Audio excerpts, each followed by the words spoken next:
Good evening and happy Valentine's Day. Good evening. Today, tonight, this evening, we have a very special stream. Um, I forgot what I was going to say. I had a whole script prepared and I forgot. So we'll just make it up. Alright, so today's a very special stream. It's the first stream from the new house. My first stream in. It's been 2 months since I last streamed because we've had some delays getting the stream going. But not only is it the first stream from the new house, but it's also the 400th stream on this channel. And we're only a month shy of my 5-year stream anniversary, so we have something special planned for that day as well. But tonight we're going to celebrate the 400th episode and the first stream from the new house because I have a special guest. My brother QueCaller has joined us for just the first portion of tonight's stream. He's only going to be able to be with us for a little bit, but a little bit is still a lot on the stream. So, does he have any introduction he wants to make? QueCaller doesn't want to introduce himself. He doesn't seem to be talkative today. So, first things first, this is the first stream from the new house. This is a pretty good house. I like this house. And for the first time, I actually have a door. For the first time since the stream started, I have a door between my bed and my office area. So that's exciting. And we also have, I like the way I did my setup. It's nice and cozy down here. Now, the room isn't entirely mine yet.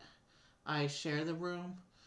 But my end of the room, I have it set up just the way I like it, and it's efficient, and I like this new setup. This is probably the best setup I've had in years, even thinking pre-stream, so. What are we going to do with QueCaller for the first part of today's stream? Well, first of all, this is a milestone stream, so it is going to be a little bit of a variety show today, and we will, but while QueCaller is here, I have something special. New Year's weekend, we went to Hershey's Chocolate World. Not QueCaller, he wasn't there. He wasn't part of that trip. But I went to Hershey's Chocolate World with some other people in the family. And we went to the big chocolate store. And yeah, I got a month's supply of Reeses for myself and Twizzlers. And I managed to make the candy last for a month, which is good knowing me. But we also, because it was New Year's weekend, they had all the Christmas stuff on sale that they were trying to clearance out. So I actually picked up the Reese's gingerbread house. So I'm going to turn on the camera and we'll take a look at this box here. So this was on sale for half off at the Reese's Chocolate World. And, so you can see we're going to build a gingerbread house that features Reese's candy as its decoration. And then on the back, it shows a little bit of a website on the side here. And there is an expiration date on here somewhere. Best by 1st of April. So if we eat this on Monday, if we display this for 2 days and then eat this on Monday, we're still well within the limits.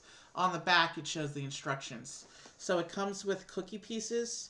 It comes with Reese's cups, Reese's pieces, and some little Christmas candies. It also comes with a tray and some icing in white and orange. So we have two tray tables here, which we will spread out on and build this house. And when we're done building the house, we do have some candy bars I picked up from Hershey that we're going to taste test on stream.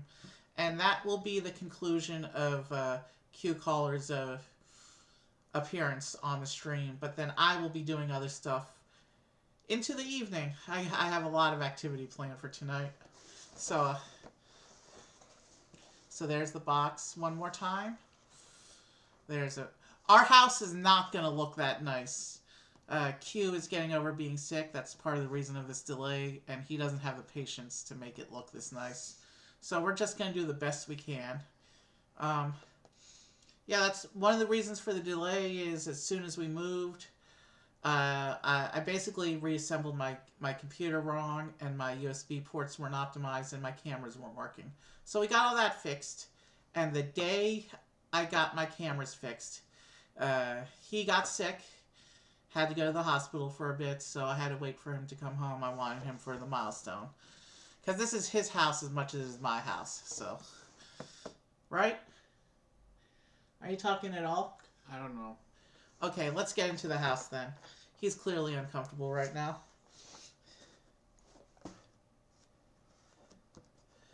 And it's not like Lego. There isn't a convenient push tab. So it does have instructions on the back. Let's just open this up and carefully take out the contents.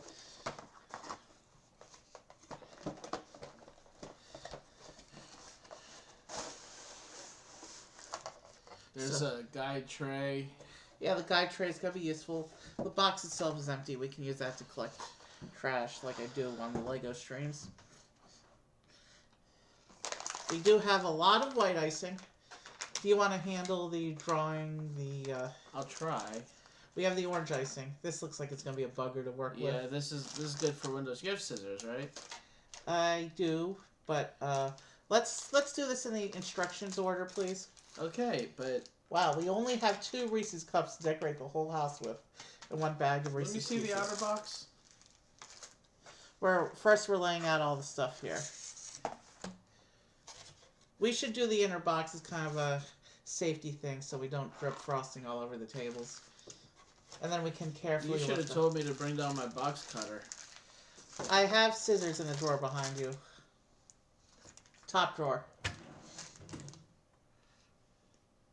Oh, you got Maggiano's mints too? They're left over from when we went that one time.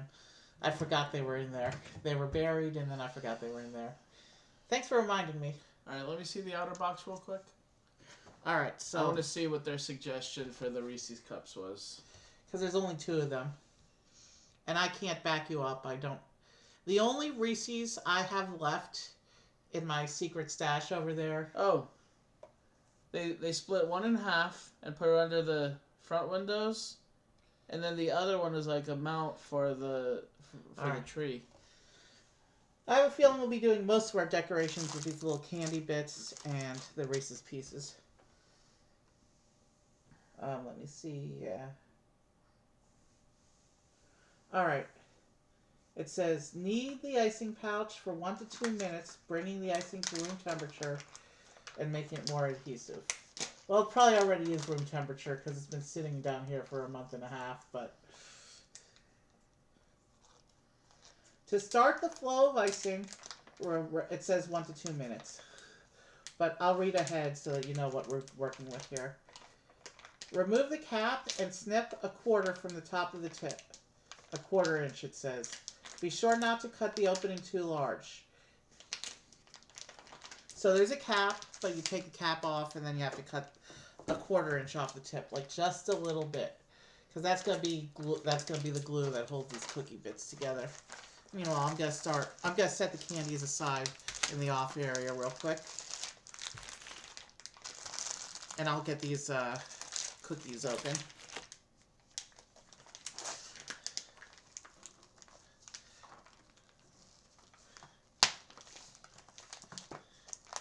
I'll take the plastic off, but I'll leave the cardboard out so that we can use the cardboard as another protection tray for the table here.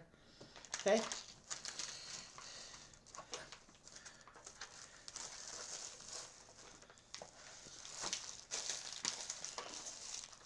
You think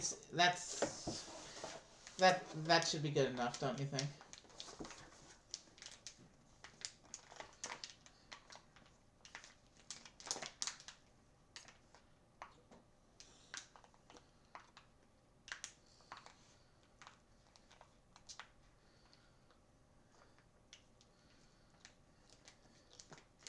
Alright. So, I'm gonna read the next couple bits of instructions all at once because you're gonna want to do this relatively quickly so that everything comes together. You're gonna want to roll frosting in the guide tray around the perimeter here. It came with this handy little guide tray. I already showed them. And you're gonna want to run frosting in the perimeter, and then you can see on the backs of the front and back. So you're gonna want to. I'll take these cookies off. These cookies don't have anything on them yet. I can take them aside. So it says, oof. They were stuck for a little bit. You're gonna want to do it on the cardboard, I think. We'll have to assembly line this, I think. So you wanna do, if you want to line up all the icing, you can do it here, and then we'll switch places, and you can do it on here. So you see how it's supposed to be on the sides of these two pieces? Yeah, I know. And then once the bottom and the front and back bits of the house have the icing on, we'll be able to attach the walls here. And then after I assemble the walls, we're gonna give it the tray back to Q so that he can set up for the roofs.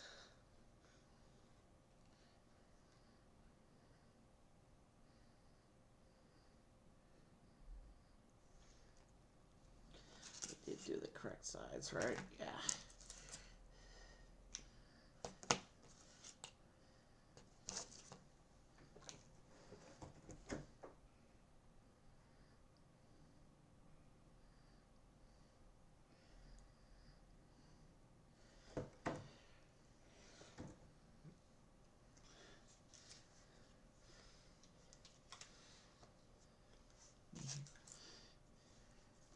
So hang on.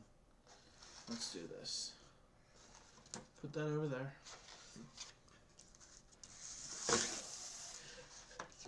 I forgot to put the. I was jumping the gun a bit there. Sorry about that. The bits on the side you're gonna want to have really wide.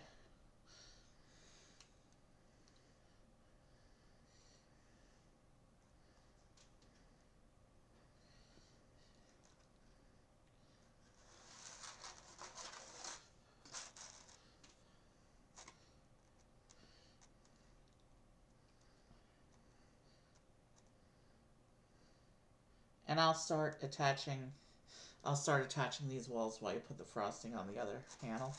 Okay?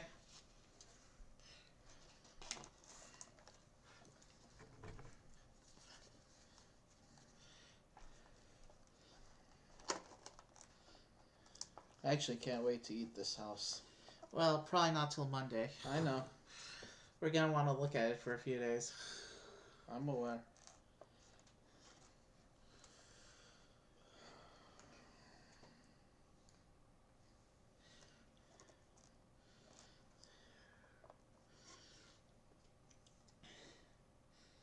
And we're gonna let this hold and get stuck for a few. We're gonna let this do a little bit of air drying for a couple minutes, and then we'll start on the roof. All right, but move it back towards me so I can put the icing on when we're ready. Yeah. I think that's gonna hold, but let's wait a few minutes and be sure. Oh, this side isn't even straight, so let's try and straighten it. And it doesn't look, if it looks slightly messy, because we're just gonna eat it in a few days anyway. Yeah, it smells so good. Well, that's why I brought snacks for after. Are we even on camera right now? Yeah, we're on camera. Okay. Alright, while we wait for that to hold, do both sides look like they're straight? They're straight enough. You just moved that one out of whack. But look, see, that's where the roof is going to need to go. Yeah. They're both sticking up past where the roof needs to go. That it doesn't have to be exact.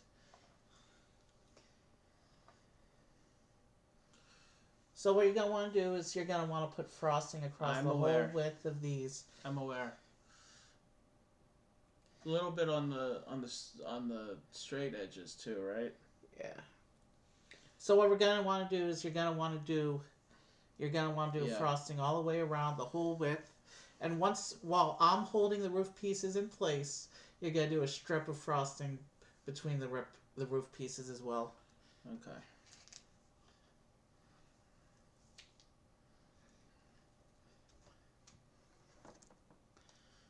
And then cap the frosting when you're done with that, because it tells us that we should wait for a few minutes prior to decorating. It says 15. I don't think you want to sit 15, but we have to give it. I can go and come back. We can also talk about the house for a few minutes. There's nothing to really talk about. It's just a house. I do have more space here than I've ever had in my life, but it's just a house. It's a good house. It is a good house, but it's just a house. And we have a proper garage. Garage. Sorry, I've been watching a lot of English music streamers. Yeah, I'm not gonna do the fake English thing. Good. That's so last year. It's not even last year. It's so last century.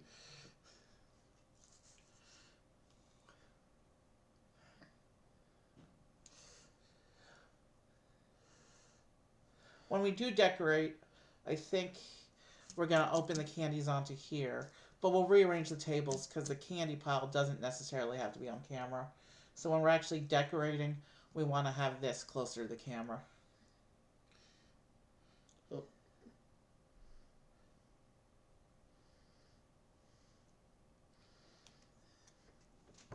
Alright. So I have here 2 roof panels. Don't cap that yet. Oh, right. Tell me when you think it looks even. It's as even as it's going to get.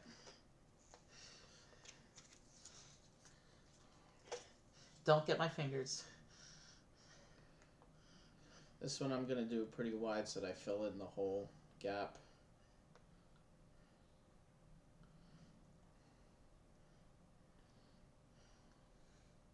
So, to reiterate, we're celebrating the new house by building a house. Mm-hmm. Well, I ruptured a side thing here. So we got a little bit of snow on the house already.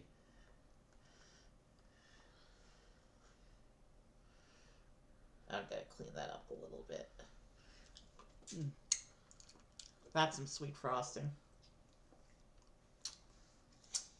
Alright, cap that.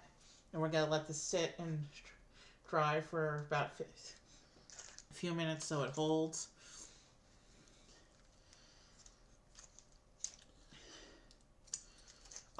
They recommend 15 minutes. So what I would say is do like 10ish. Well, do something you were planning to do. I'll come back in like 10, 15 The planning minutes. to do is those. So no, I'm not doing that. Okay, well then do something. Improvise. I have an idea. You improvise. I'll be back in 10 to 15 minutes. Let's do a...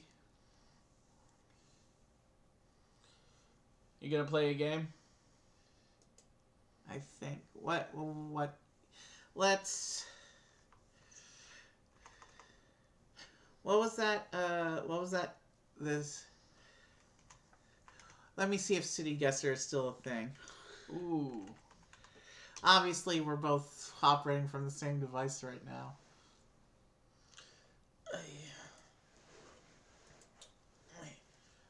I'm gonna go put my leg up for 15 minutes, and then I'm gonna come back. Watch your time, because you have medication you need to do. I'm aware. In less than an hour. I'm aware. I can do it as late as 7:30, so we're good. So we're just gonna sit here and watch the house dry.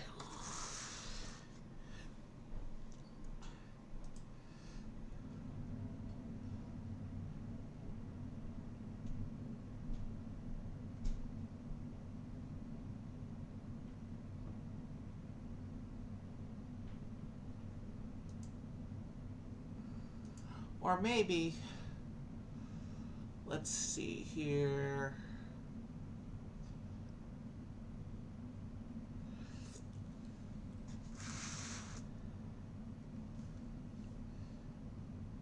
I can't get the camera, but let me turn behind me real quick here.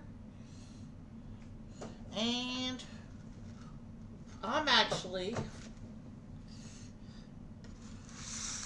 you can see this keyboard behind me.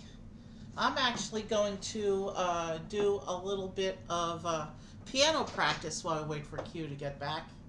I think that would be a good thing to do. Let me just make sure the microphone picks up my piano, and the roof bit was already slipping a little bit. Not really piano practice. My music sheets are all in one of the moving boxes somewhere. They were packed when I wasn't there. I grabbed a few on one of the days I was participating on the moving, but I don't really have piano with me.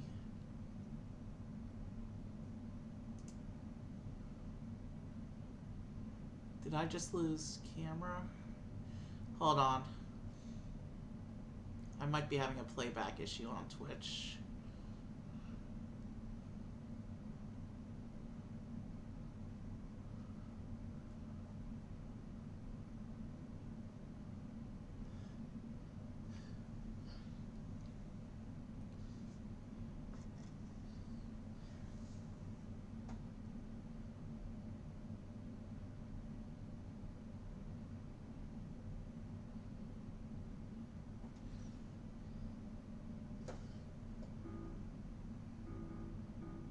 So this is a Yamaha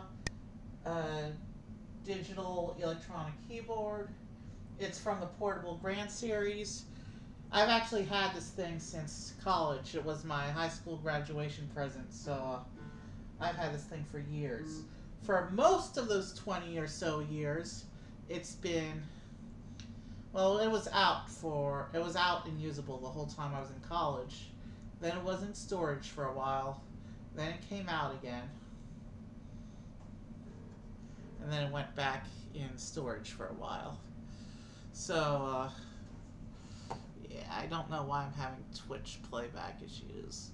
I don't know how it's looking on your end. On my end, it looks like the Twitch isn't going smoothly.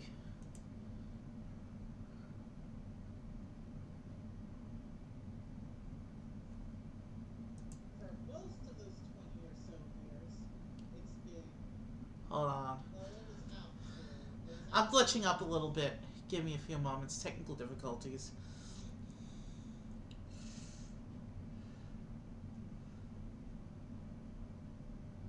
We have no drop frames. I don't know why the Twitch side isn't picked.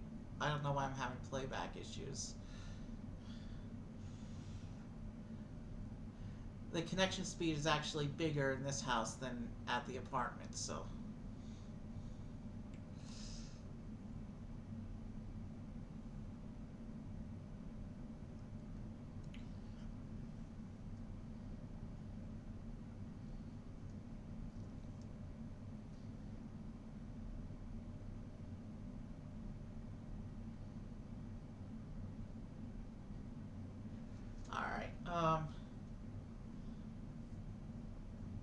I'm gonna trust that it's working for you guys.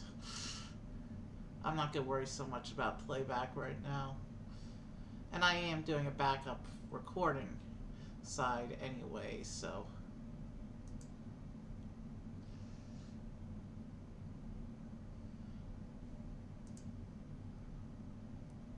So let's just play around with this keyboard a little bit. And let's... It does have a song bank, but I have no way of remembering what's in the song bank, so let's... This has been in storage long enough that I don't remember all the features. I don't remember what songs I preloaded years ago. Actually, I recently preloaded the songs when we... Like, the first day I moved into the first day I had my computer set up, I put in the song bank. So let's see what I put in. That's that same Hawaiian blues backtrack that I used to use in college. I haven't changed that up. Alright, now let's see what I got. Okay, so I put Moscow into the machine.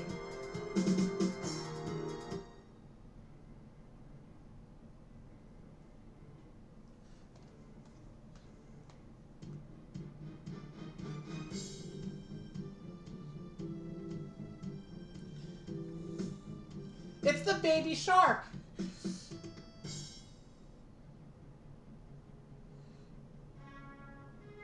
That would be Chariots of Fire.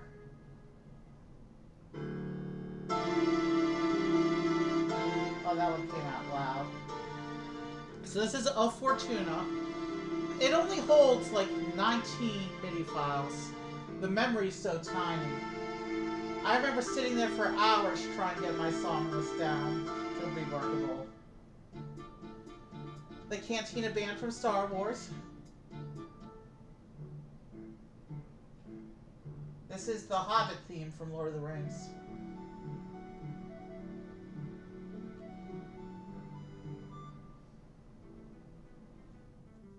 Ooh. This is from K-Pop Demon Hunters. I don't remember putting this on there, but yeah, that was a good movie. My brother doesn't like it, though. The Israeli National Anthem. That's my culture right there.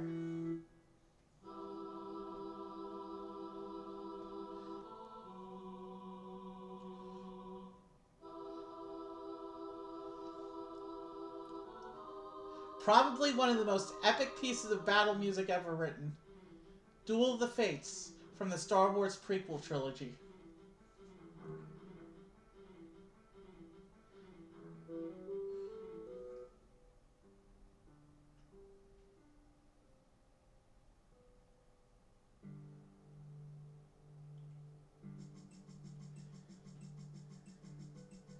This is an African prayer called Baba Yetu.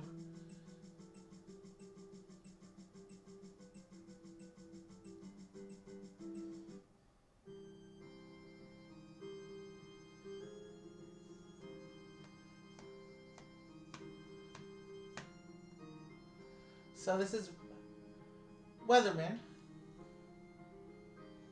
Weatherman is one of those sea shanty songs. This one became a meme a year or two ago. It's all over YouTube.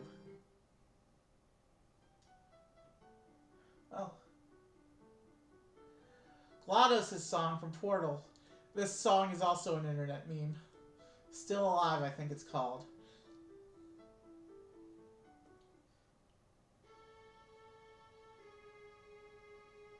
This MIDI file didn't transfer into the keyboard properly, but it didn't transfer completely is what I meant to say. The keyboard only supports a certain number of tracks, and I think this MIDI file had too many tracks in it. But it's the most epic song from musical theater, One Day More.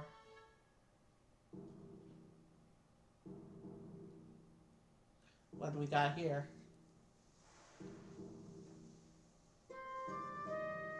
Oh, the Marwin theme. Best computer game of all time. Or I should say, well, it may not be the best computer game of all time. It's certainly showing its age, but it's my favorite computer game of all time. Of course, that theme song is going to make its way onto my keyboard.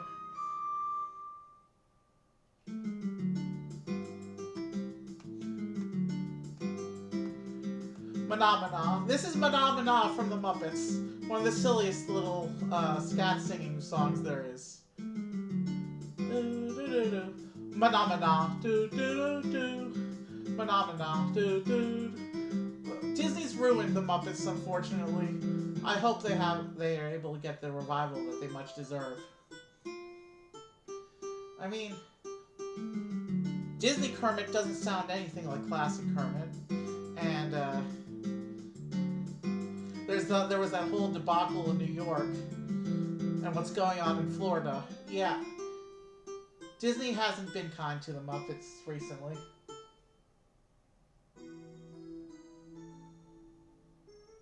Ah, yes, my signature karaoke song. This is the moment. This is the moment.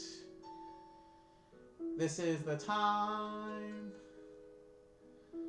Alright, let me pull up the lyrics. I'll karaoke the song in a minute.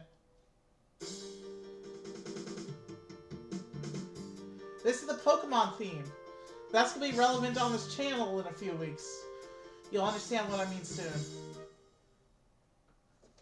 I want to be the very best, like no one ever was. To catch them is my real test. To train them is my cause. I will travel across the land, searching far and wide. These Pokemon to understand the power that's inside. Pokemon, gotta catch 'em all, it's you and me. I know it's my destiny. Pokemon, oh, you're my best friend. In a world we must defend. Pokemon, oh, heart so true. Our courage will pull us through. You teach me and I teach you. Pokemon, gotta catch 'em all. Gotta catch 'em all. Pokemon. Yeah, alright, it's nice to have that song going on there. Oh, from the My Little Pony days. This brings back so many memories of conventions and meetups. Yeah, I was in a brony group back in the day. So many years. The show ended, and then COVID happened, and then the brony community kind of fell apart, as far as I know. There hasn't been anything going on locally with that. But this was Pinkie Pie's Smile song, one of the classic anthems from the brony fandom. Those were the days. A lot of songs from the show got spontaneous sing-alongs at the conventions and meetups.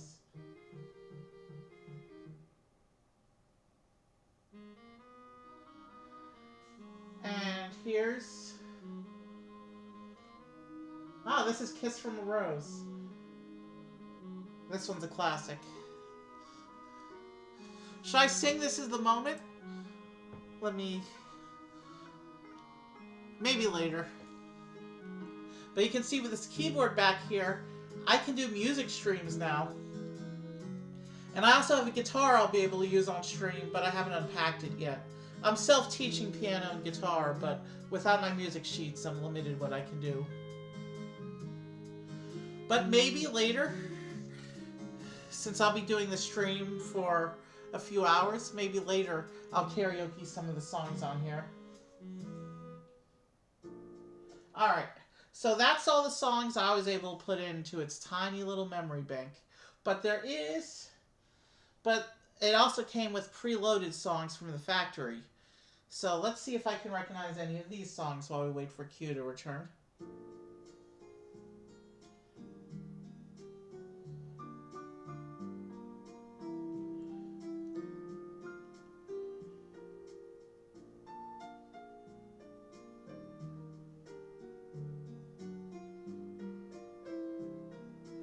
Okay, I don't know this one, but it sounds nice.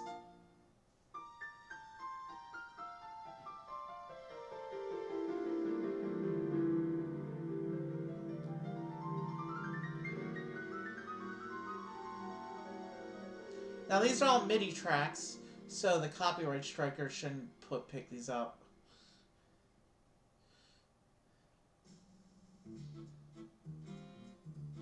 Well, that's a long intro.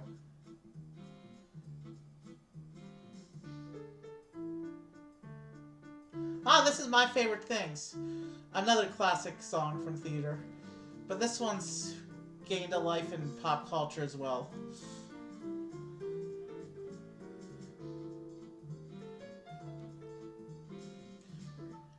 Reeses and Lego and so much other stuff. I can't make up songs on the fly like I used to. I should probably move on to the next song. These are a few of my favorite things. Alright, so, this is an old pop song called Killing Me Softly with his song.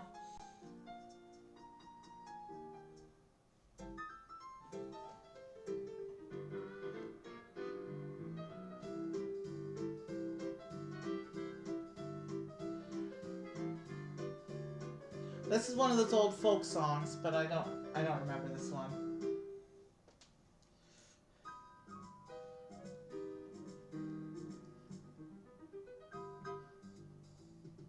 Ah.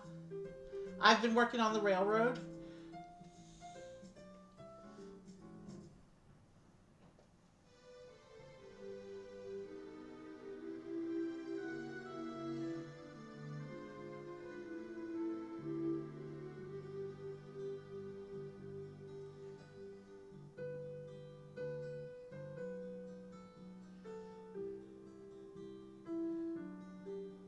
Okay, this is another one of those old folk songs that I don't know the title of.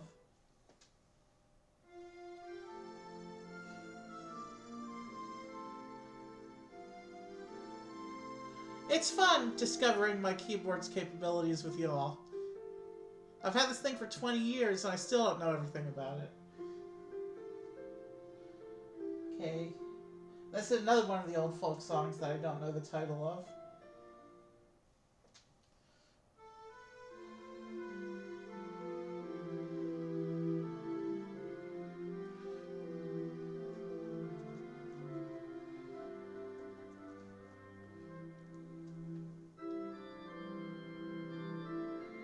Ah, this is the first Noel. It's a Christmas song.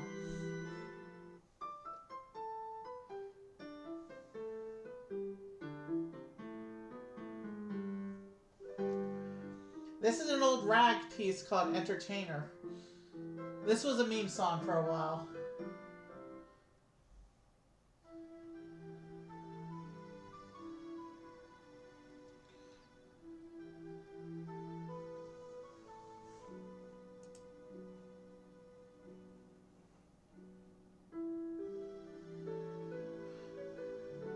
Ah, another old folk song, Greensleeves.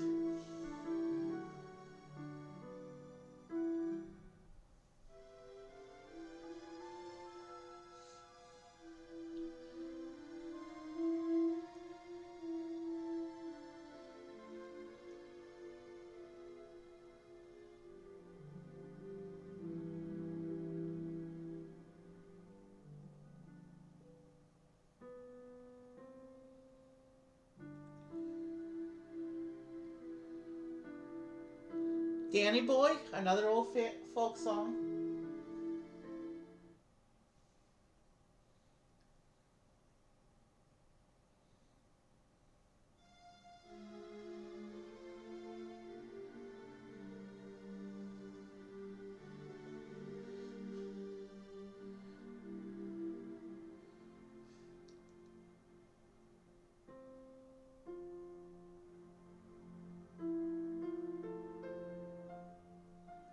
This is probably one of those old classics. I don't know the title, but it sounds like classical music.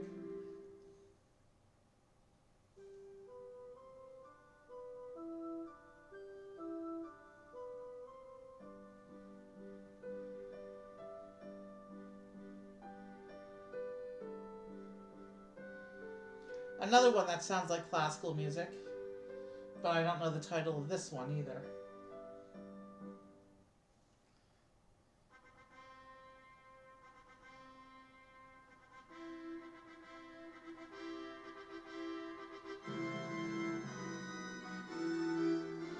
Ah, the Wedding March from classical music.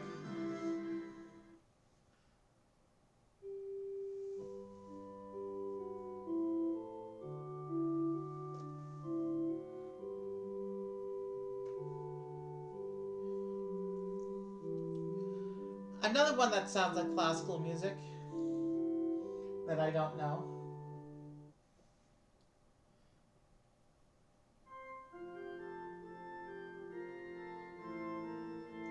More classical music that I don't know. But this one's... like, I've heard the tune before, but I don't know what it's called.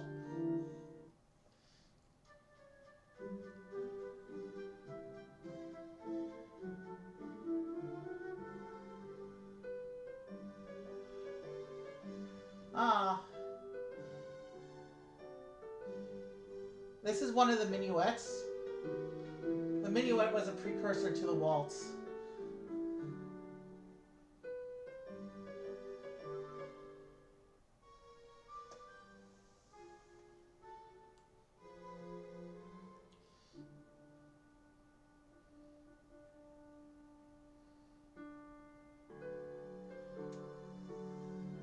More classical music.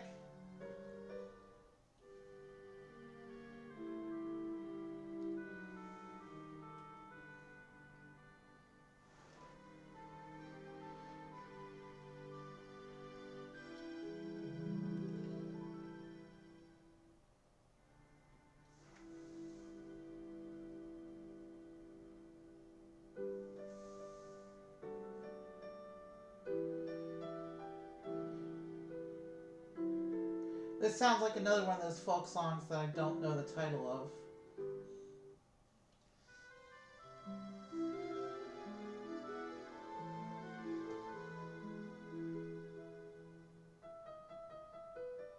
Ah, this is a classic piano piece called For Elise. I know this one because everyone knows this one who has any music training. I mean, I don't know it well enough to play it, but... More classical piano music. I don't know the name of this one.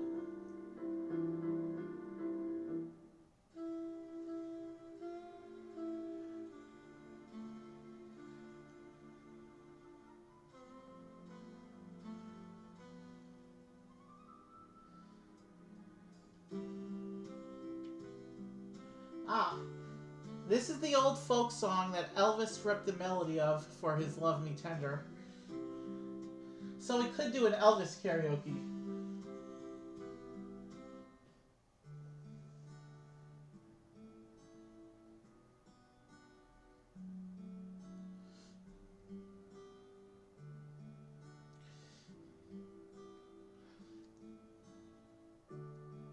Ah, Pachelbel's Canon.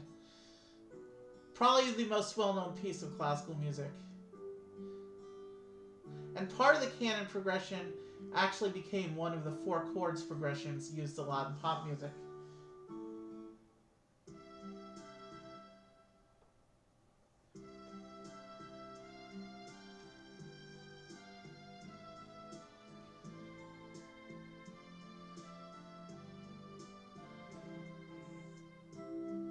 Ah, Beethoven's Joy Symphony. There's a tune from the past.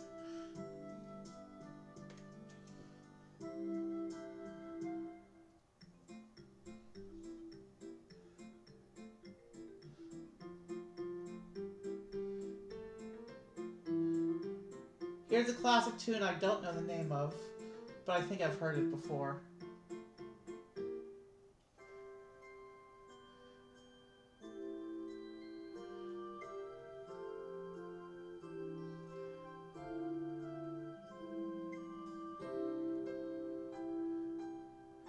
Ah, the most well-known of all the baby melodies. It's used for the Star Song, the Alphabet Song, and the Sheep Song.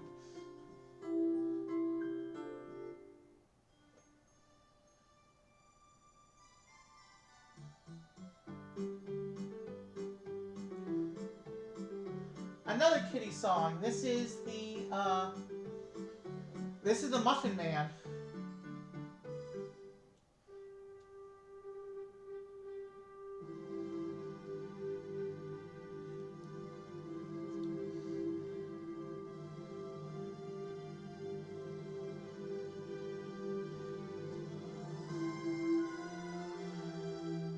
Ah, Joy to the World, a Christmas song. My keyboard's got some good music in it.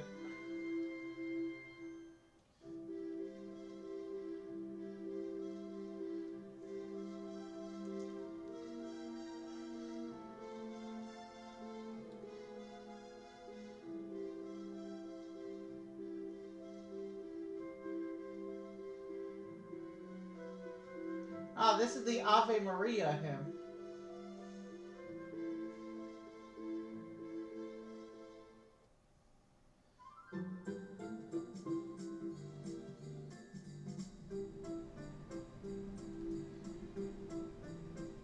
More Christmas music.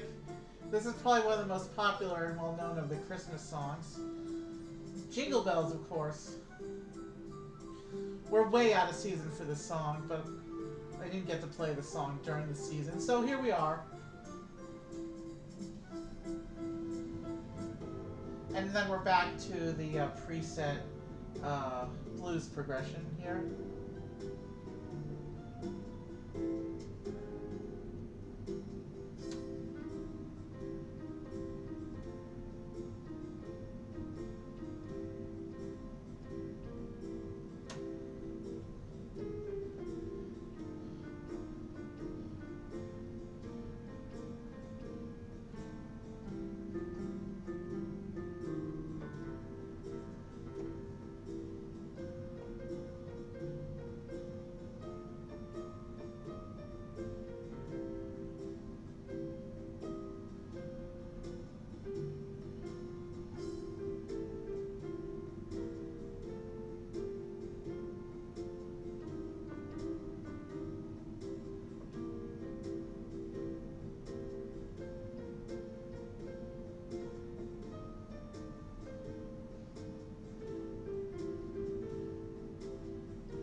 Obviously, my blues improv is a bit out of practice. I need to work on that. But hey, at least I got a backing track with which to do that now. All right, let's reset and we'll play around a little more while we wait for Q.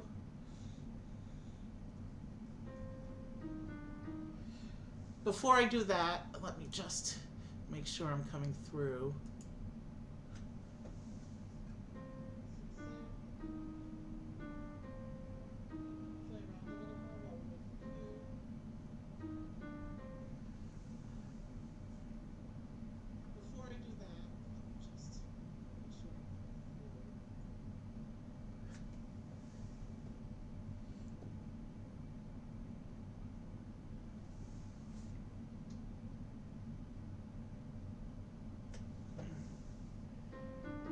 I realized the piano was barely coming through there. Let's balance a little better.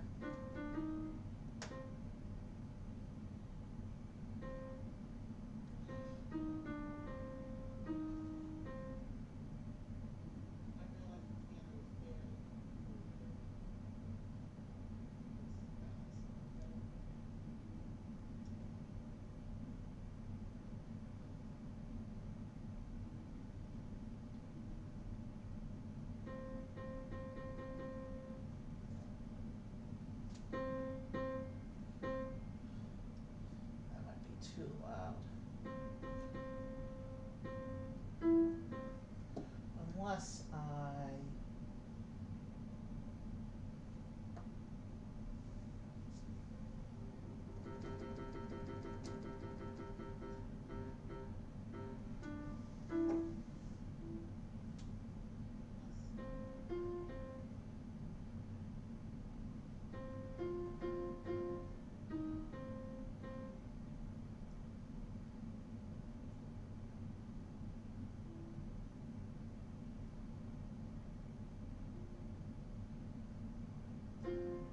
Alright, gain's not good on the primary piano sound, but I know that on some of the sounds they come through a little stronger.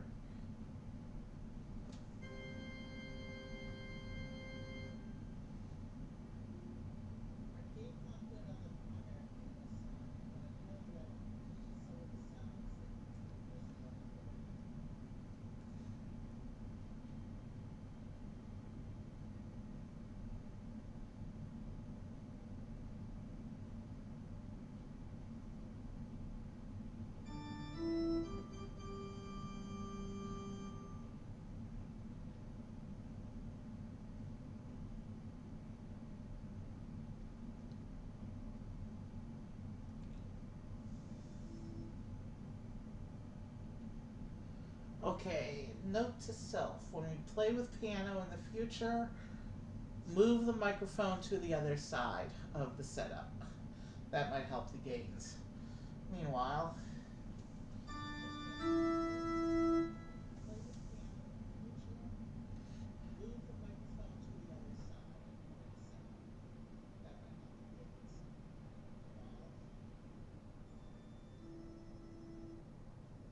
it's coming through a little bit.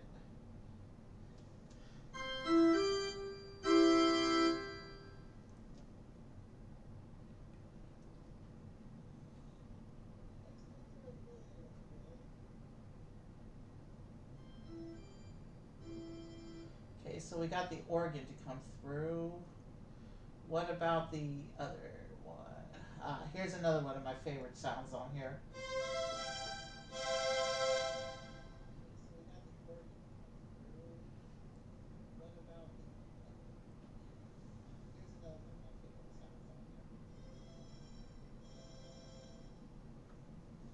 So yeah, the synthetic strings come through.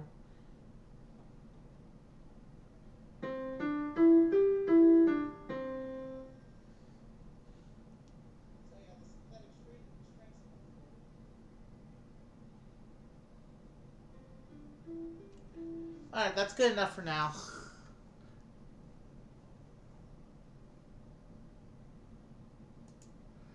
Alright, so yeah, we'll move the microphone if we're going to play with the piano later. While we wait for Q to return, though.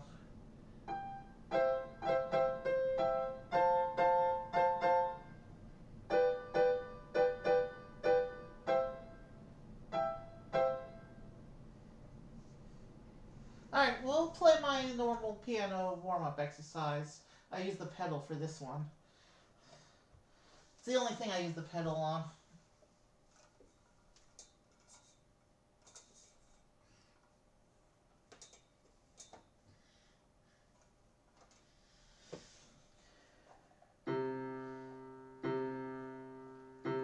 I call this warm-up exercise metronome. For obvious reasons.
It sounds like Q is finally returning, so yeah, I fell asleep again. So it took a little bit longer than 15 minutes.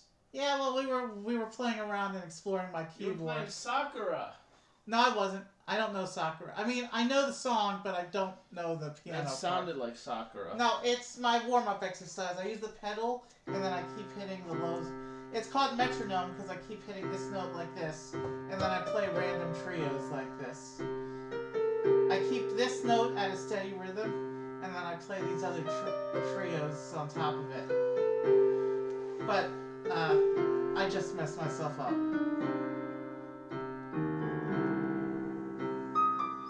Alright, well, it's time to decorate. Alright, so the keyboard goes off for now. And I learned that I don't have a good audio balance when the microphone's on that side of the computer. So I'll probably play around with moving the cameras around for the keyboard later on tonight. Oh, I meant to bring a knife down because if we want to split the peanut butter cups like they did for the... So I think... Or we can just put the peanut butter cup in like each peanut butter cup we can put like in one place and then put pieces on it. Let's put a peanut butter cup in the center of each roof.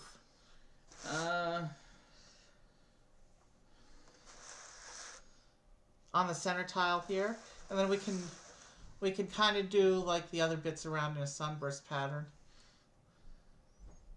Okay. Wide side down. Yeah. All right. Don't start with that just yet. I'm just gonna open the outer wrappers.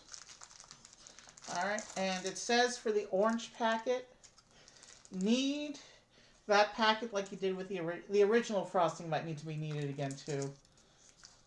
Cut a small opening at a corner. Yeah, I know. I know what to do with the orange icing. So, how do we want to do this?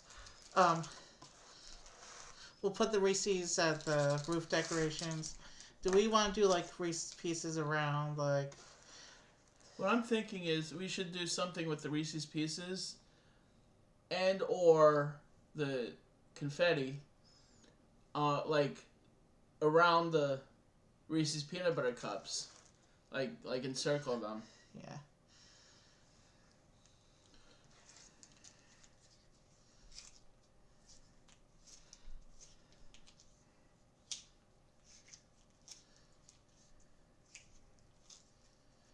And let's decorate the roof and the front side and the back side. The sides, you can't really get your fingers. Well, we could take out of the tray if you want to decorate the sides, but really, this isn't going to be on camera too long. And who's going to see this before we eat it? Mm-hmm. We don't have to go overboard with the decorating. Hand me the scissors, please. Hey, here's an idea. Since you have a creative vision, I don't really. Do you want to decorate it while I give you some relaxing piano music? No. I might do some karaoke with the onboard songs later on, but I have another thing I want to do on stream first.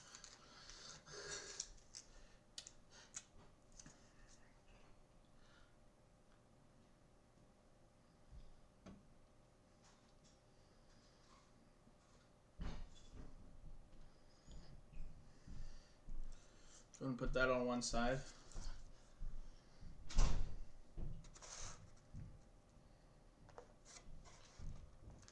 Here's an idea. You want to do kind of an orange halo around each of the two Reese's cups? Possibly. I think that would look nice. I think that would look nice to do like a little orange halo around them. Go and put that on the other side. Here. Let's give these two a moment to to stick on. Let's give these two a moment to adhere. Here's an idea. Instead of do kind of an orange outline around the Reese's cup and then kind of sunburst rays across the roof. We all know we need a little sun. Actually, do this side first. This side has extra 45 seconds or so to dry.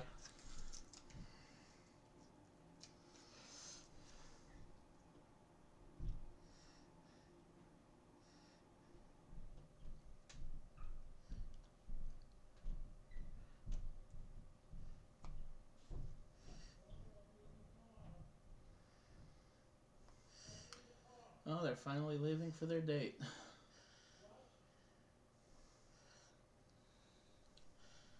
So yeah, I think the rest of the stream, after we finish this house, after Q leaves us, we'll do a little bit of Lego.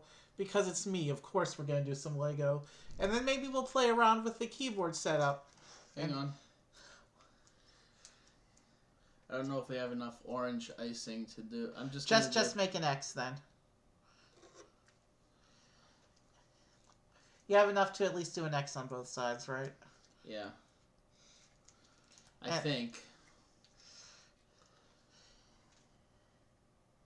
Yeah, we don't have the fine tuning that's necessary for doing one of these things. Yeah, well, I do. I kind of do, but I need a pipe tip on this bag. Leaving just the corner open doesn't really leave anything.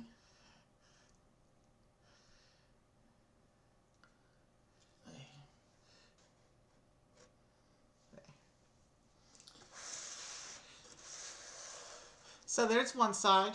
I know it doesn't look like much, but again, I'm creatively bankrupt tonight. Yeah, and I need He's to. getting over being sick. I'm creatively bankrupt. I'm actually. I have to administer IV antibiotic, and I have to hang the bag like now. Sorry, we lost the face cam. I mean, I turned off the face cam to do the keyboard. Do you want me to put the face cam back on? No, it's fine. All right. That is the camera that will be used though when we do the This one I'm actually going to do a little different. Instead of an X. No, keep it symmetric. Well, it's going to be semi-symmetric. I'm going to do a plus on this side. Well, no, because we want to cover up that mistake from earlier. No, it's fine. We can use some white icing and some confetti to cover that Actually, that's an idea. Do we want to fill in on the top panels of the on like the upper bit of the roof? Do we want to fill in a little bit of white for some snowfall? You see, I made a little mistake there, so it's better if I do a plus on this side. That's out of the way of where the plus would be. Oh. See, it's gone now.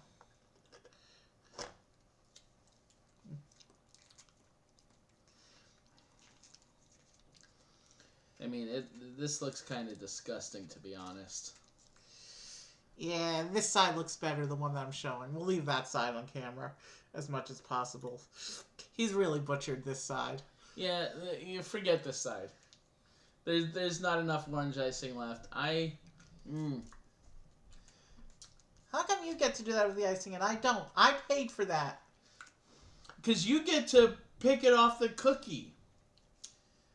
Well, how are you gonna... Take that, because that was a mistake. We can cover it with other candy.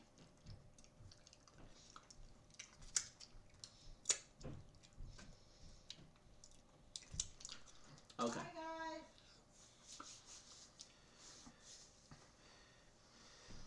Actually, that almost looks like one of those letters with a fancy wax seal, doesn't it?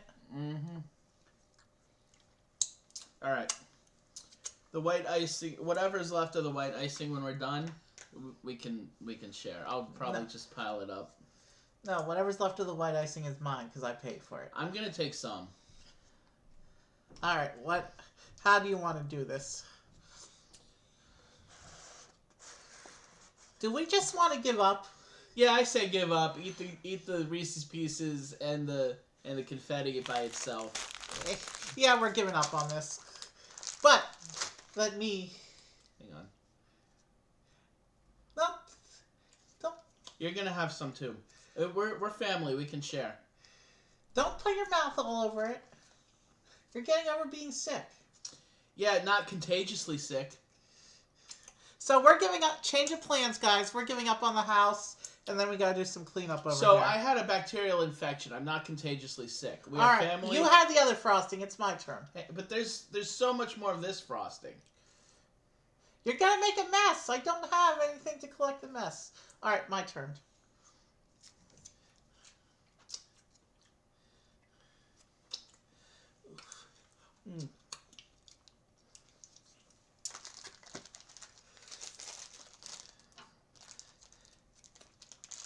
These confetti pieces, they're basically just sprinkles. So they're compressed chocolate, but there's snowflakes, there's red Christmas trees, green Christmas trees, and little gingerbread men. Man, I'm gonna have such a sugar rush when I go into Lego in a few minutes. How are they? Sugary. Yeah. Sorry, this gingerbread house kind of devolved into chaos. Sorry about that, guys. But yeah, we were because of the move, we were kind of robbed of being able to have a regular holiday season. Like, we didn't do the holidays this year at all. And Here, put a little more frosting on. I'm gonna lick it off of there. That's it. It's not really coming out right now. I think I'm gonna throw out most of this. Actually, you're going to take it up to the upper trash because that trash cycles a lot more than that trash bin. But yeah, we're going to snack on this. I want to wash my hands before we get into the actual candy bars, okay? You're still going to do that taste test with me, right? Oh, yeah. I'm not missing that for the world. Mm. When I was in the hospital, they wouldn't let me. They had me on a heart healthy diet, which I shouldn't have been. So my dining options were very limited. They had a chocolate cake as an option that I wanted, and I couldn't get it. Do they let Mom get it on the guest ticket? Yeah, but she got the angel food cake. So she wouldn't get it for you one night? Mm-mm. Because you know she could have done that. They wouldn't even let me have the pudding, even though the pudding was sugar-free. Mm. Mm. Alright, put this on the trash pile to go up. Man, let's wash our hands before we do the taste test. I have a sink right over there. I'm aware. You actually have 2 sinks down here. You can't get to that one, though. Not right now.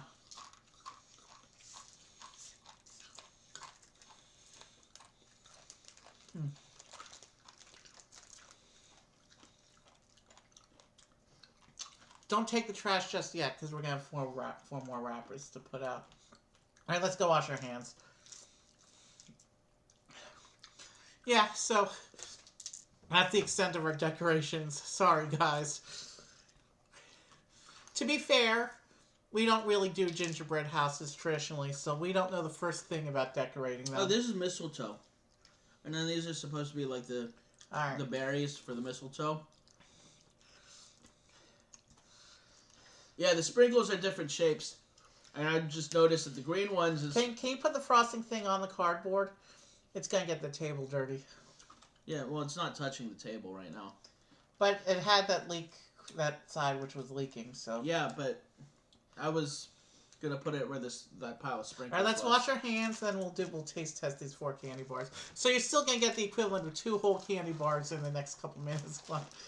You're really going for the sugar rush tonight, aren't you? Mm-hmm.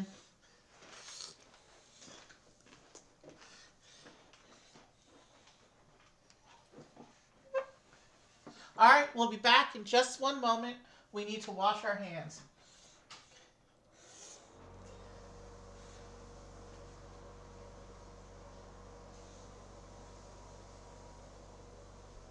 If you want soap, it's in the shower. You don't have a bottle of hand soap? No, I don't. I'm sorry.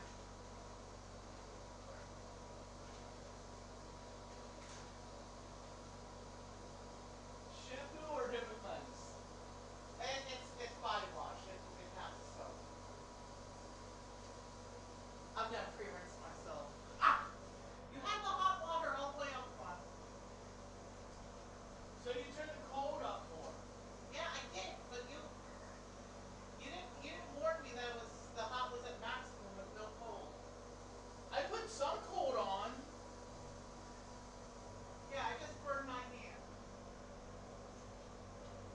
That's too cold.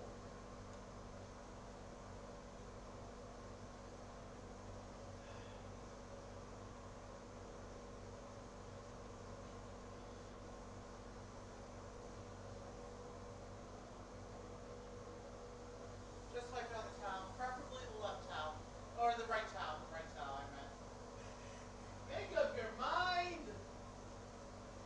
You're right, this is too cold.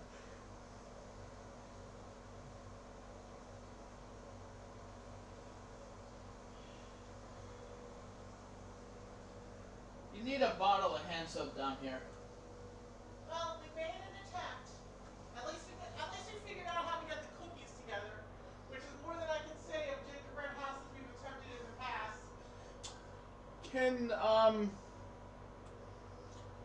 Are you saving the Reese's Pieces for later? Yeah, we're gonna have them with the house because we didn't put them on. Okay. So I'm just leaving the bag with it.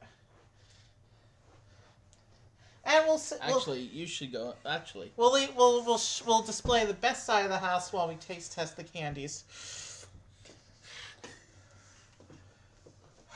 And I only need the 1 tray for the Lego I'm doing tonight. I'm gonna rearrange the cameras to my standard 1 tray setup. The set I'm doing on Tuesday, I'll need to do the 2 tray setup for. Whatever.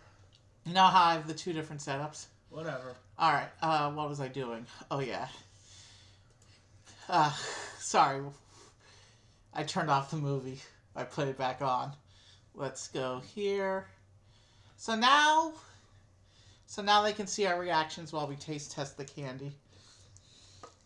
So these were at the checkout area of Chocolate World. These are flavors that I've never seen locally, and I wanted to try them.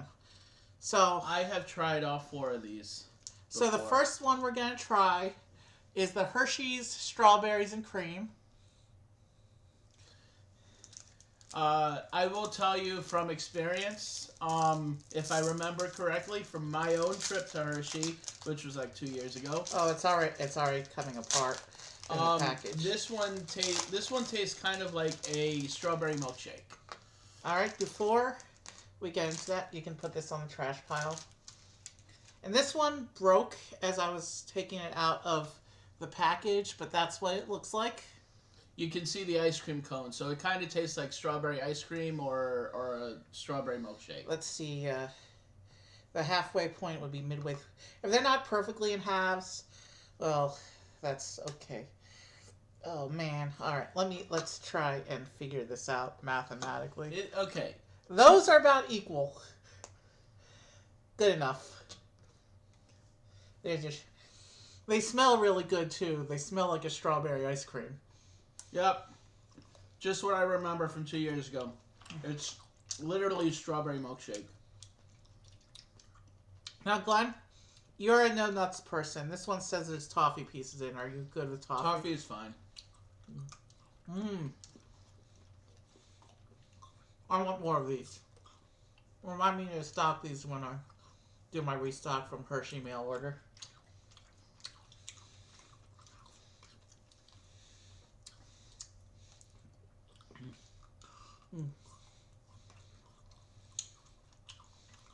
I've been waiting a month and a half to eat these bars, you know?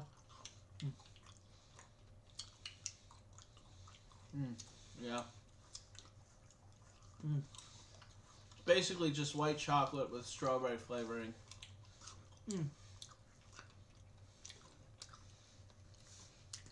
White chocolate, which really doesn't have any chocolate in it. So now, the next one I have is the Hershey Salted Caramel. And the package says there's toffee in this one as well. This one was one of my favorites of the 4. I have a little bit of hesitation because some caramel candies are too rich for my taste. But I like caramel in some things. I love caramel. I love caramel too, but that's why salted caramel came out. The salt cuts the sweetness. Well, actually, salted caramel came out long before plain caramel. Actually, historically. No. Well, no. Caramel by itself came out first. Caramel is just basically sweetened melted butter. There's what the salted caramel looks like. Smells really good. That's about half. Yeah, that's about equal.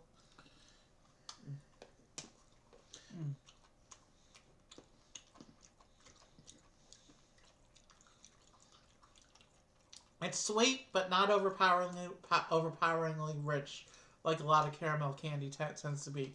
I like this one. I'll get it again. What I found with a lot of salted caramel is, even though there's no coconut in it whatsoever, a lot of times I get the flavor of coconut in salted caramel. And I'm getting a little bit of that here.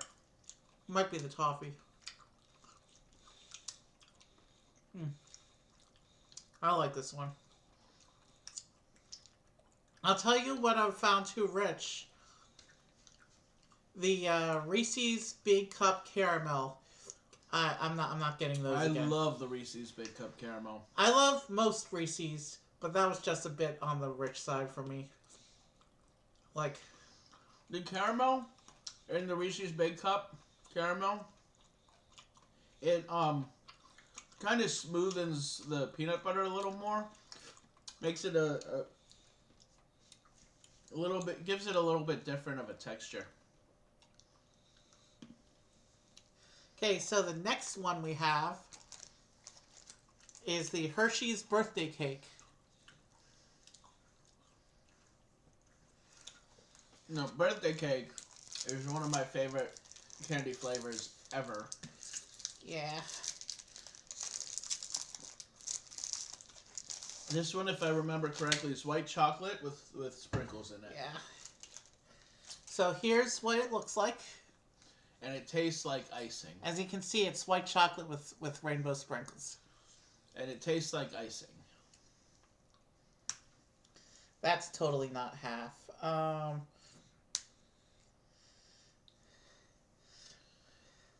Let me see. So these pieces are about equal. I'll let you keep the extra piece because you like this flavor. And if it is a frosting flavor, then it might be a bit on the overpowering edge.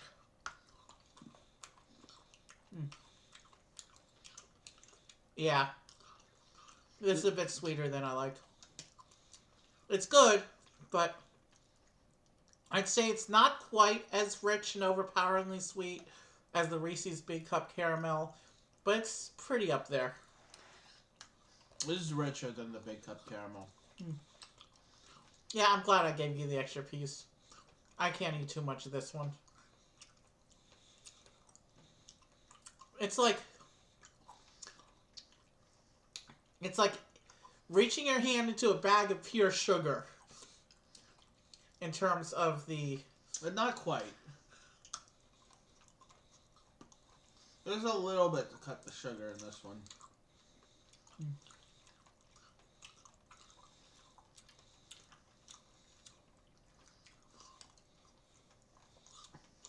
Now the last one.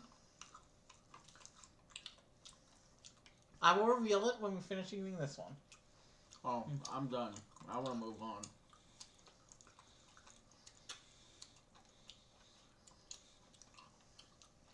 And finally, I have cookies and mint.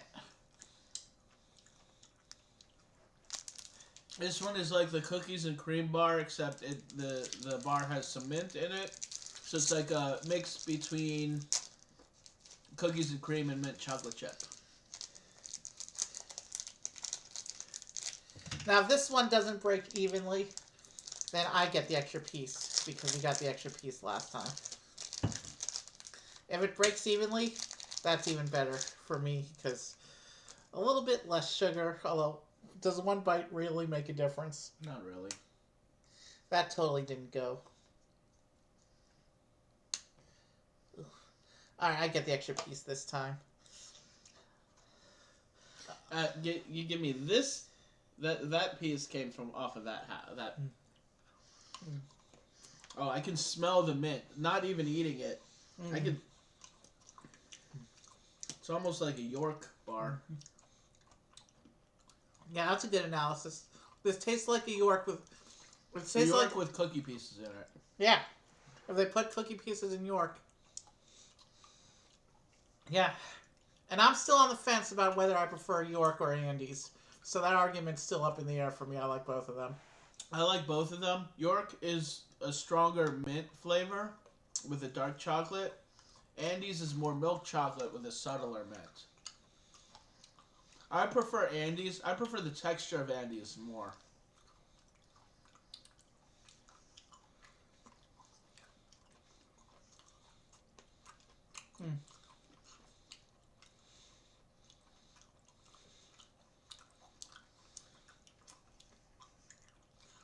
So again, sorry we gave up on the gingerbread house. We don't have the experience. We'll try again this Christmas. During the actual holiday season, we'll try again. And we'll actually look at gingerbread houses before we start. Actually, we got the structure down. I'm glad about that. Oh.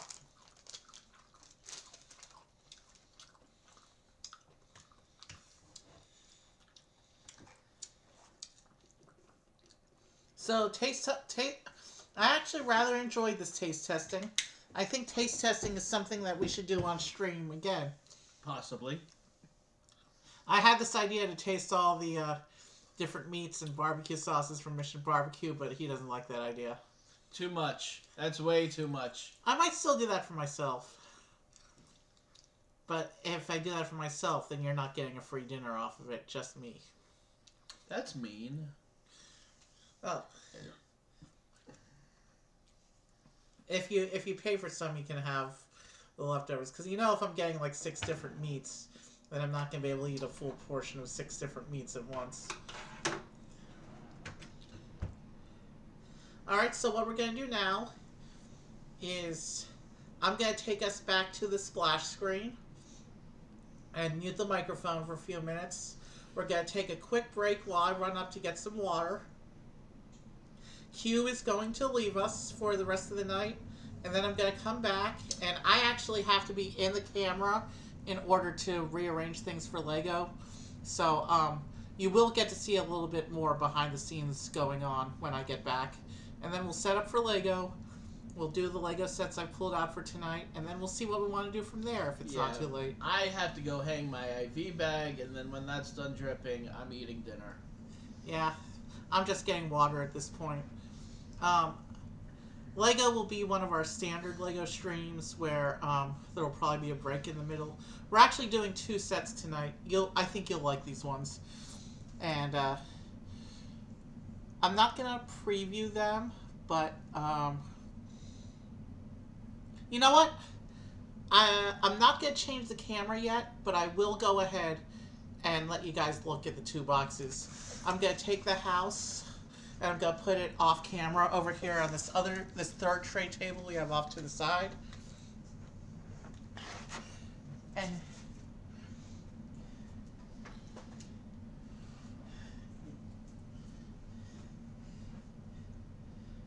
all right. And let's see this. And here, of course, you can see I put on this little baggie. I'll show you after we build the Lego sets. That's really cool. And I pulled out a brick separator because I don't think either of these sets has one. And of course, the bowl, the spare bits bowl. So that's a little bit of my Lego infrastructure that you always know I keep a separator with me, but usually I build a set that's big enough. There's one in the set, and these 2 sets don't have one.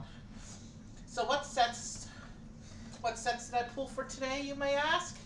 Well, the latest, they released another wave of Speed Champions, and this latest wave had 2 movie cars in it. Pixar's Lightning McQueen and the Time Machine from the 80s classic series Back to the Future. These 2 are 2 fun cars, and we will build them tonight when we get back from the break. So I'll just leave them on the table, and then I'll fix the camera and the table and get all set up once we're done here. You know, everyone can still see you eating frosting. Alright, finish that upstairs if you want to eat more. Once I get upstairs, it's going in the trash. One more.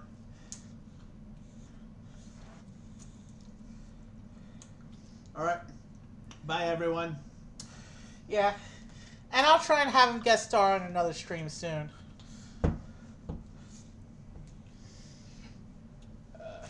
These I'm just going to put in my hoodie.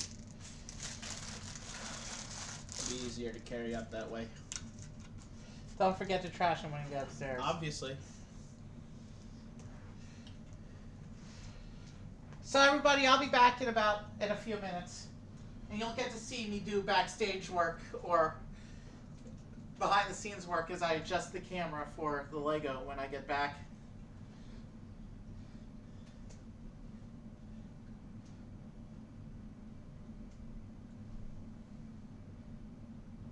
You okay? Ish.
Alright, I'm back. So let's begin working on changing around the setup.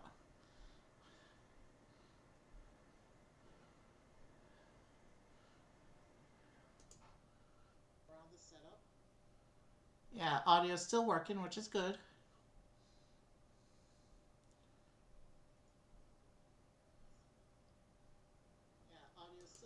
Alright, so we got that bit fixed. Alright, first we're going to take off the face cam because I don't use that when I do Lego. And second, I'm actually going to get this other table out of the way. And actually, the face cam, the one that has the base, the one I usually use for Lego. So we're actually going to switch our camera inputs.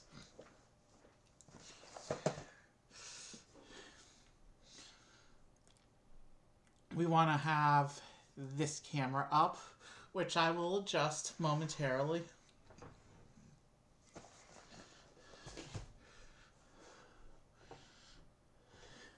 And this camera does not need to be up right now. So we will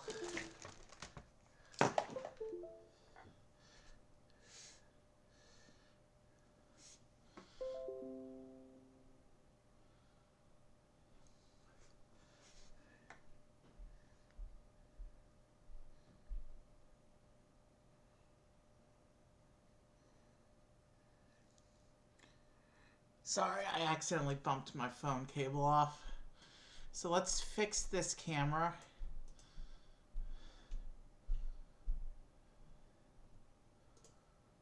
And then let's adjust this camera down, and so we can set up our normal Lego setup.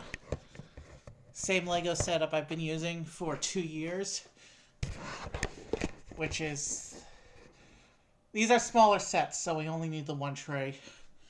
But hold on, I'm not sure why it's not cooperating. I need the camera to come down lower. Not that low. We don't do the desk for. The desk is supposed to be an off camera section.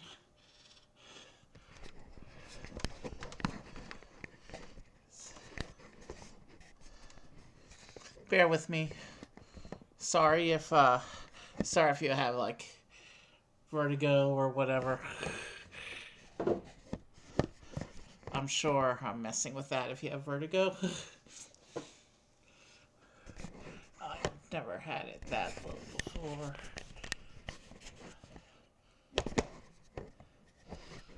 It's been so long since I've streamed Lego that I don't even remember what angle I usually keep it at. Let's see here. And the table's going to be on that side of me, so we want to have the monitor facing that way a little bit, but not that much, because that'll mess with my day-to-day. Sorry about this. We'll get there.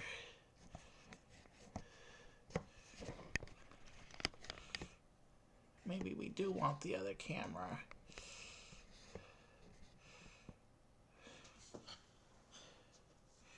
Nope, it's not low enough.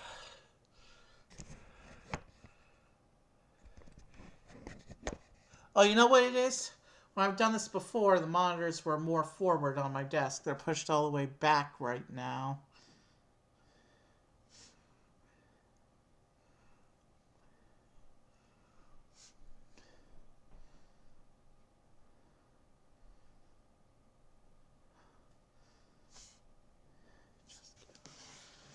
Let me think. Alright. That's what we're going to have to do then to fix this.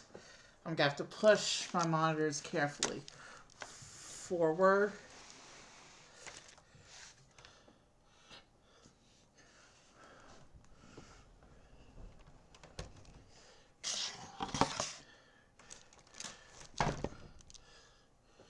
And now we should be able to get the camera to line up how we usually do.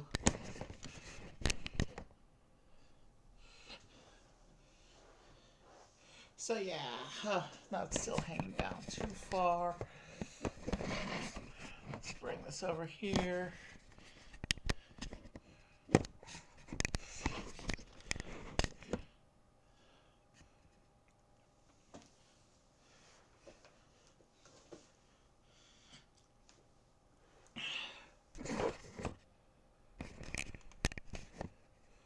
Yeah, we're still not quite how I usually have it.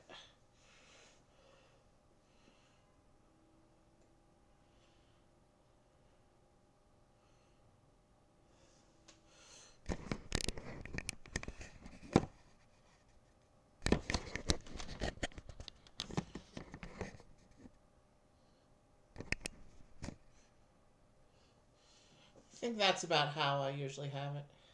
Oh, I forgot to move the chair. I can't be bothered to do that now. We're doing a lot of camera adjustments and manipulation today. I don't feel like dealing with a chair. So I've got the whole table on the screen now.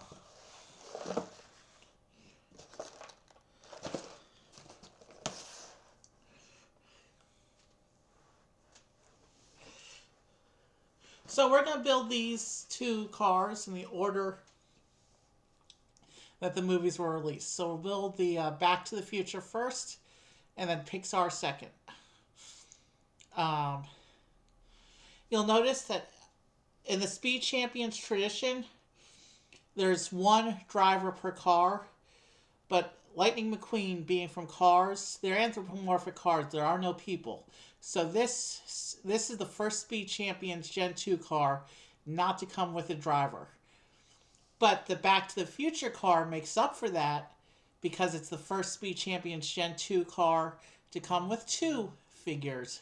It comes with both characters who are relevant to the time machine, Doc Brown and Marty McFly. So since we're building that car first, they will get to sit in the front and watch both builds.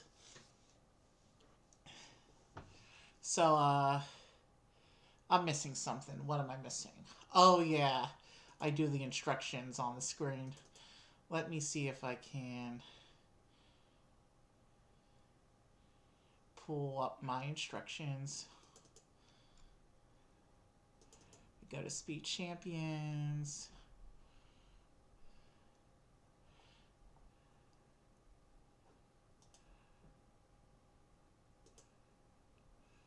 Alright, now I can find them.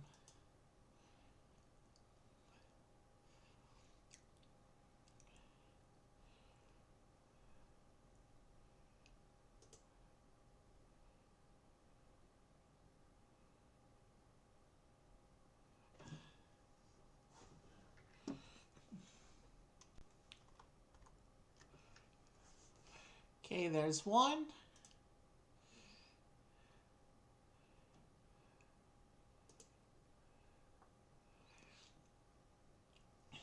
And there's two. Alright. So I've got my instructions up. Now let's... Yeah, that won't do. You know what? I'm not even in the right camera scene. Give me a moment.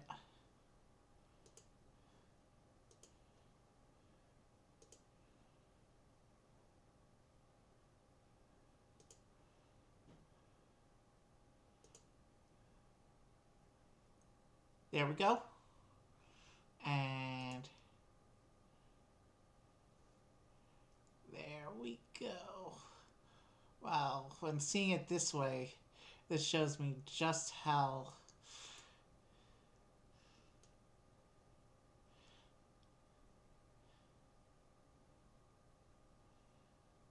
I think the table edge goes to about there. So that's enough instruction clearance, I think.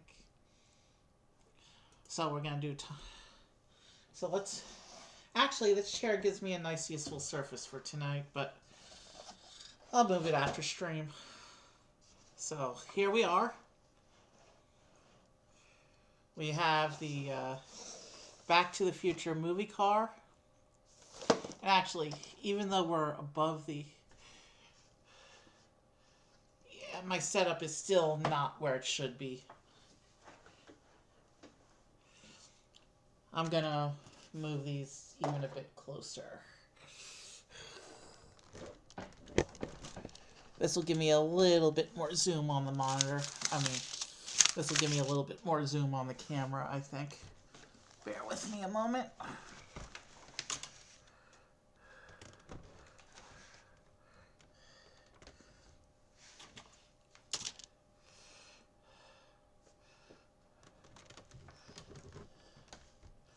So yeah, both of these went up for pre-order on during the Black Friday sale.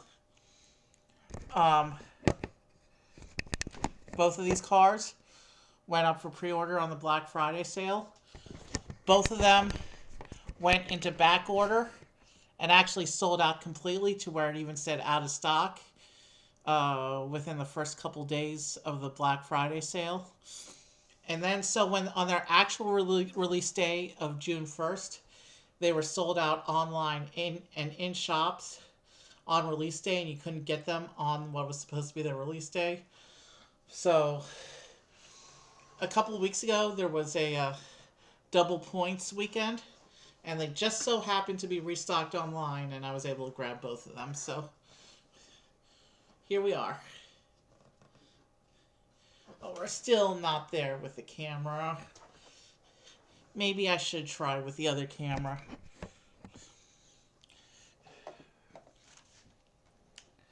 Let's just see.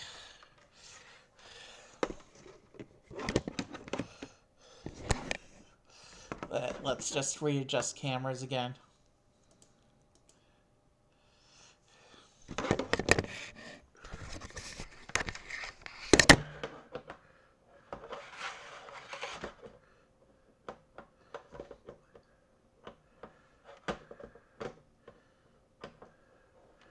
I had this camera balancing nicely before. I don't... Oh, you know why? Because it had the other camera to lean against.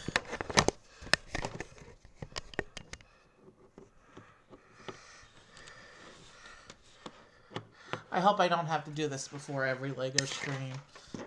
But I get the feeling I need to. See, I designed... My office desk is on wheels, which means I can actually adjust its position as needed for different things I need to do in here. So I have a feeling I'm going to need to adjust the cameras every time I do a LEGO stream. That's going to get annoying, seeing how much trouble I'm having with it this time. But yeah, now that's getting a lot closer of a view now. And this is a lot closer to the way my setup normally works. Still not perfect. Usually I could get the full width of the table, but I think this is good enough for what we are going to do today. So, let's not waste any more time on the camera today. We'll readjust as necessary when we're going to do a dedicated LEGO stream next time. And I can tell you, I have a special LEGO stream on. My first big set that I do on stream is going to be on Tuesday. And then LEGO's going to slow down for a bit. Budget's a little tight right now. I do have a backlog, but several of the sets are planned for the spring. And we don't have all the furniture over yet, which is going to hamper my ability to store and organize things for a few weeks. So, alright, enough rambling. This is not optimal. I usually get the camera's usually much closer to, can I get it closer? No, I'm not going to try anymore. You can see the whole table on screen. That's all that matters. Alright, so we have the instructions up. Speed Champions. Time machine from Back to the Future. Front of the box.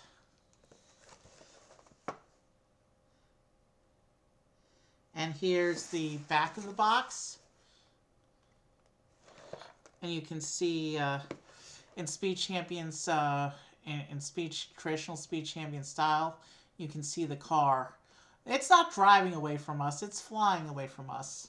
They've designed this set so you can configure it either as the car as it appears in the first Back to the Future movie or in its flight mode from the second Back to the Future movie. Since it's Speed Champions, we're going to... Well, actually, we're going to follow the whole instructions, look at both modes, and then I'll pick which one to put it in for the ending scene. But I think we're going to keep it in driving mode for the actual end display. So yeah, this is technically a 2-in-1, so there's the back of the box a little more. Enjoy this view of the front of the box while I push this push tab behind here. Let's get this open.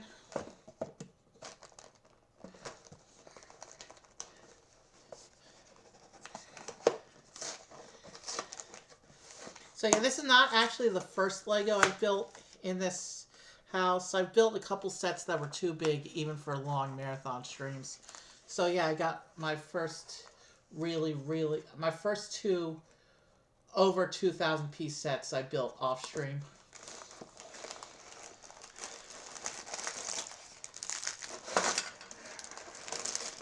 Okay. Ooh, there's a lot of extra bits and pieces going on here. So let's get organized. Bag 5, bag 4.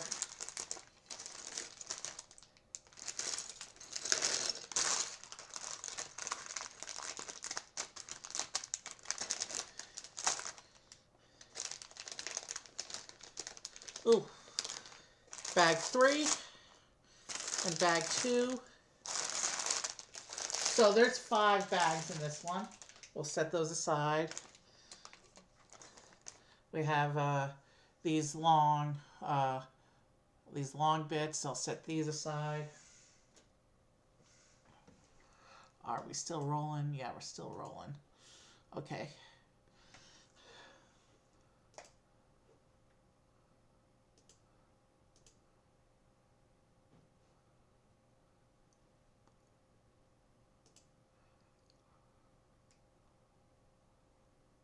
And then we have the sticker sheet.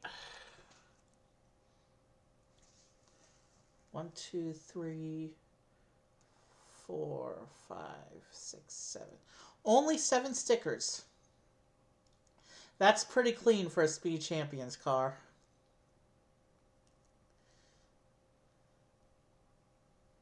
Yeah. We have the standard Speed Champions chassis piece. Bag 1's ready to go, and of course, the instruction book. Which, you know what we do with these by now. You know the traditions on this channel. We have the PDF instructions in the corner. So, with the instruction book out of the way, let's get into it. Let's open our instruction book. And this shows us the full Speed Champions wave. You can see there's a couple regular cars in here as well, including an F1. Actually, F1 the movie. There's an F1 movie. I don't know. I don't follow F1. So yeah, it looks like I missed one of the movie cars, but that's okay. When we do the rest of the Speed Champions wave, when the March cars come out, we will be getting that car. We will be doing the full Speed Champions wave like we always do. And here's a photo still from the movie. And, of course, a photo of the car.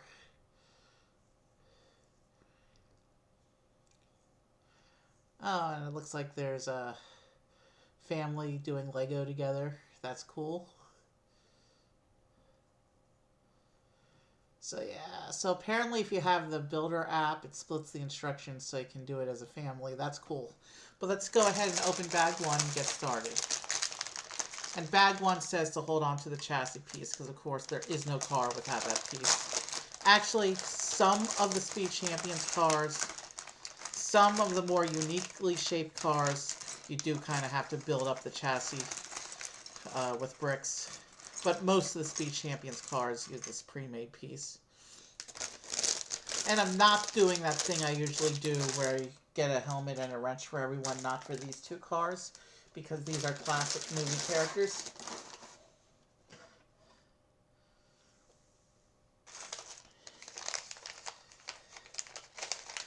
So they're not going to get a helmet and wrench.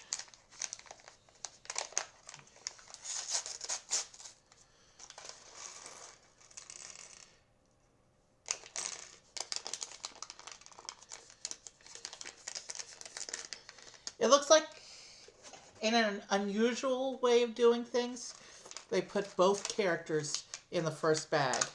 Because I see minifigure parts for both characters here. So that's cool. That means they'll both get to watch the whole build. And both whole builds, actually, since we're doing 2 cars tonight.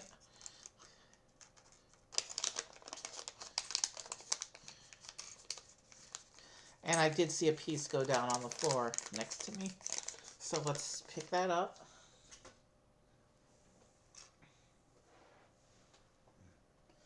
Where did it fall? If I can see where it fell, I can go pick that up.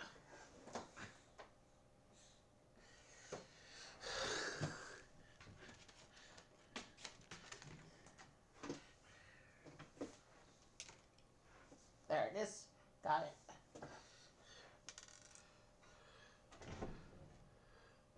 And I see I bumped the camera out of position again.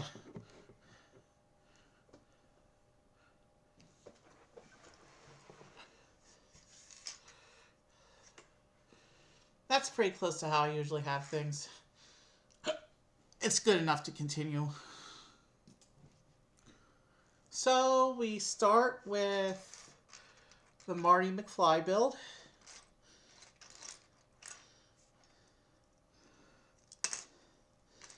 Oh, and he's even got his famous red puff jacket. That looks like a new mold for that piece.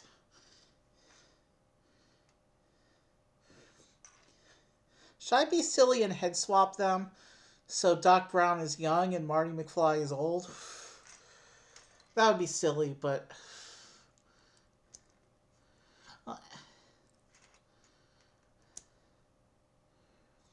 So yeah, we'll give him the standard happy face.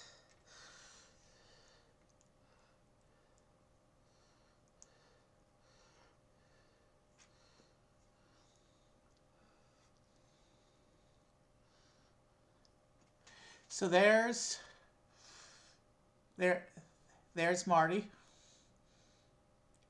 You can see very nicely detailed minifigure. This is his first time. Well, no, it's not.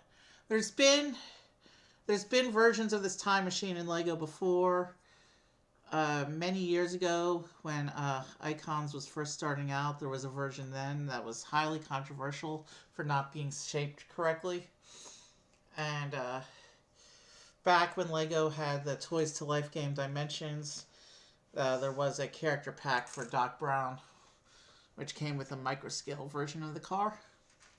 Oh, it looks like Doc Brown does in fact come with a wrench.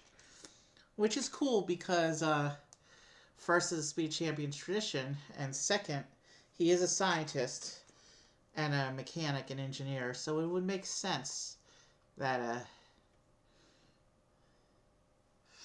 he would have tools like that. We'll give him the serious face because, well, he is the scientist. So he gets to be all serious.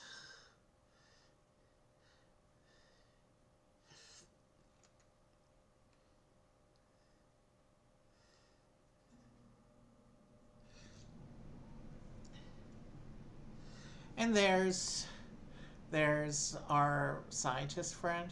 Actually, you know what? Let's give him the happy face too.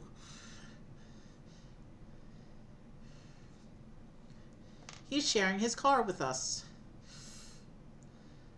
Or actually, we're rebuilding his car for him. So there he is. And he's got some nice back printing going on.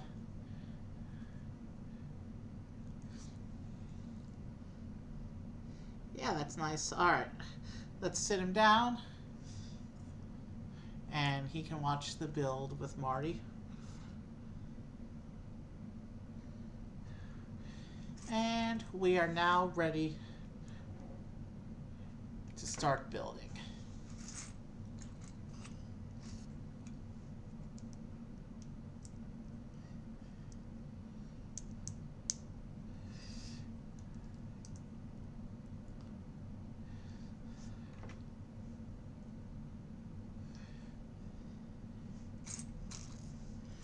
Now this is a Lego build.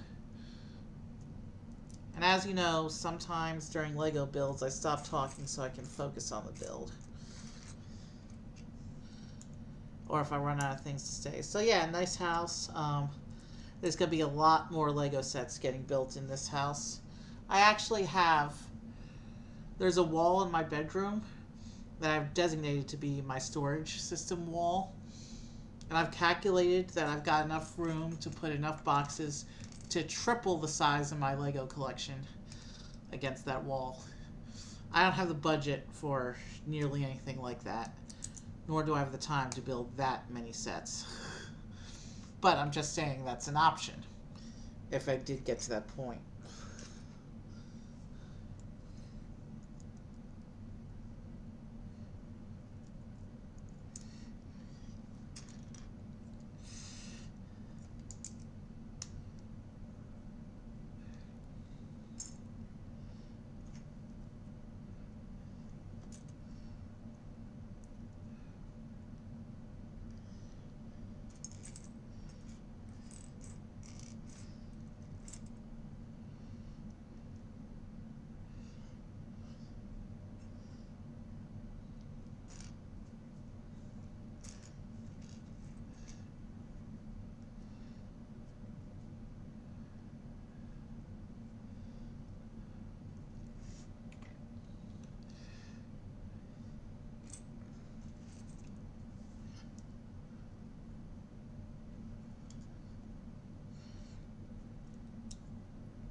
Let's see, this slots in like this. Alright.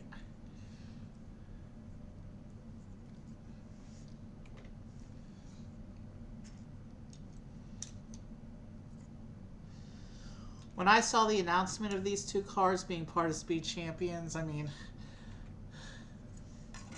that was really cool. It's cool to see them doing movies that aren't just Fast and the Furious, although they did do James Bond a few years ago. That was the first Speed Champions car I built, actually.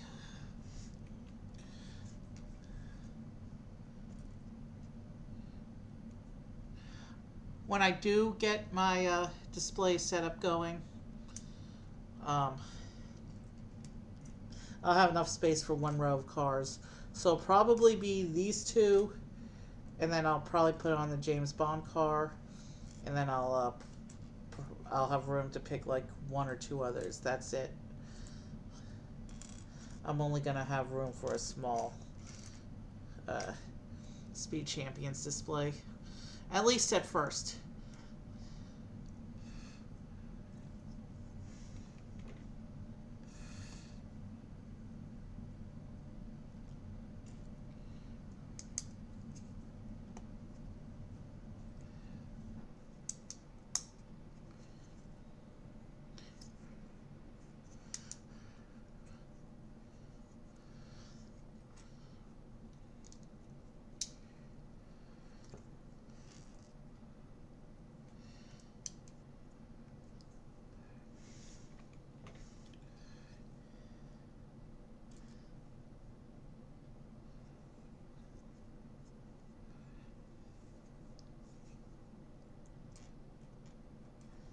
This is the piece I want, I think. No, I want this piece first.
Now, if this was one of my normal streams, we'd be just starting at about one of these times. And really, we are just starting with the Lego build portion of the stream. But we had that whole additional section first. So we've already been streaming for a little while.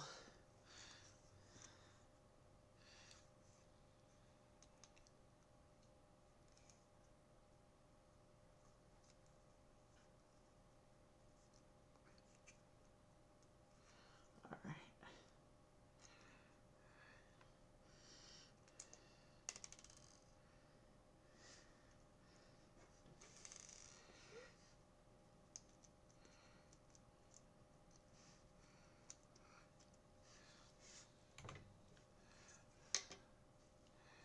Okay.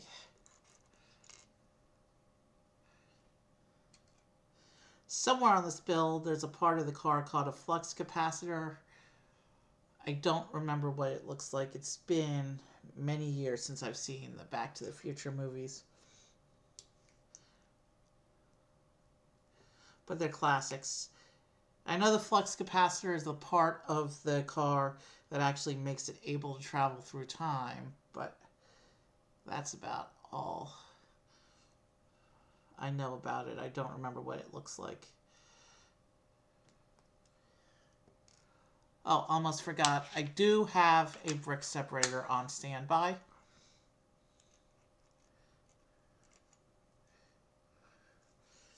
Just in case. If I know the sets that I'm building on a stream aren't going to have a separator, then I pull one of my spares.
I've noticed that my Lego goes a lot faster and a lot more efficiently when I'm not actually talking.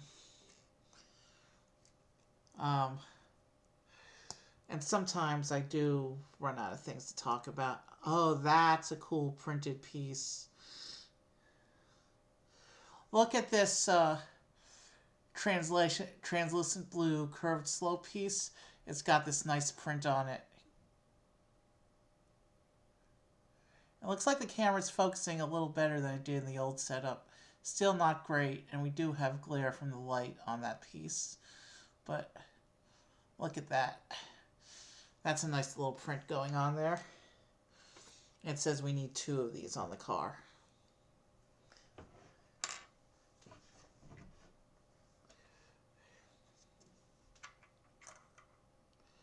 Oh, I forgot to give him the wrench.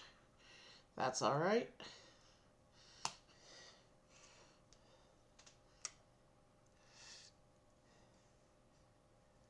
There, we'll put it in his hand later. I'm focused on the build right now.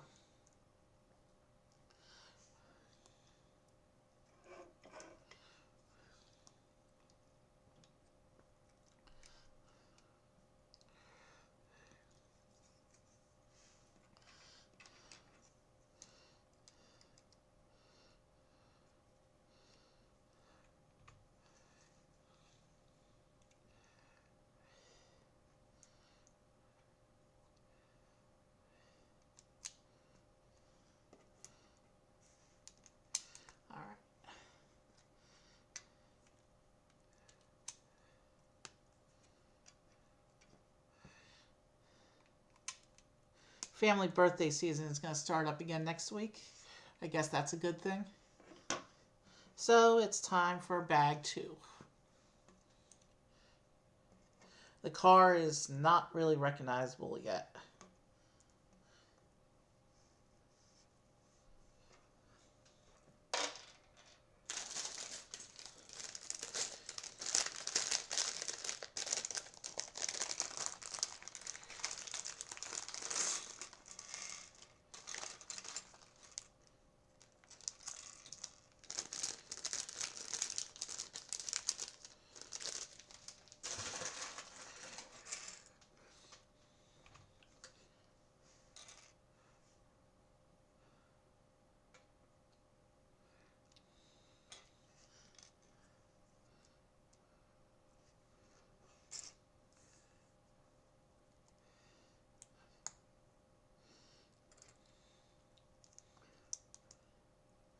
So Speed Champions is really the series that kicked off my Lego collection into overdrive. When I started it, like 2 years ago, when I got that James Bond movie car.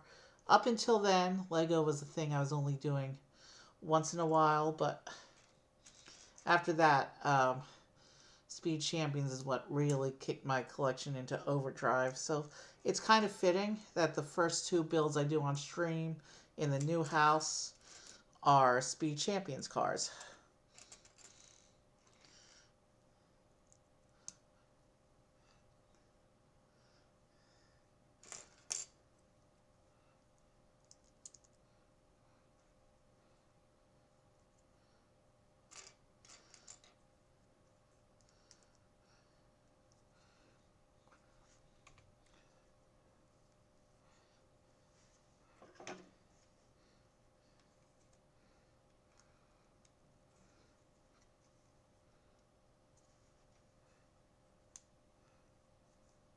Oh, I did that incorrectly. This is how they're supposed to orient.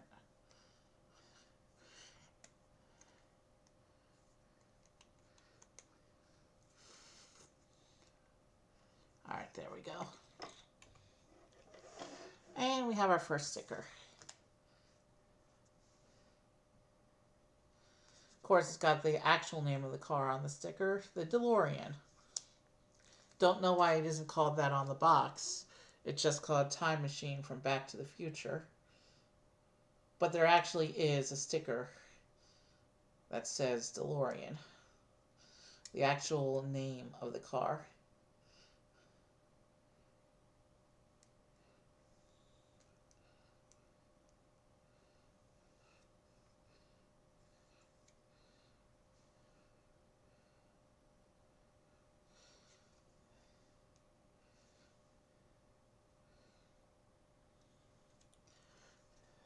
There's the sticker.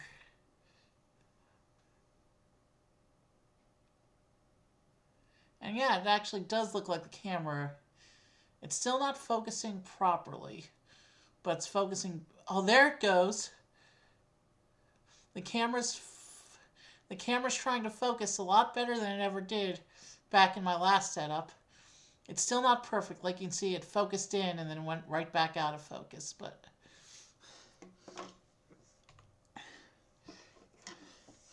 let's keep going.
Let's build both these units and then I'll attach them.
Okay.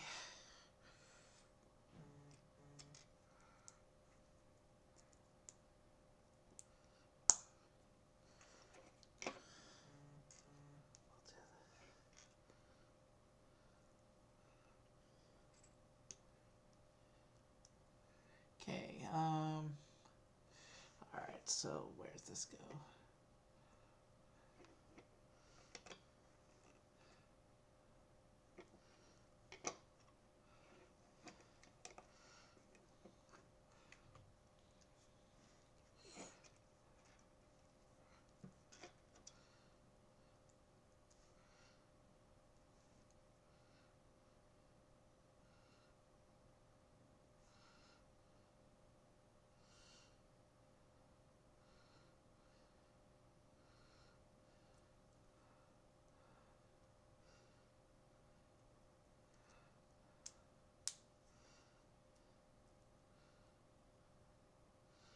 Okay, that's a nice printed piece showing some of the circuitry inside the time machine.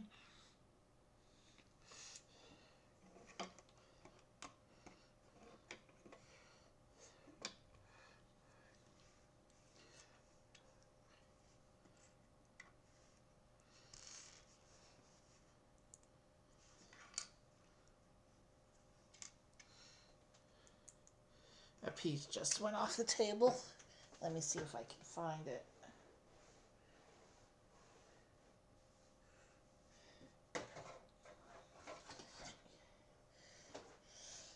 You know what? There's few enough parts left. Let's on this pile. Let's go ahead and keep building. And then if there's a piece that's not in the parts pile, then we'll try carpet diving.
Oh, I pushed that one the wrong way. It's supposed to go like that. That's why I wasn't recognizing the picture. So now I can keep going on as the instructions show.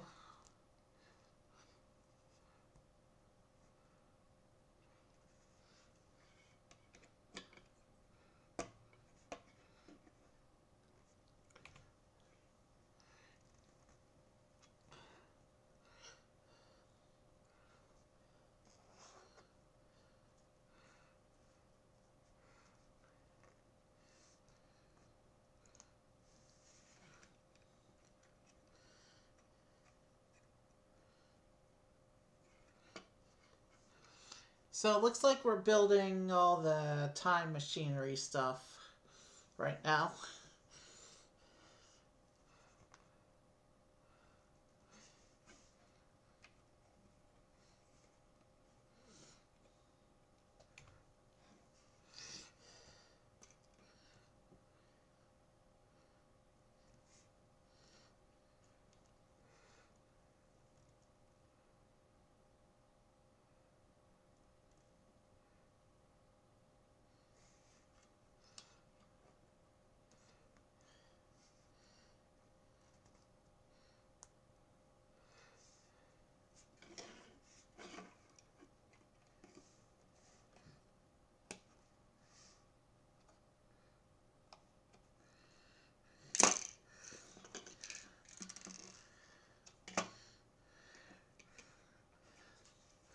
Okay.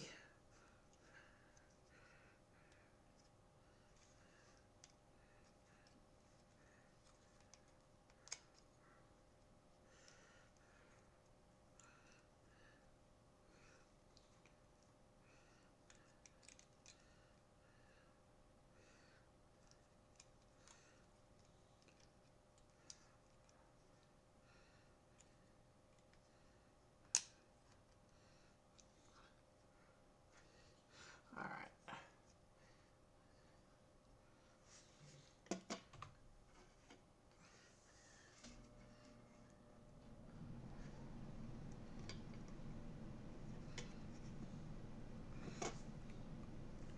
Alright, so it's time for bag 3. So whatever piece I thought fell must not have been all that important. It must have been a spare bit. If a piece even fell at all. I thought it's... Oh, and when did he fall down again? Oh well, let's sit him back up. And get bag 3.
Here's another nice printed piece I'll show you in a moment.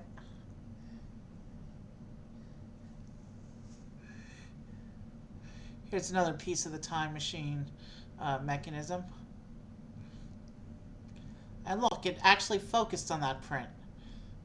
I like this setup if it's going to focus like the other setup never did.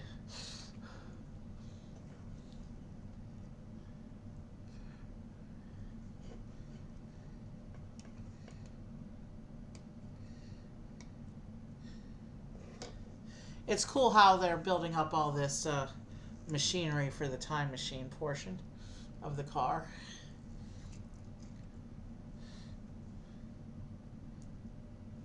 Hopefully we don't just cover it all up, never to be seen again at the end. Hopefully they leave a way for us to open this up and see all this detail. It's Speed Champion, so you never know.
So this build is actually going together pretty quickly.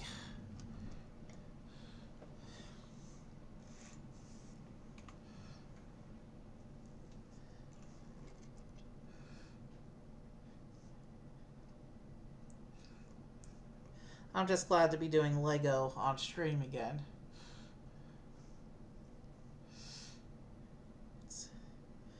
I missed streaming when I was doing those other two big Lego sets. The one, I actually had to split over 4 days because it had so many pieces. The other, I did do it in a day, but I started at 10 a.m. and I didn't finish till like 11 p.m. That's how big the set was. And I needed a couple breaks throughout the day as well.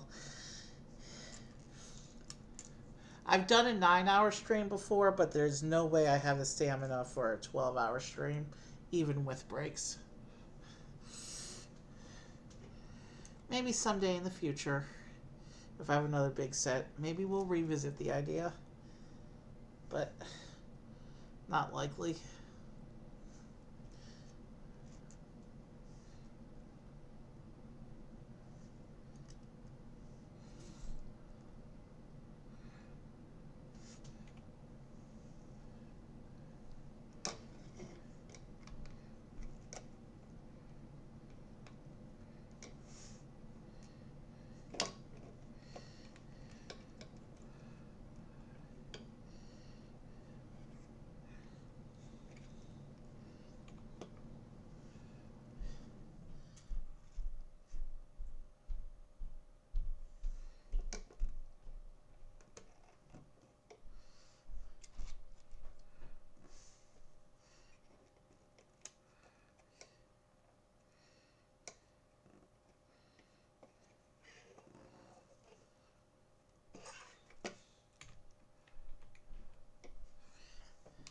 Well, we're already almost done with bag 3. To be fair, there wasn't much going on in bag 3 to begin with. This almost didn't need to be a separate bag.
Okay.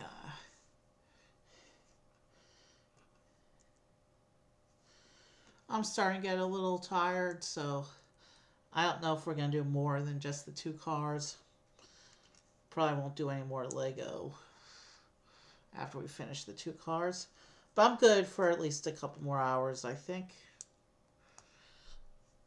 I was thinking about doing kind of a late night marathon as long as I want kind of deal, but I don't think that's going to happen. We'll see how I feel after I build the other car. But I'm good for at least a little while. It looks like we're going onto our sticker sheet again.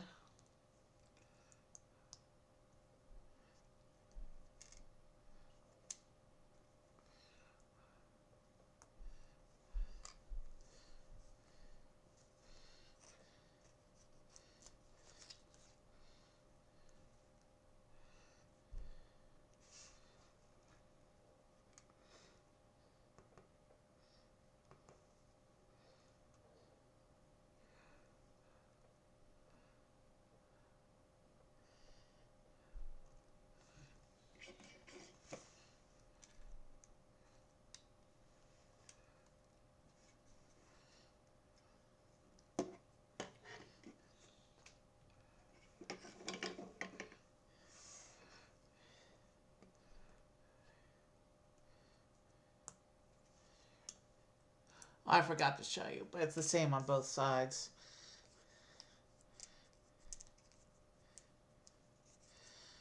Once I put the sticker on, I'll show you the pattern that we just put onto both these little sections here. That's what it looks like. There's one print and one sticker that make up that pattern.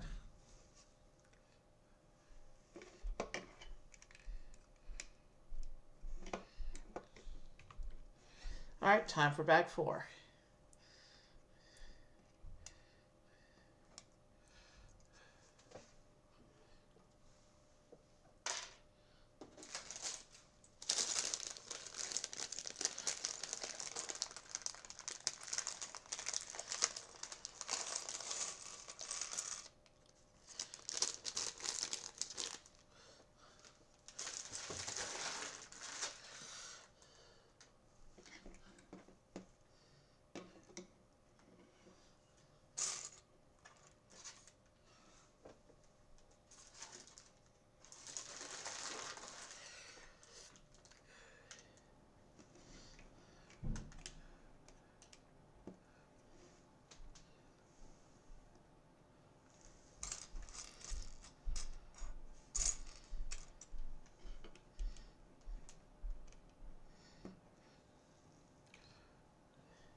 Five bags seemed like a lot, but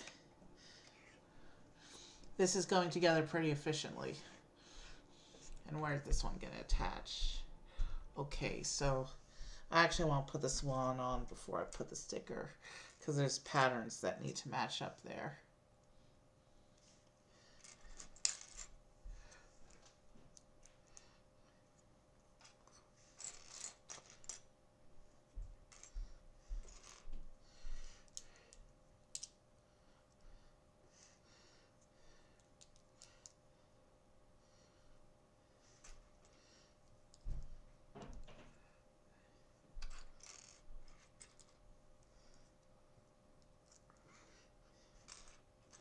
In fact, knowing that this piece has a pattern, I should have waited on those other two stickers.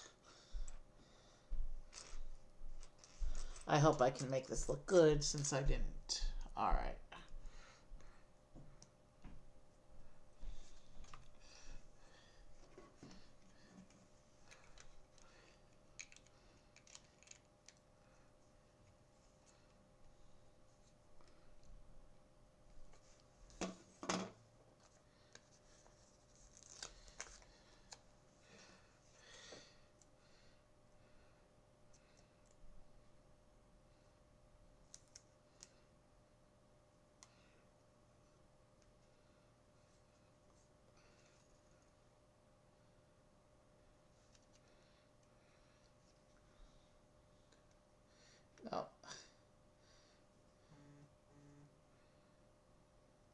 Stickers are adjustable, prints are not. So if I make sure that the side that's supposed to line up with the print lines up, I can fix the other sticker if I need to adjust the other sticker.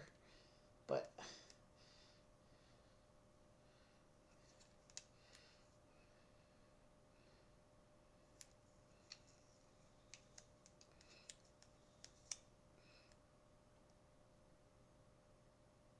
I know I'm a little bit off camera right now, but sticker adjustments require precision. I need to be able to see what I'm doing here.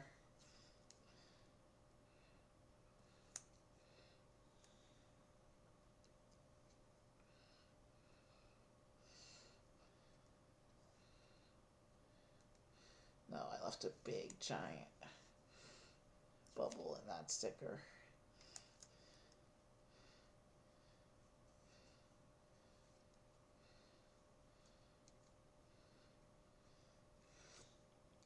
The other sticker's not too bad once I lined up the print. There. That's as good as it's going to be. I know it's not perfect, but it's close.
Ah.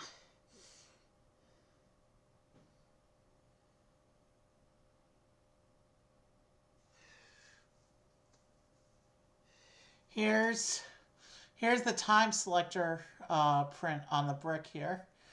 This is where they select the dates for the time machine. That's a pretty cool piece right there.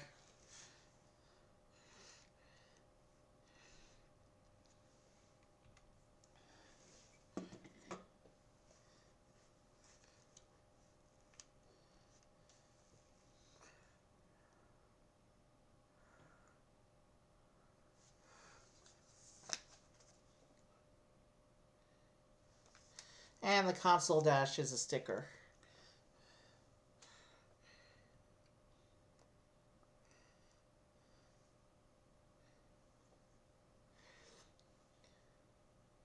It does reference the plutonium chamber, though.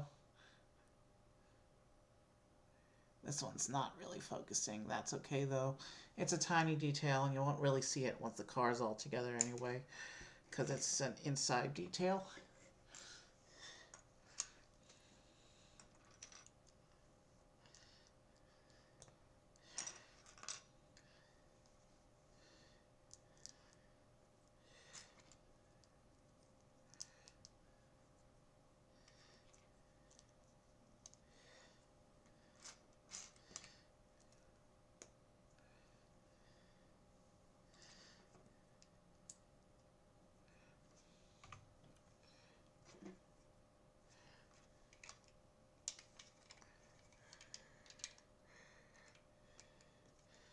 Alright,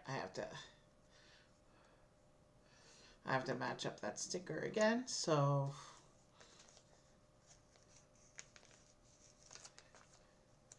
give me a moment.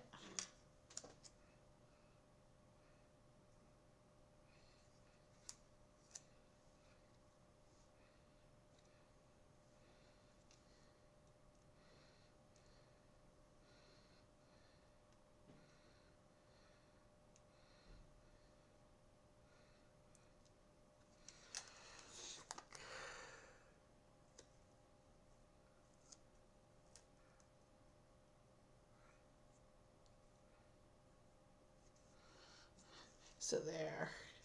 It's good enough on that side. Not perfect again, but good enough.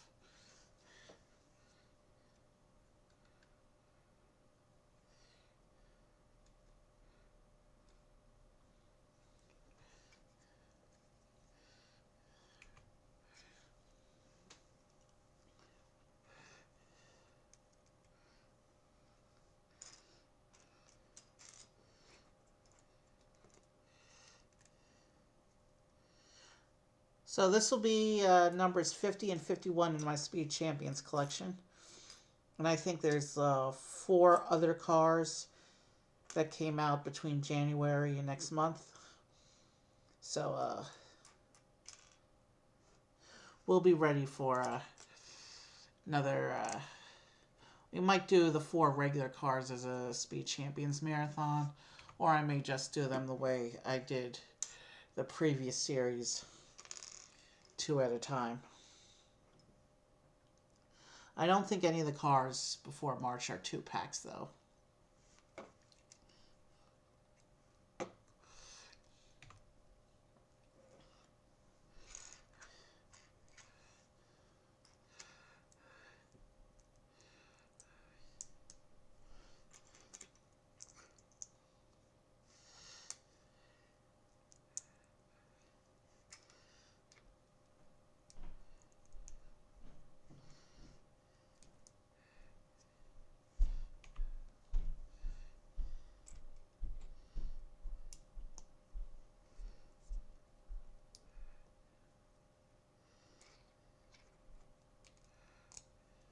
Let's see what did they...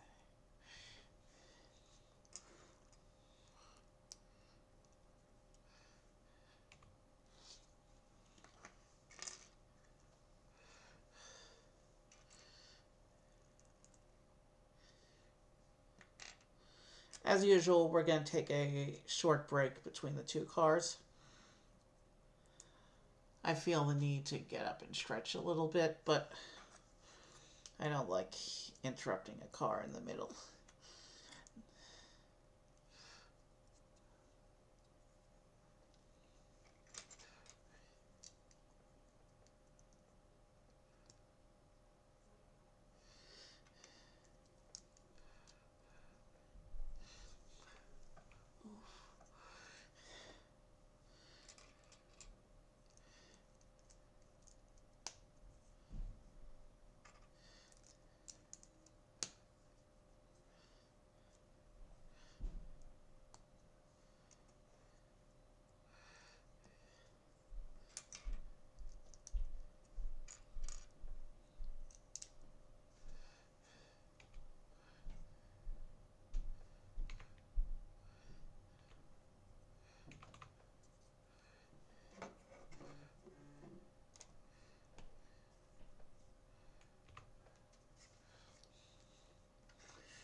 Interesting.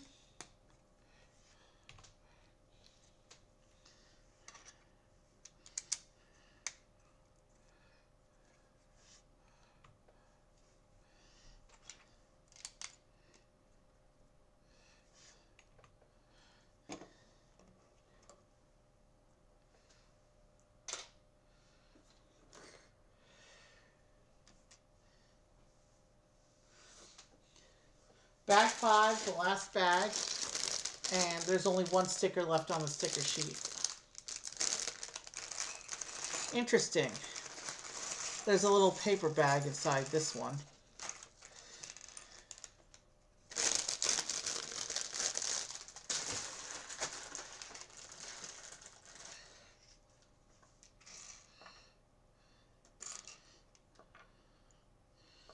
Let's set the wheels out of the way until we need them so that they don't roll around on us.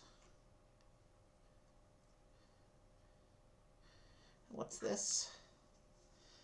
We have not seen any instructions indicating to put anything in the wheels yet.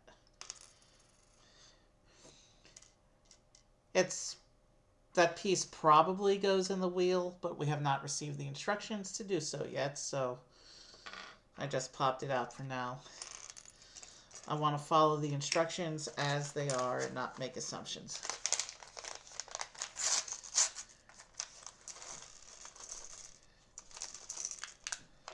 Interesting. So this little paper bag 5 is a bunch of blue translucent energy tiles. The kind they often use for water, but on this car are most likely used to represent energy.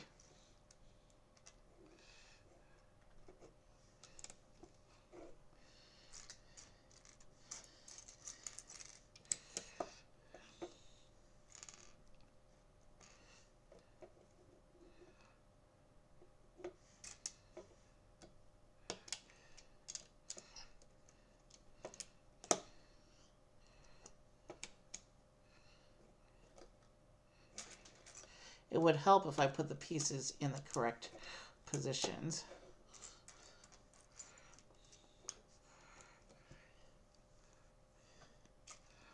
And a nice big tile here in the middle.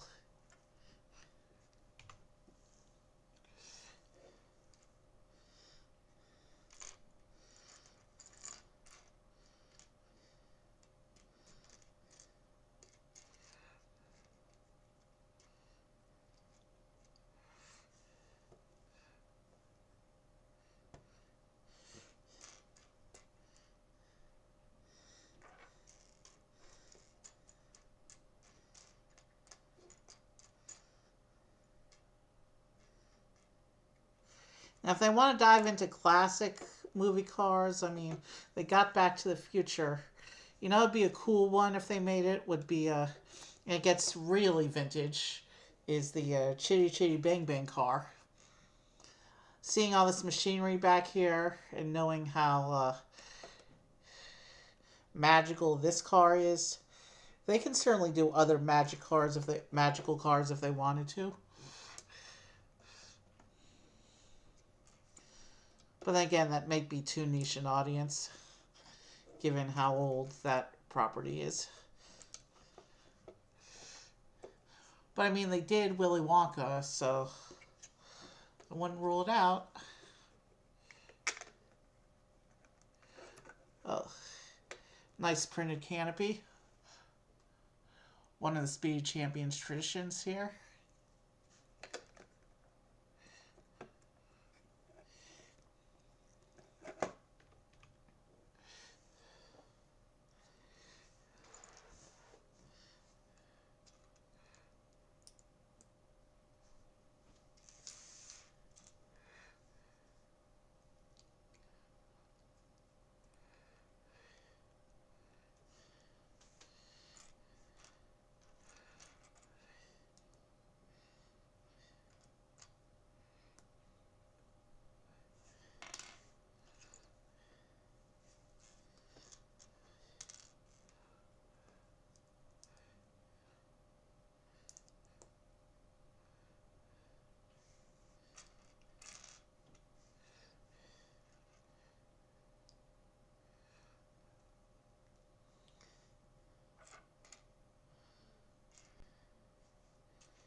Oh, cool. Some more printed pieces.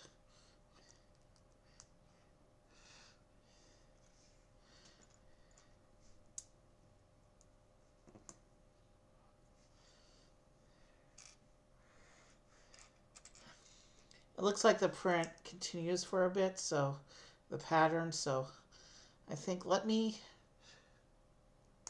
build up the section and then I'll show it to you when I finish the section.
Lego's been doing a lot of cool stuff the past few years. Well, they've been doing a lot of cool stuff since, the beginning, but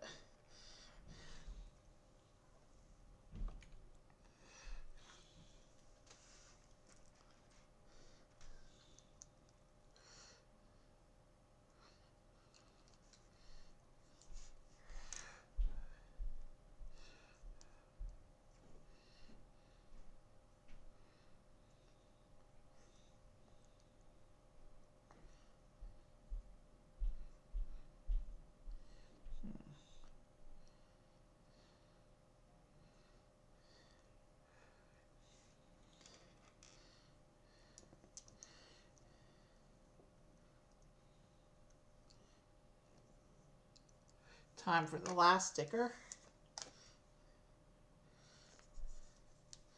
It's just a little logo, which looks like it says DMC.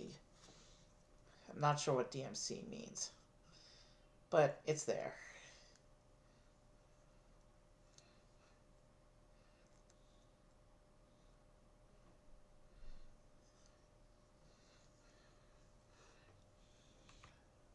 Okay, that's what this section looks like. You can see the prints and the stickers. Lots of detailing going on there.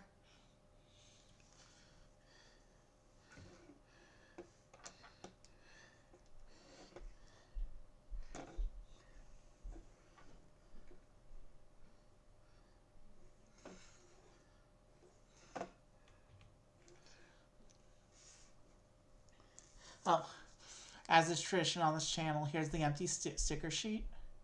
We no longer need this.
let's see here. So I guess these long cables represent the wires for the time machine going into the engine of the car. That's my best guess, seeing how the instructions say to lay them.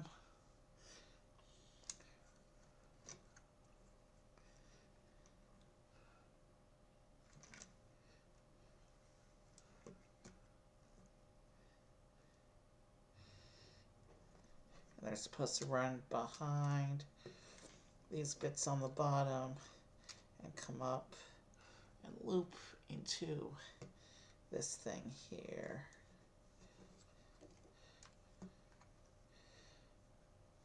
But they're supposed to loop onto there and then down behind here.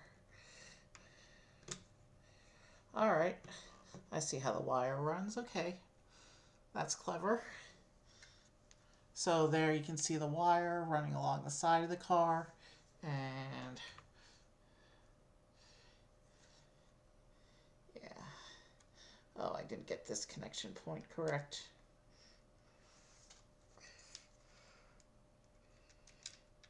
It's supposed to come out here. So it goes in this bit, comes out this bit, and then goes up here, tucking behind the hinge. But I've just lost all the other connection points.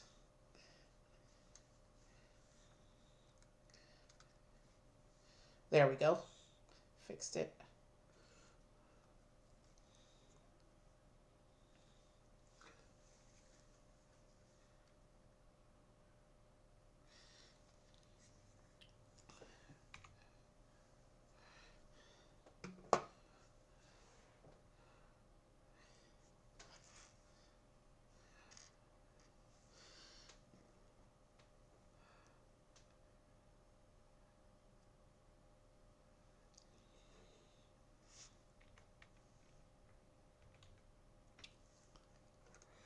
Okay.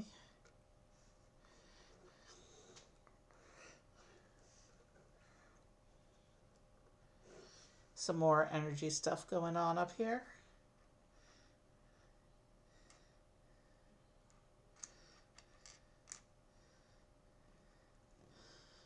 And I see some green unicorn horns in my parts pile. I wonder what they'll be used for.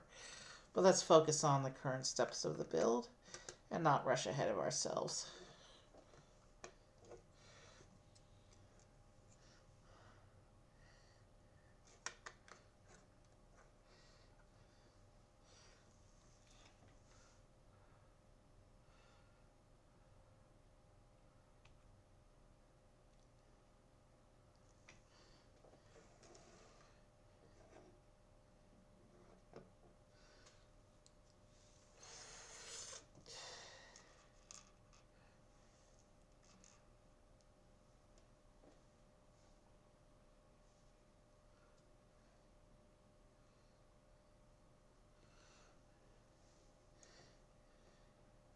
Okay, so it's just part of the time machine assembly.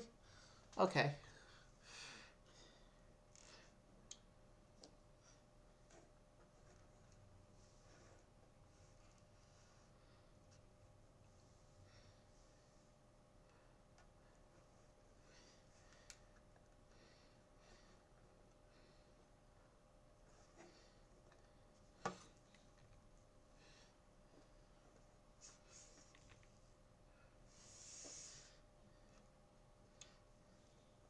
Some more of the energy stuff going on.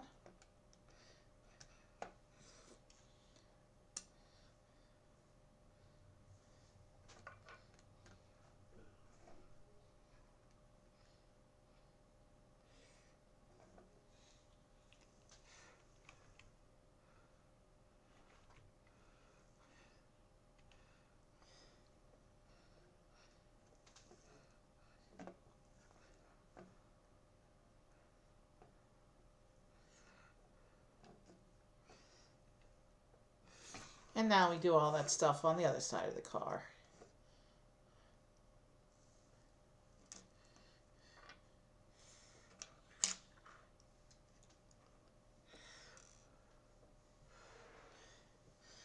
And this time I'll be able to do it correctly because I know where all the connection points are this time.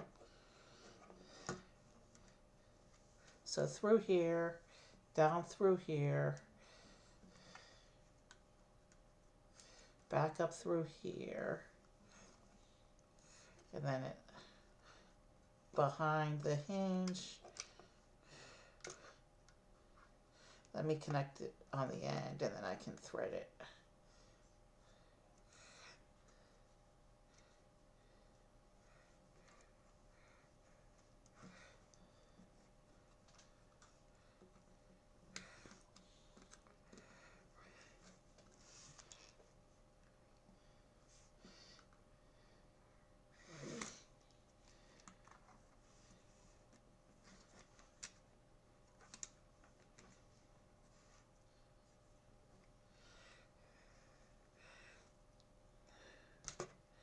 Okay, we've hit all the connection points correctly.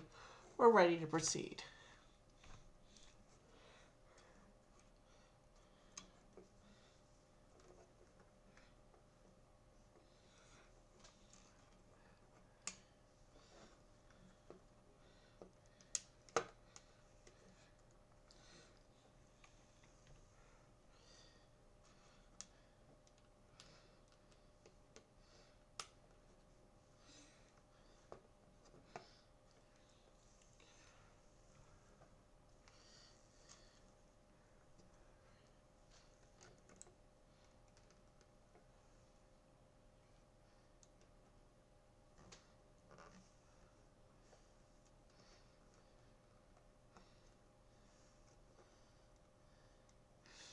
I will say there's some pretty interesting techniques going on with this car.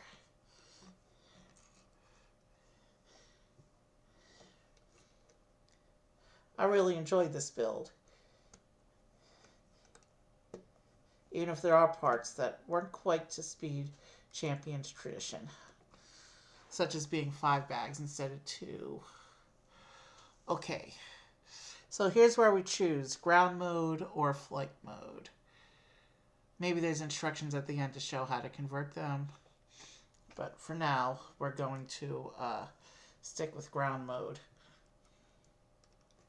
And if there's any little assemblies or whatever we have to put together for flight mode, I'll put them together.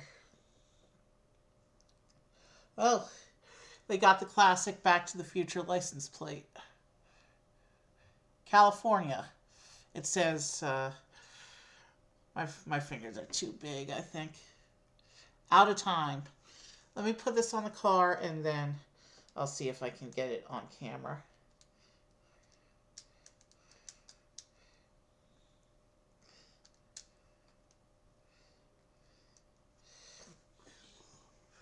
There we go. Now you can see the license plate. The California part is in the shadow of the rest of the build, though. But there we go. Pretty good focus there. I like that. That's a nice detail.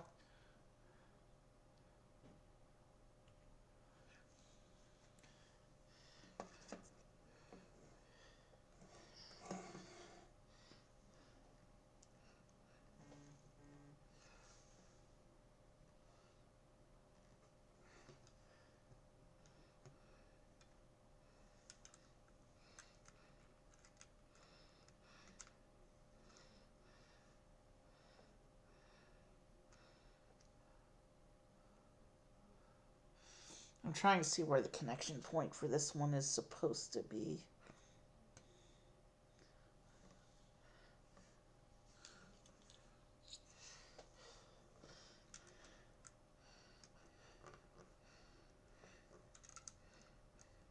I think it's here. Yeah, it's going in. We found it.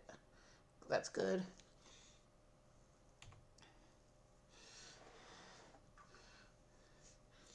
So we were, in fact, supposed to put the tiles in.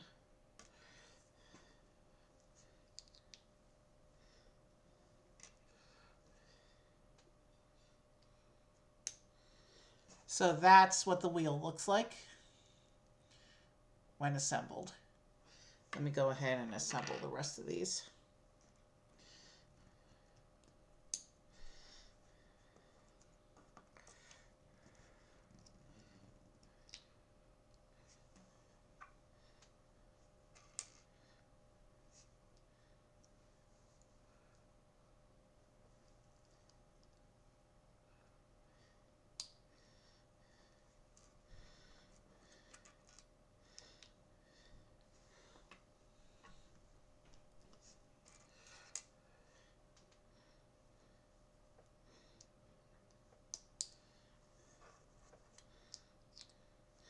So one more look at the wheel. And now I'm going to attach all the wheels.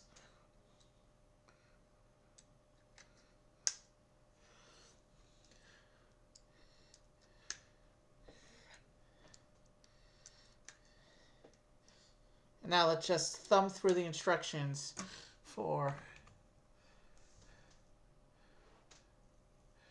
doing the flight mode. That way I can see what's all involved in the process. Okay, so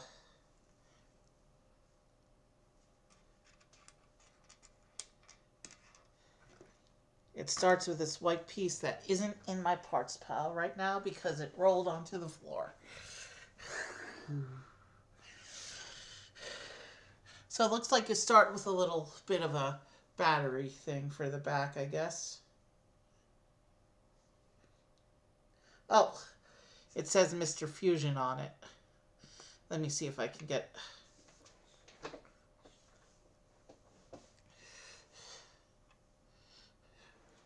So we build this bit for Mr. Fusion here, and that will go where the yellow bit is.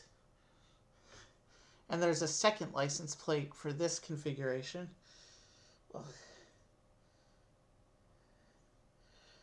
Dated 2015, and then some numbers. So this is the 80s imagining of what 2015 would look like. Obviously it didn't come to pass. So that's a alternate piece that needs to be... and the wheels still get the thing on front, but you get these bits here. So let me go ahead and put the pin in these bits.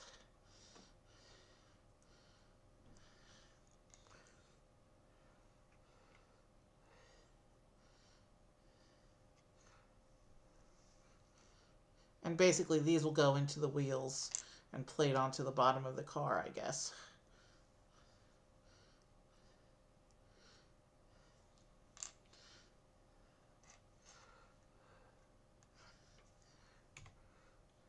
Yeah. So if I pull the wheel out,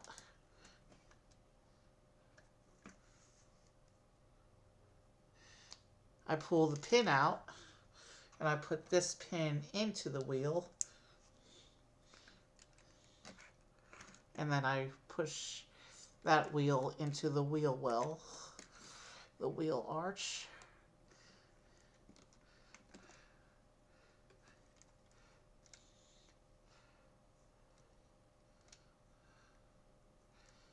And that's what it would look like to swap out the wheels for flight mode. We're not going to do that, but I'll take that back out, put the wheel back how it's supposed to go, or how that goes. It's supposed to go that way if you're doing flight mode. What I meant to say is put the wheel back how it goes for driving mode, like that. So, the bits to swap are the yellow bit for Mr. Fusion, and then the license plate for this orange one, and then take out the wheels for the new wheel frames. That's how that all works out. Okay. These are spare bits. And with that, the Back to the Future time machine is complete. And we will turn off the instructions. And let's do a close-up of the car. This came out nicely. I like how this turned out.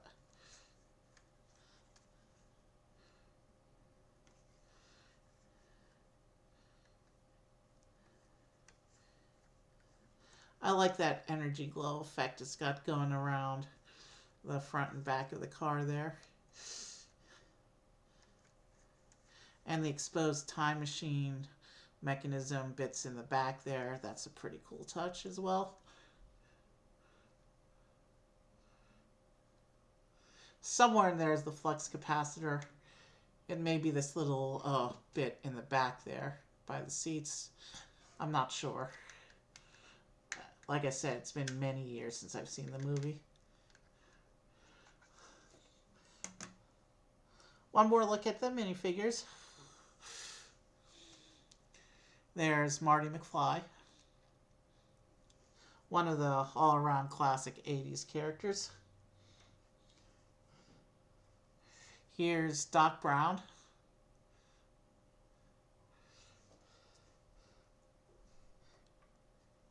And we're going to go ahead and set aside these 6 conversion bits.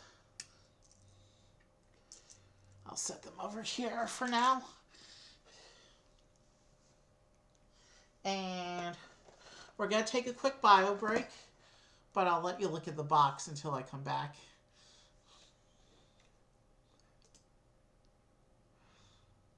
Let's take a quick little break.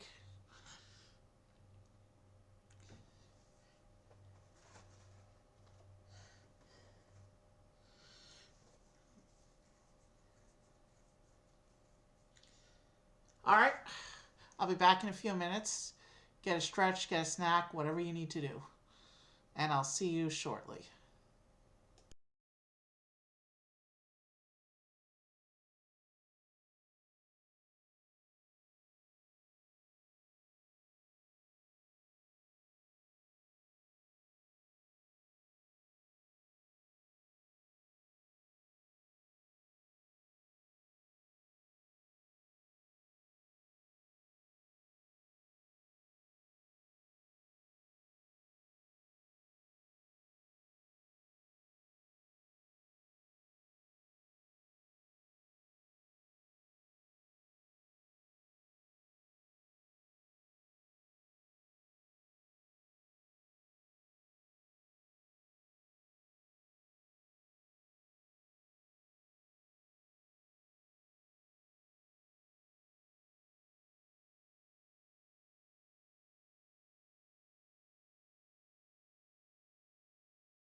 As I always say, never underestimate the importance of a good bio break during a long stream. And we've been going just over 3 hours since we first started, so let's keep it going and let's get ready to build Lightning McQueen from Pixar's Cars. When this first got announced as a Speed Champion set, I thought it was pretty interesting. Cars, I'll be honest with you, Cars was never one of my favorite Pixar movies. In fact, I always found Lightning to be a little bit obnoxious, but I do appreciate Pixar a lot, and it was cool to see him get made as a car. And with the exception of that going overboard they did with the F1 last year, I really do want to have a full Speed Champions Generation 2 collection. And he is cute, even if he is a bit obnoxious. And as a toy model, he's not going to come to life and do all that rudeness anyway. So, well, actually, Toy Story, you never know. Well, It's a cute car, and it's cool that Speed Champions is branching out and doing some more unique movie cars. Even if this is the first Speed Champions Generation 2 car not to come with a driver. So there's the front of the box. And there's the back of the box, as in the Speed Champions packaging tradition. The back of the box shows the cars driving away. Of course, he's car number 95. And you can see here a picture of the character as he appears in his movie model, with proper non-Lego curves and all that. But I think I prefer the Lego shape. Oh, almost forgot. They can watch the build, because that's what we do with minifigures on this channel. But let me take the car off screen. You know what? No, it's rolling around too much on there. Where he won't roll around too much, though, is if I stick him on the keys of the keyboard over there. And I was going to say he's still on camera once I set him on the chair, but that's where the instructions are going to go. So, back of the box one more time. And you can look at the front of the box as I do the push tab here. And let's see what's going on with this. Oh, he's got the new paper bags. Alright, let's see what's involved in this box. The instruction manual. You know what we do with those here?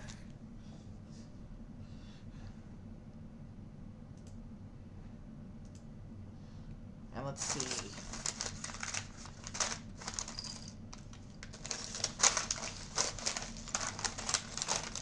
Once again, with 5 numbered. Ooh, this is a more traditional Speed Champions sticker sheet. I'll show you in a moment. But look at this chaos. This is the kind of sticker sheet you expect from Speed Champions. And because it is a character, and because there's a lot of multi-part stickers here, we're gonna build up whole sections before we apply the stickers that go on those sections. That way we'll be better off lining up the stickers. But man, that's a lot of stickers.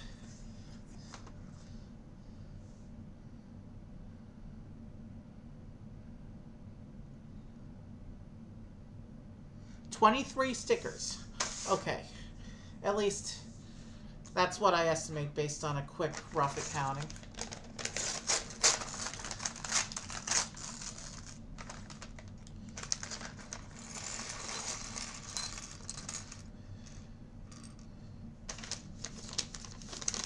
I've only had one set before that came in all paper bags, but I've had a number of sets that have come in mixed paper and plastic.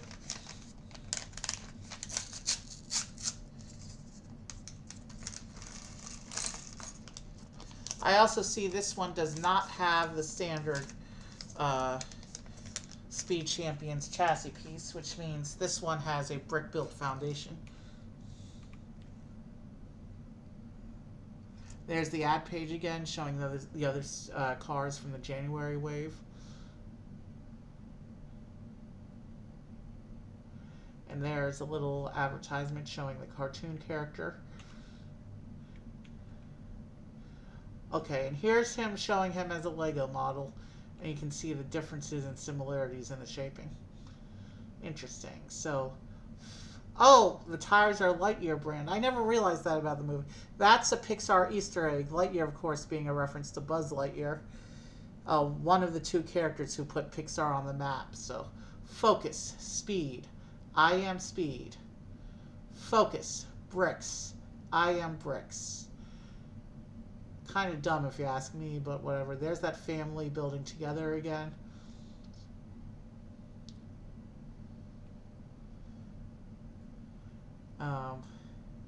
And this one just says open bag 1 and get right into it. So let's do that. We have 5 bags. So let's get right into the build here.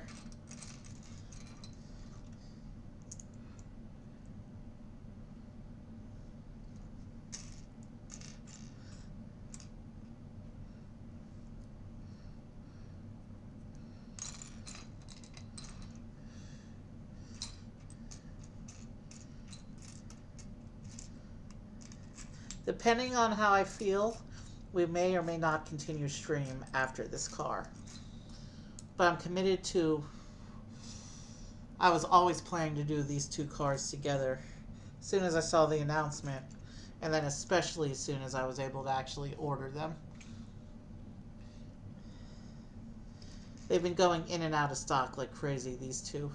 Speed Champions isn't usually one of their more popular lines, although it's one of their better value for money kind of lines, but overall it's not one of their. As far as I know, Speed Champions, well,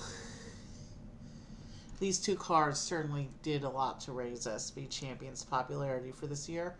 I will say that.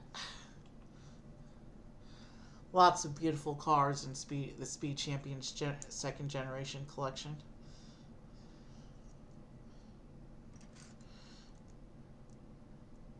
We're in the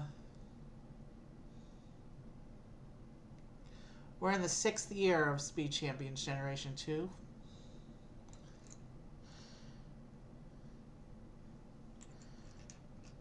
They've done a lot of really cool cars in the line. Maybe after the August wave, we'll do a ranking. Did I mess something up here?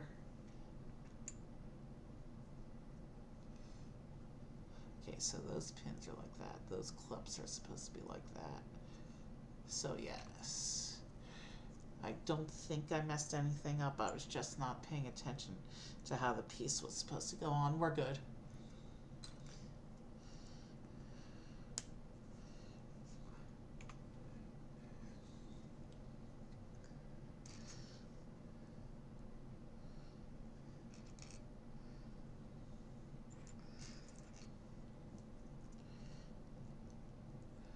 Oh, cool Easter egg coming up.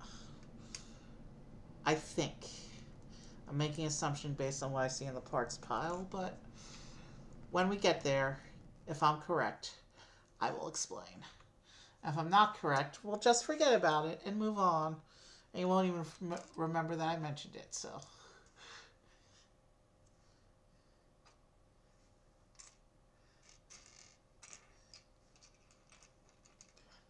Ooh, the sticker sheet. The eyes for the character are on the sticker sheet, and they are staring up at me.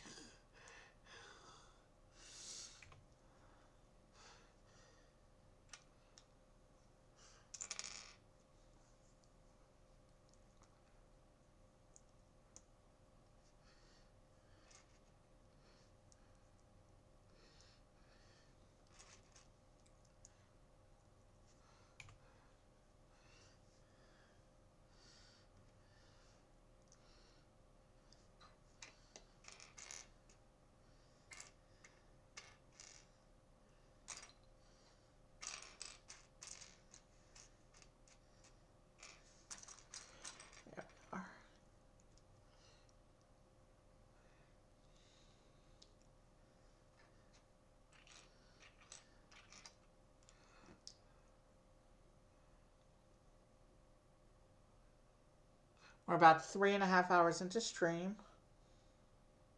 Doesn't mean anything, but I like to keep metrics and estimations.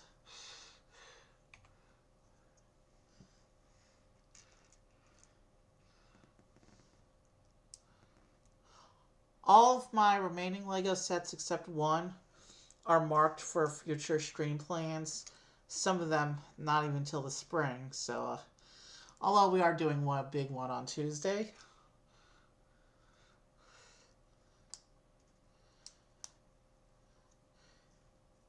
Tuesday I got a really cool set for us to do. I mean, these are really cool too. Just Tuesdays is going to be a big set. I think you'll like what I have.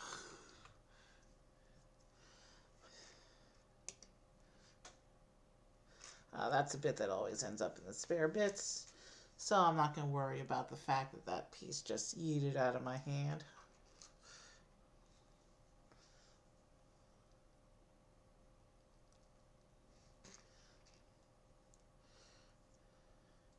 So far, nothing's recognizable as car parts yet. But that's why we got to keep going, because eventually it'll come together and then reveal itself in kind of a car shape.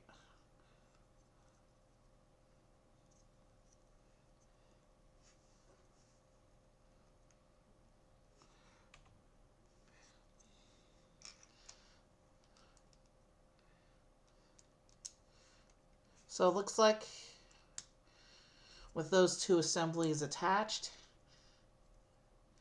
and secured, where we got the basic chassis going on here.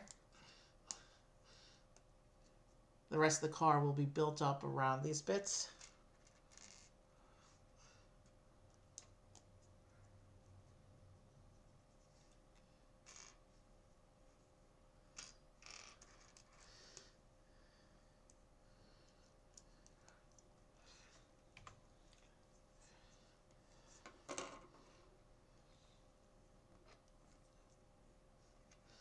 It's interesting we're putting the axles on first, even though usually we put on the axles with the wheels, but that's a cool. Ultimately, the wheels are going to get put on, so it really doesn't matter when the axles go on. The reason they put the wheels on in the last step is so that the car doesn't roll around on you while you build. And I appreciate that. But the axles, that's not going to affect anything whether they're on or not, so.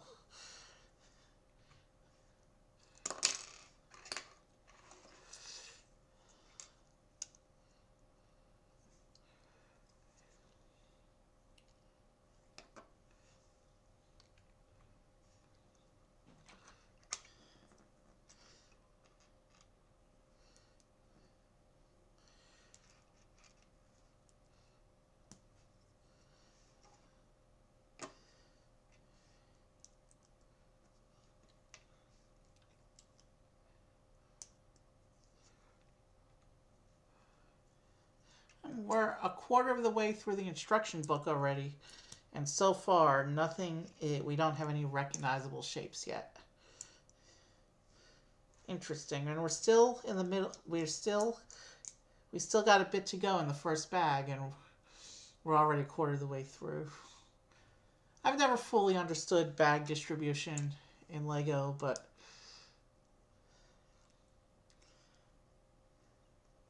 I'm sure they have a. Well, sometimes it's obvious how the bags are distributed, and sometimes not so much.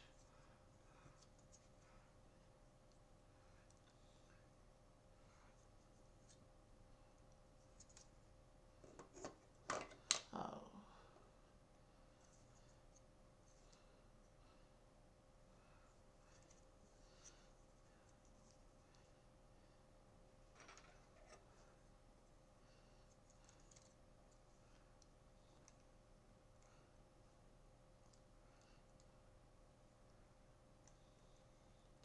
Oh, that's how it lines up. Okay.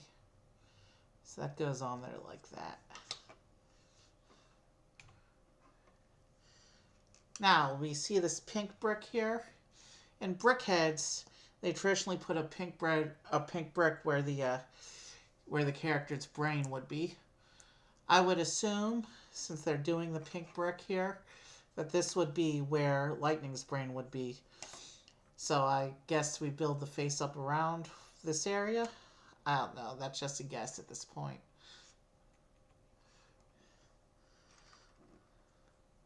But yeah, the pink brick is a big Lego tradition when it comes to character models.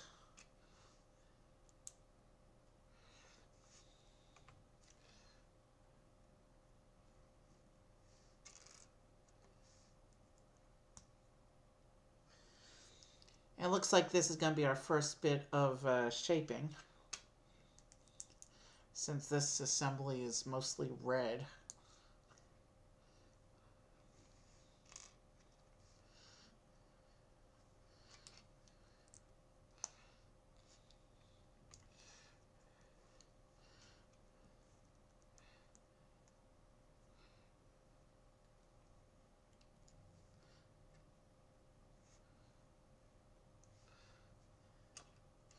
We're almost through bag one.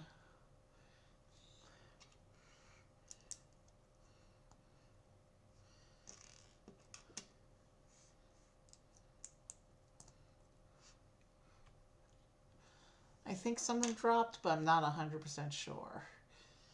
Let's just carry on, and if I'm missing a piece, we'll do a floor dive.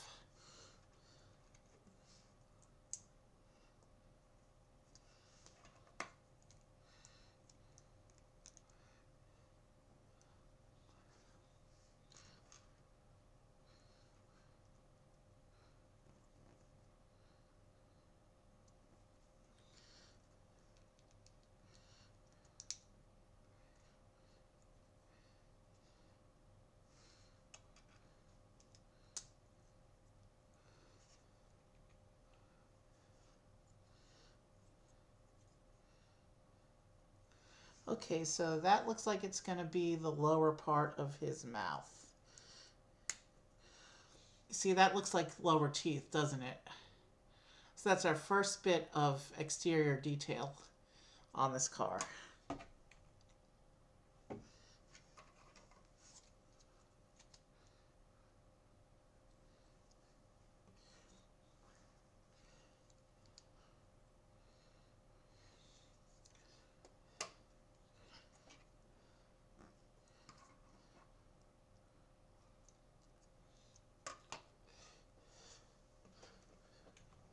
Bag two.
All right. That page went together nicely.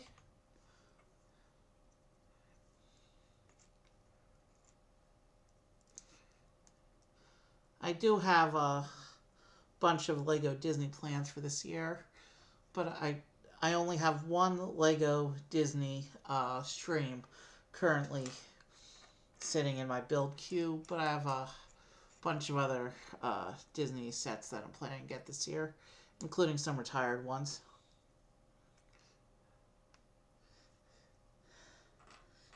Not just Disney, but Star Wars as well. You know, a bunch of the themes. We'll probably be expanding on our Marvel this year as well, and all the other Lego themes that I like. We may even start getting into Ninjago a little bit.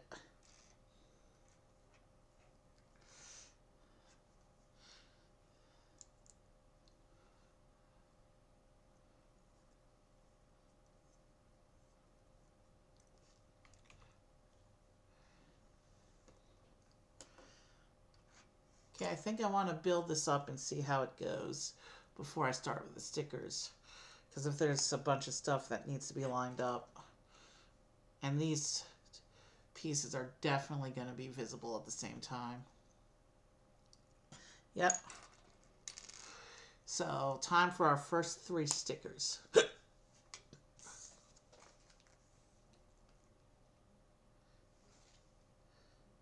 Medicated bumper ointment. So we're doing an advertisement banner on whatever part of the car this represents. And I need to center this across the middle tile so that the bits I put on the wedge bits line up and look even.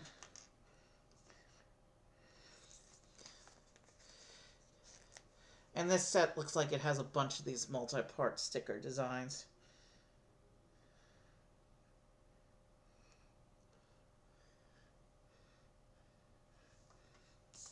It's not going to be perfect.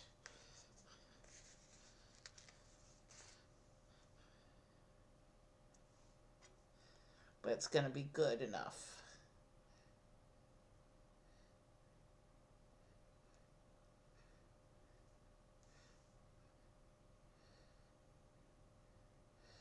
That looks roughly lined up. Emphasis on the word roughly.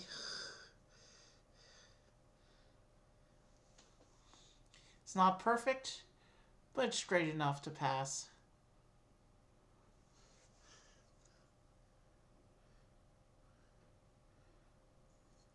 No, actually, it's not. Whatever, let's just move on.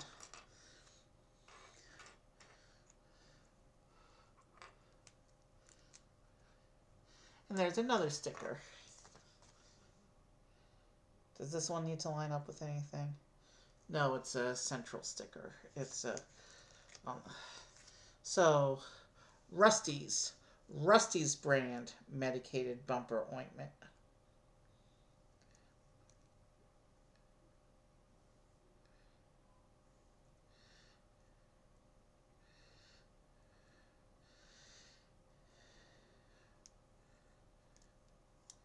I need to center that a little bit better.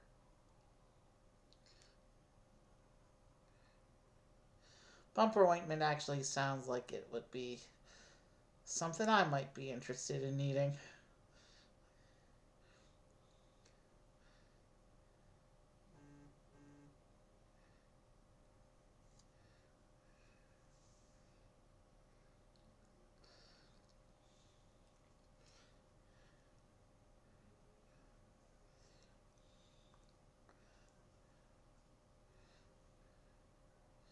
Nope, still bad.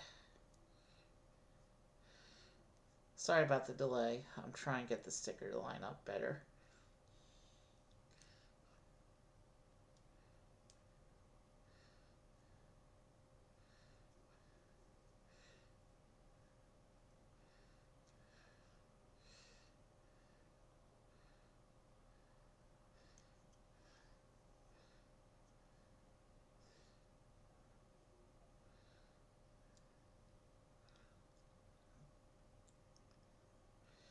That's as good as it's going to get. I need to move on.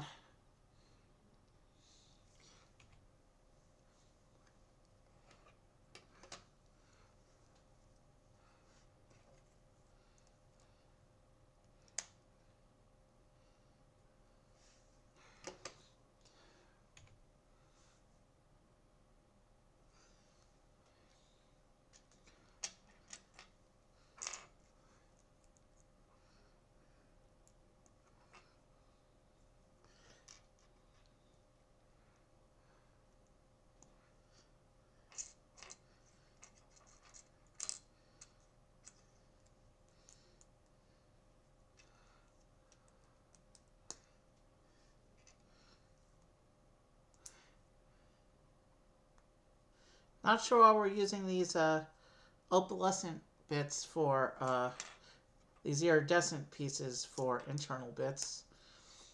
They probably have a good reason for doing so. You can see that little iridescent bit at the end there, that blue thing.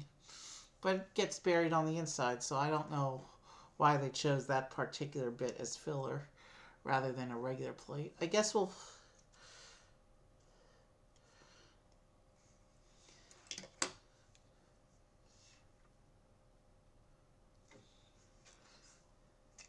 may never know. Sometimes they put little filler bits like that in.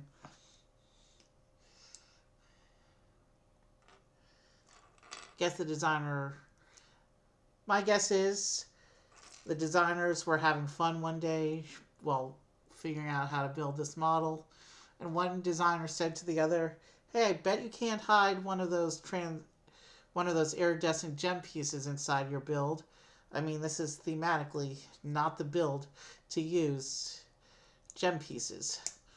And the designer was like, "Oh yeah, I can hide one in there.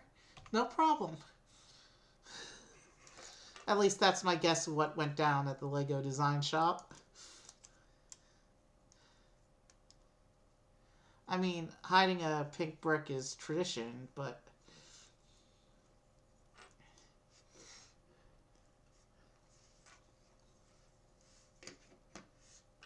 okay, gotta be careful here because these bits have printing.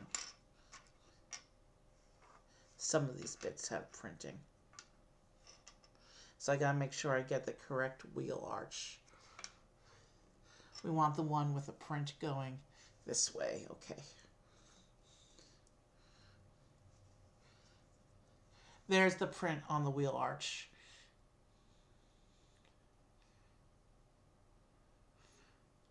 Maybe that'll serve as a guide for how the stickers are going to start to line up later.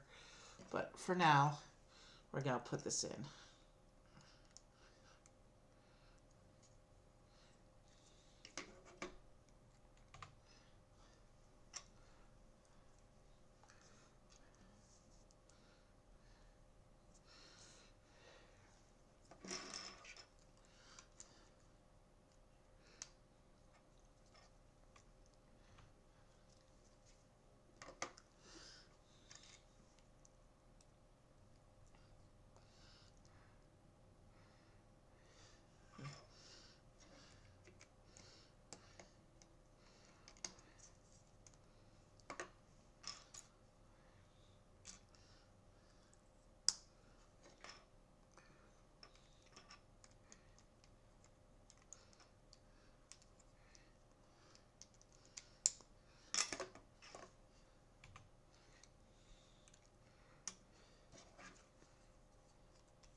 Looks like we're already almost done with we're halfway through the instruction book already.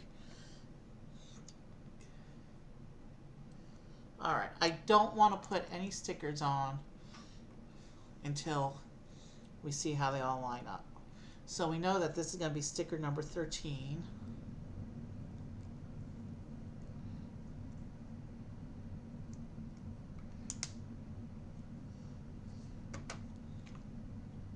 And this is going to be sticker number 14.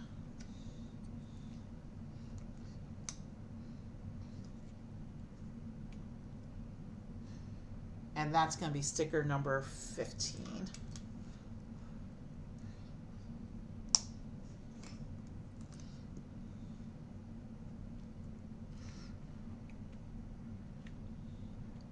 Alright, let me go ahead and do those 3 stickers.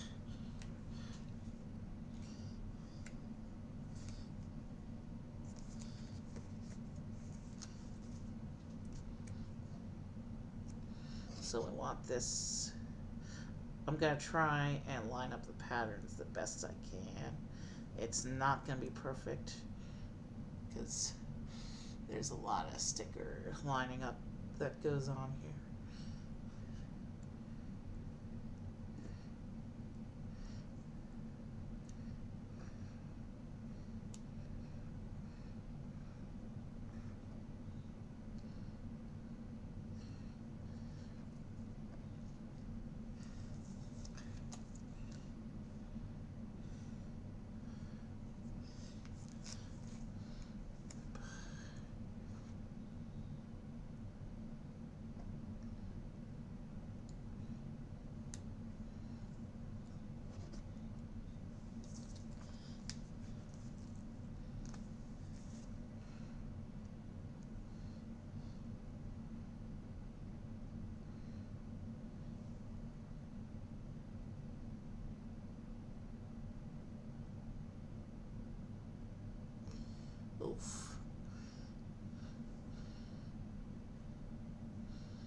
Okay, yeah, that gap is too wide. So even though this sticker is centered and straight, it's still wrong.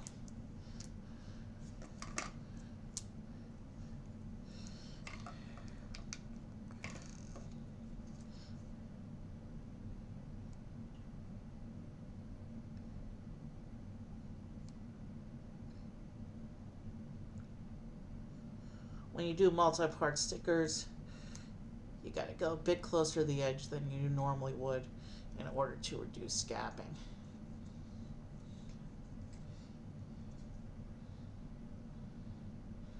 And correcting that to fix the gap makes the other sticker no longer line up. So now I have to go back and redo the other sticker again.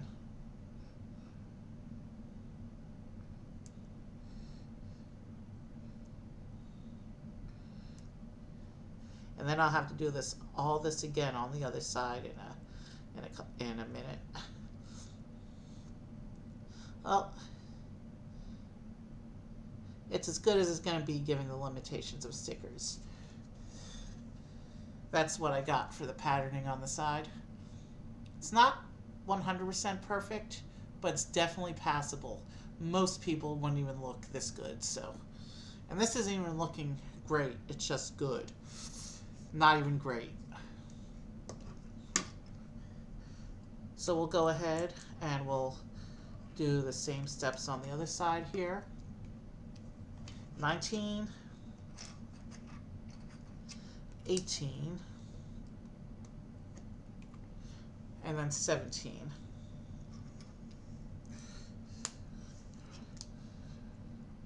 So sticker time.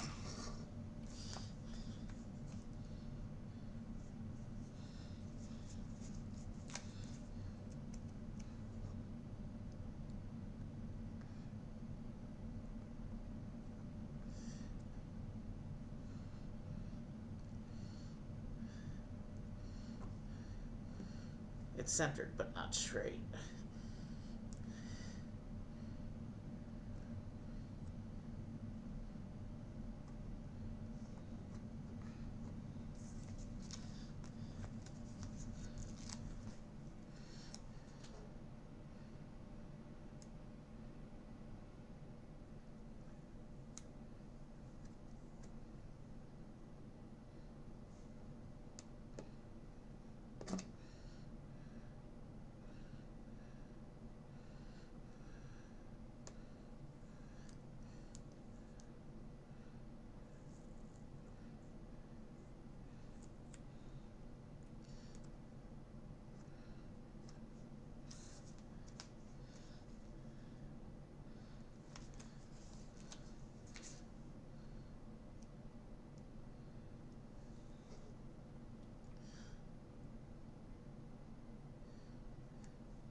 Again, not perfect, but it gets the message across.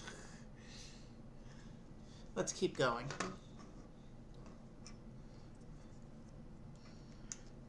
So the front wheel arches go on.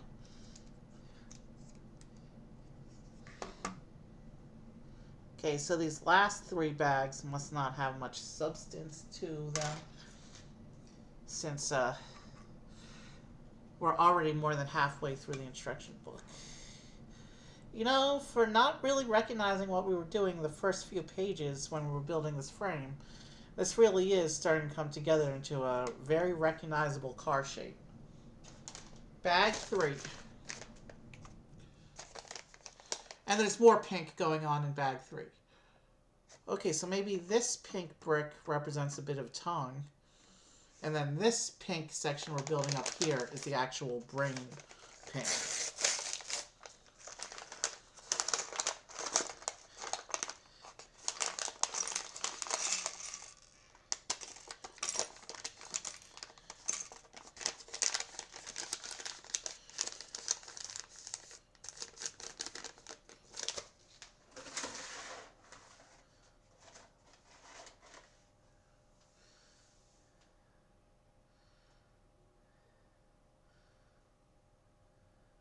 So there's 12 stickers left on the sheet. So we've used about half the sticker sheet.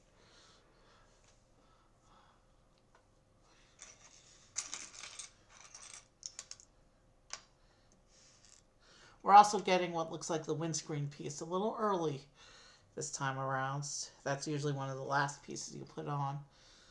But again, this is a non-standard Speed Champions car. There is no driver area inside this car because there's no driver. This car drives itself.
So yeah, so this section here is going right where that pink is.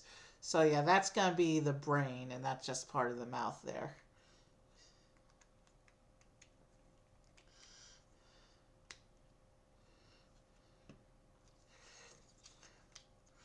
Let's make sure everything is securely attached.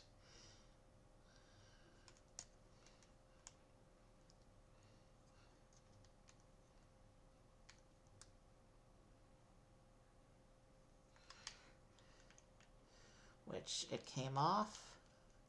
So no, it's not securely attached.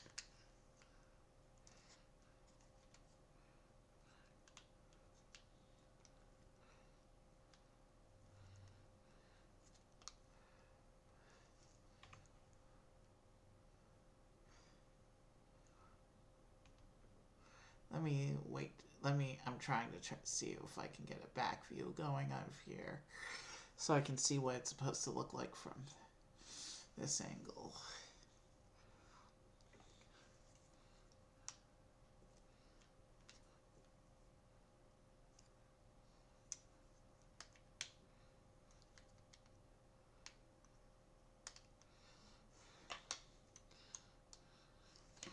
Okay, so these bits are supposed to line up like this. So now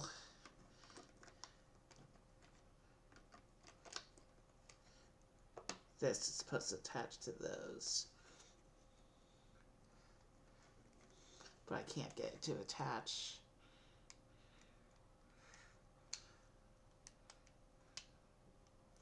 There we go.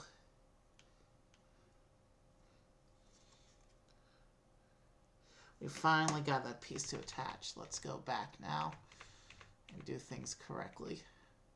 So we put the sticker on, but let's wait and see how the rest of the front of the car goes.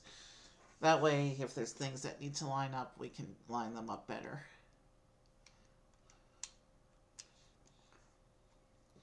So we know that's going to be sticker number 21.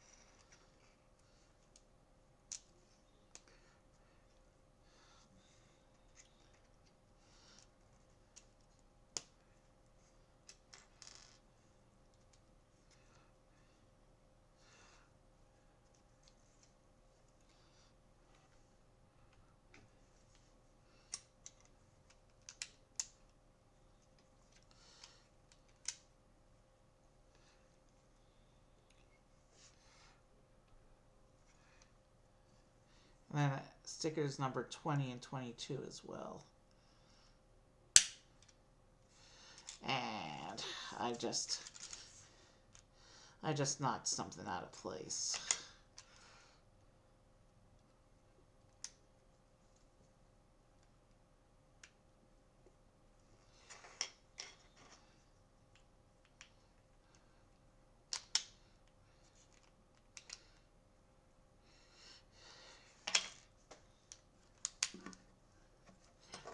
And now I have to take some bits off to get that bit back in.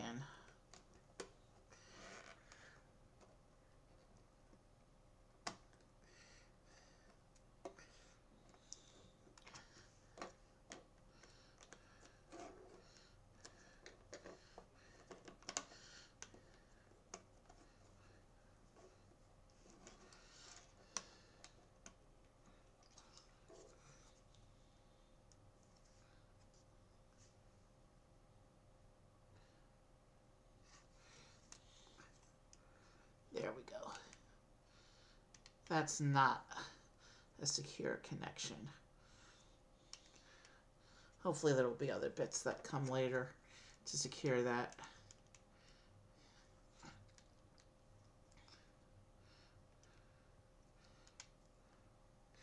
So 20 and 22 are two other stickers we will need for this area.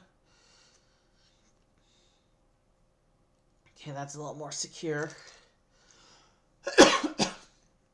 Hopefully it'll hold this time. So yeah, we'll just sticker up the whole front once we get there.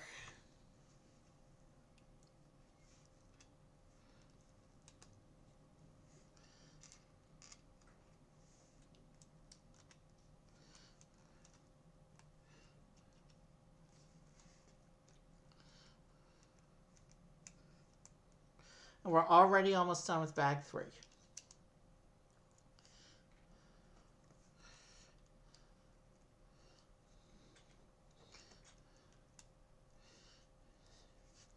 So 20 is the one on. All right.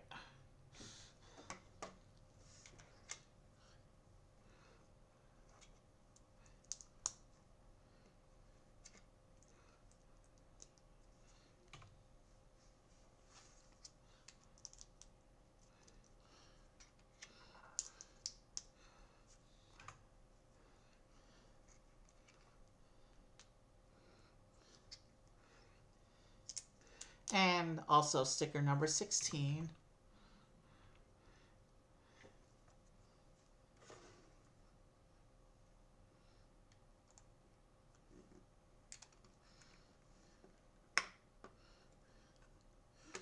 All right. So let me get all those stickers on.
Now these two stickers aren't directly next to each other, but I'm trying to line them up equivalent with each other because they will be visible from the same view.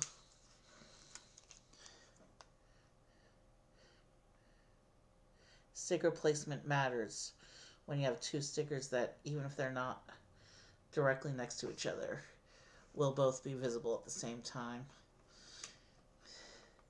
That's the hardest kind of multi-part sticker to do. Or I should say multi-part stickering, because there's multiple stickers.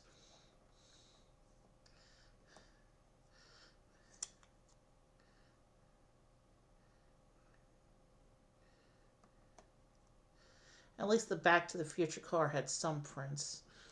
I don't understand why Lightning hasn't had. Lightning's only had the 2 prints on the wheel arch so far. Maybe bags 4 and 5 have some printed parts, but too much of this was stickers, and it's messing up his ability to look good. Or, not, it's messing up his ability to look at great, is what I should say. I can get the stickers to look good, but I can't get them perfectly. Most people can't get Lego stickers to line up perfectly.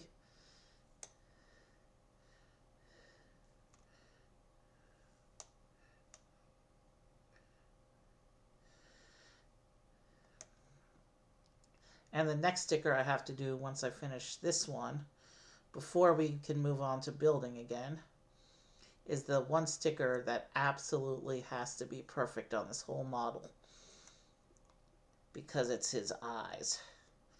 It's the most important part of the car here, or it's the most important part of a car's car, I should say.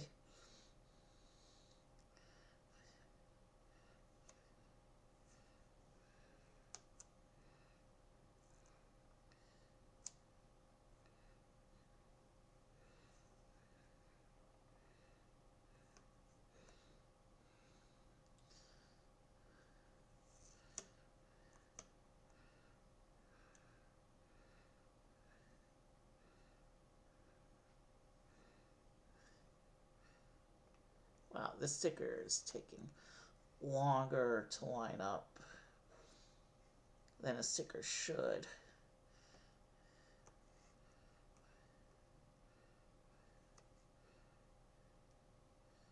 I'm just gonna, the fact that, yeah, it's good enough. Alright, time for the big one.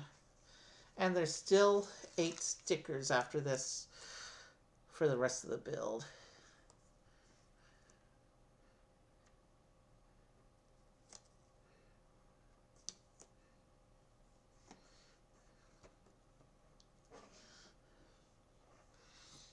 So there's all the stickers for the front part of the car. You can see the character face is pretty much together now, between his mouth down here with those visible teeth, and then the eyes up here.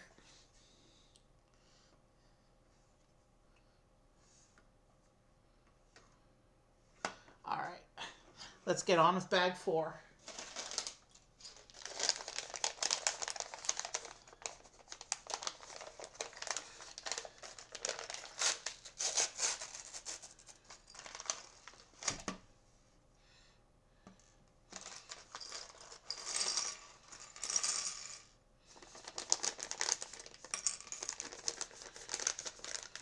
With the paper bags, you have to be extra careful when emptying them, because you can't see through them to see if there's any pieces stuck inside. You have to actually feel them out and make sure there's no pieces left over inside.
Oh, there looks like we do have a couple printed pieces in this bag.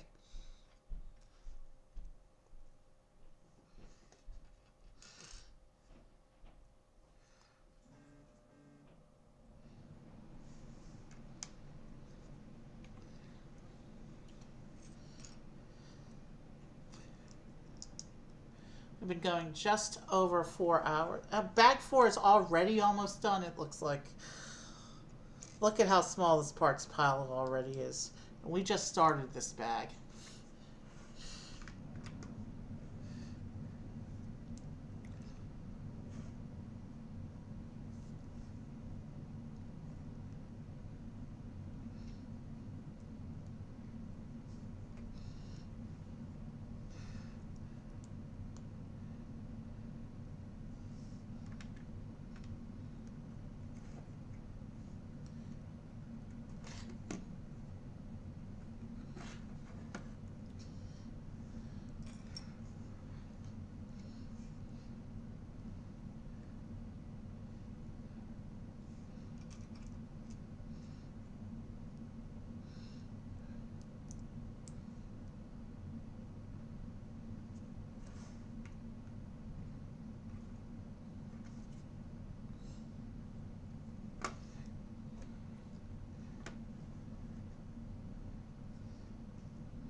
Oh yeah, so here's the printed pieces.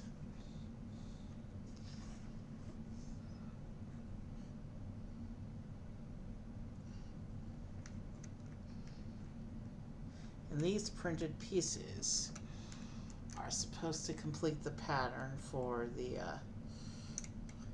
lightning bolts that we stickered up earlier.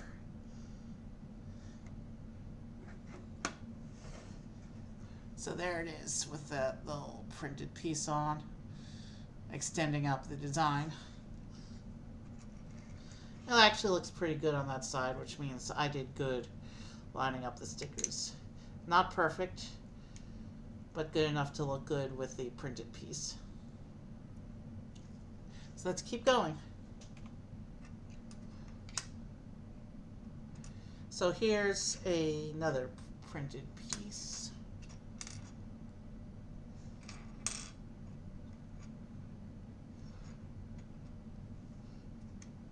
Now this one is going to have another sticker, but this sticker is, yeah, I should put these on because the two stickers are going to be visible at the same time. So yeah, that lines up nicely with the other two printed pieces. And there's the whole lightning bolt for this side. So that's sticker number 1 and sticker number 5. Let me go ahead and get the rest of this design together here.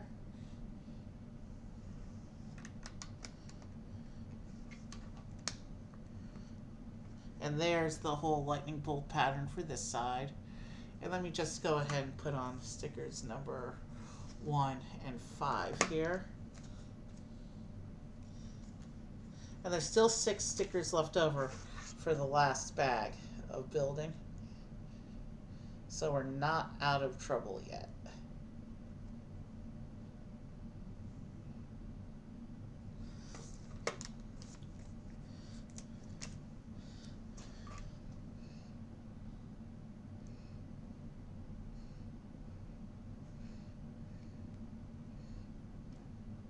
Bag 4 was pretty quick.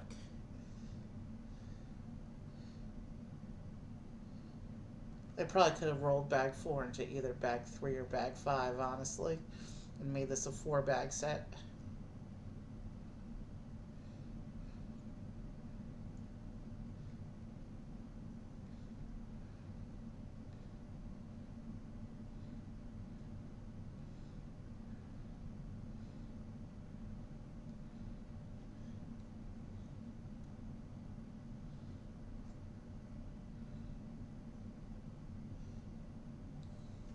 Here's an updated look at the back of the car with the 2 new stickers on. Bag 5.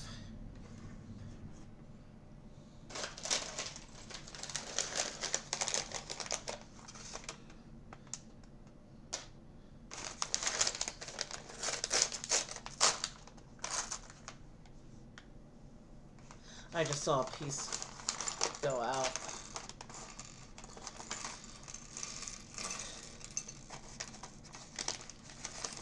And there's another piece that just went onto the floor.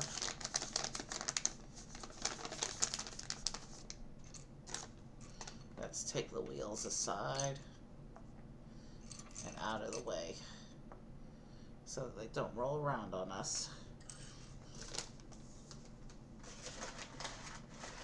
Let me think.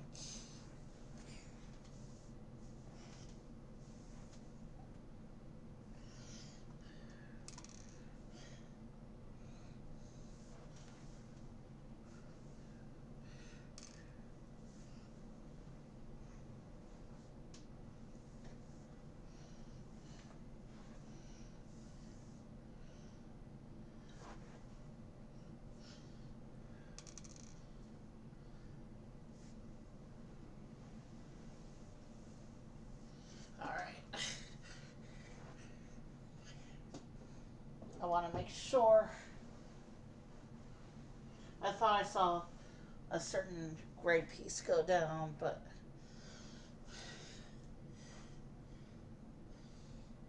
you know what? I think it was this one. All right.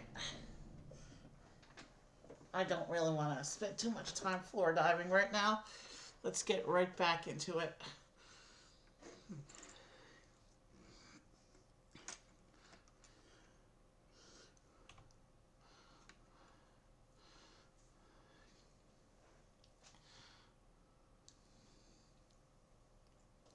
So we're looking at stickers number 10 and 9. But I can see from the sticker sheet that they line up with other stickers.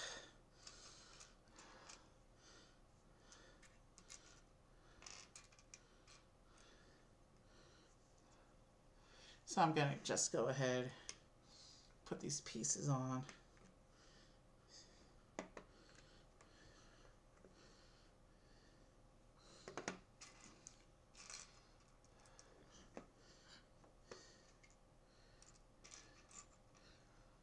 So 10 on that side, 9 on this side.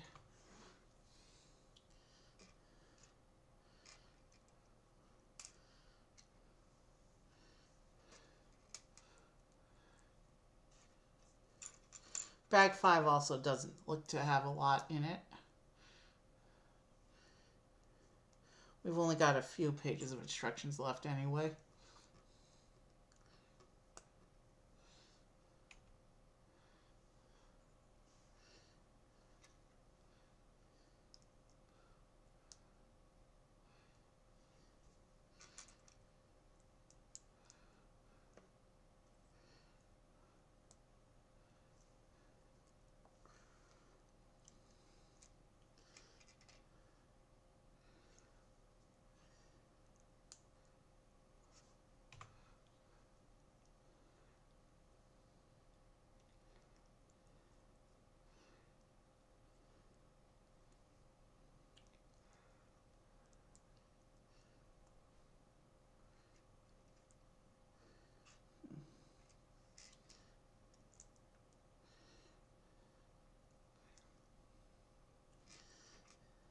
I like when they use non-standard shaped tiles to do color blocking.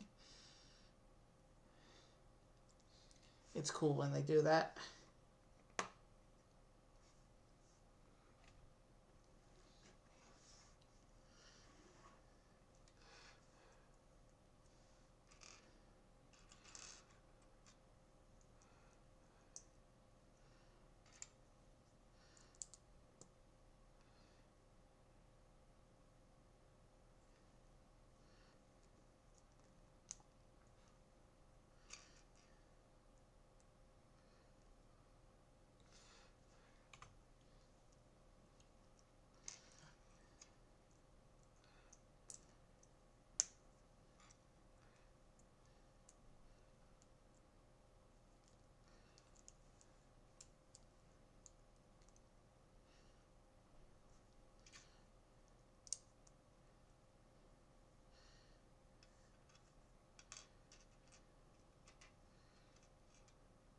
We might do a Pokemon Fusions Day sometime soon. It's there's a fun online app, but I think it only goes up to like Gen 7. It might have Gen 8, but I don't really know the Gen 8 characters anyway, so that was after I left the cards.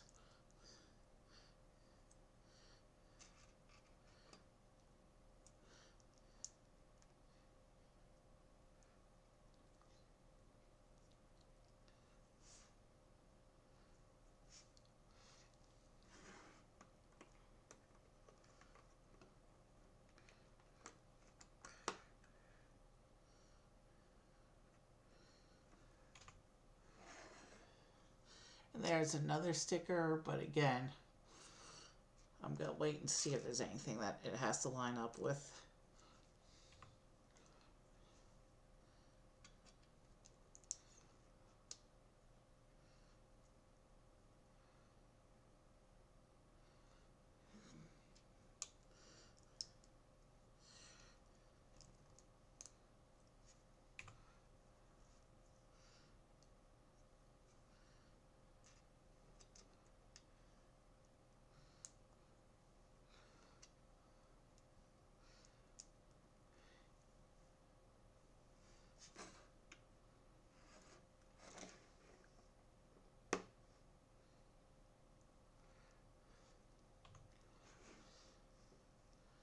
Okay, that's clever how that bit shapes together.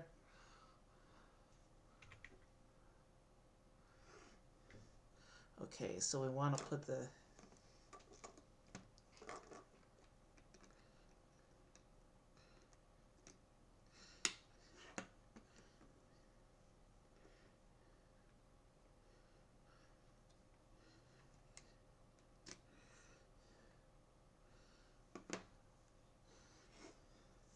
Alright, so I want to put that sticker on. That doesn't have to line up with anything else.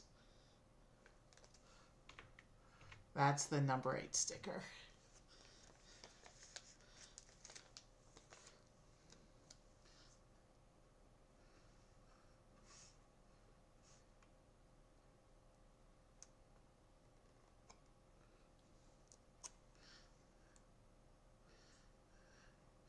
So this is the card's tail fin. We see that on a lot of race cars.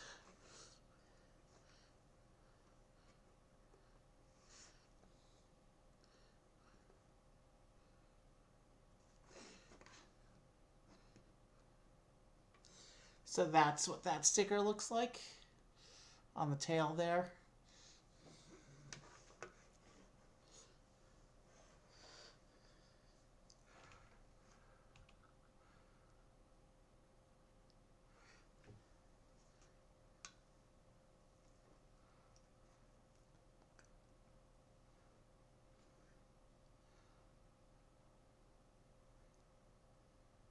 Oh, we're on the bottom of the car.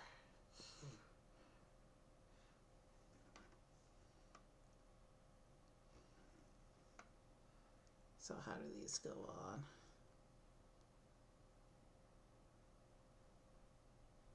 Oh, they go into these bits, okay.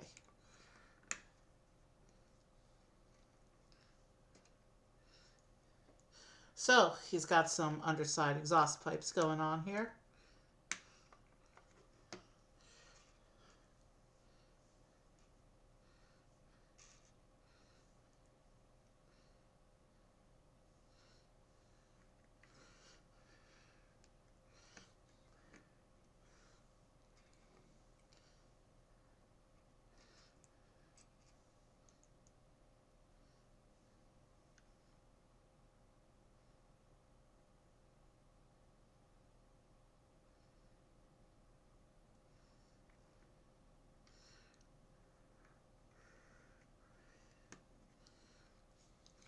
So that's what those look like there, the pipes.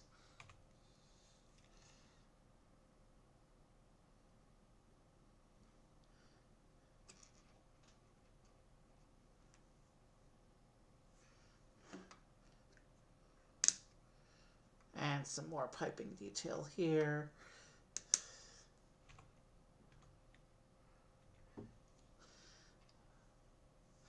I guess I was premature in showing you the piping because it's still going on here.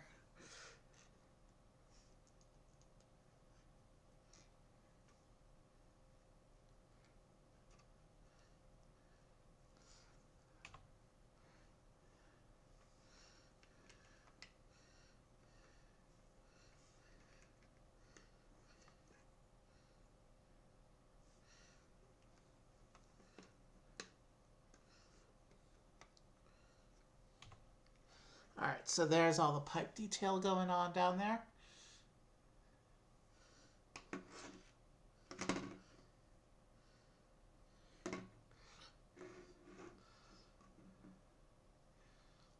So the 11 and 12 stickers.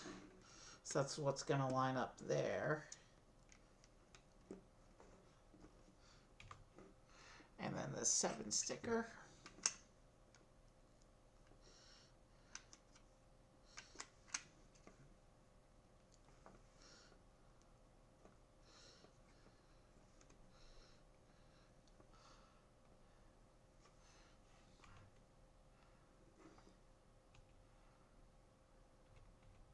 Alright, so now we just have to do the last few stickers.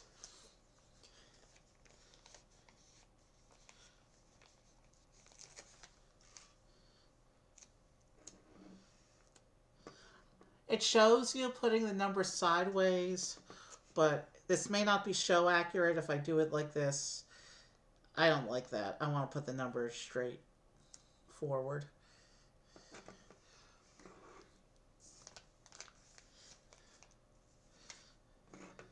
It's my copy of the toy, and I'll place the sticker however I want. And it's just a standard square tile, meaning if I do decide to make it show accurate later, I can just take off the tile and rotate it 90 degrees. So it's not a big deal if it's not accurate enough for you. It's my copy of the toy, and I'm doing it the way I want.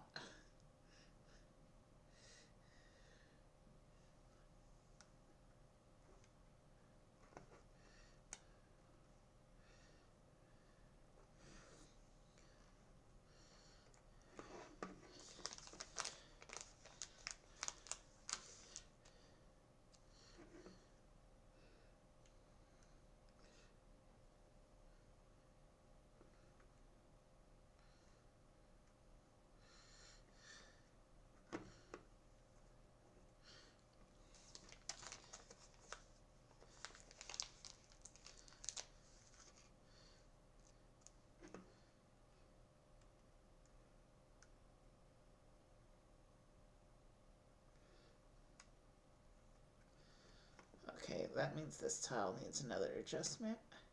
Or the sticker, I mean. Because otherwise they do not look good together. And I think I just, yeah.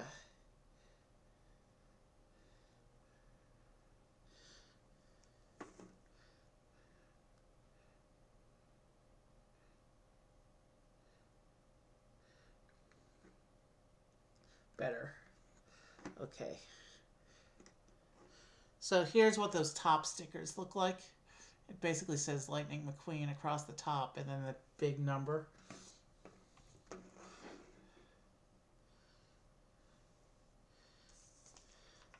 And finally, here's an empty sticker sheet. Never to be seen again.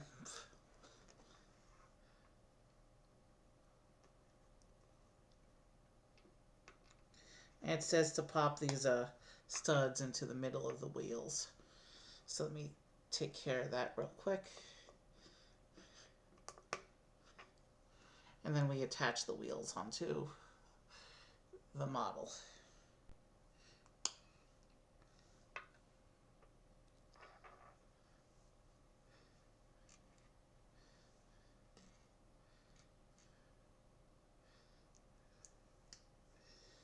And we'll get these out of the way.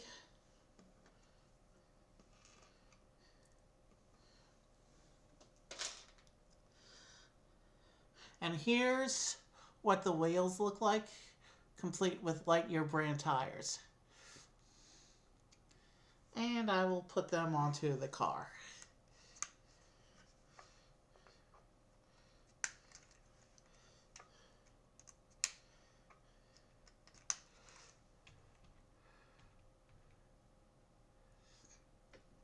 And that's the end of that instruction book.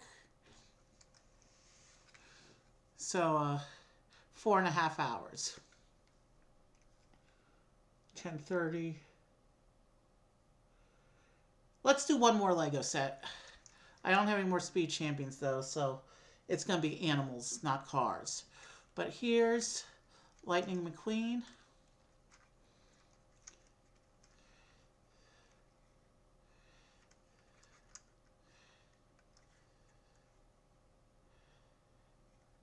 This was an interesting build, just like the other car. Let's take a quick break. I have a little promo set featuring penguins.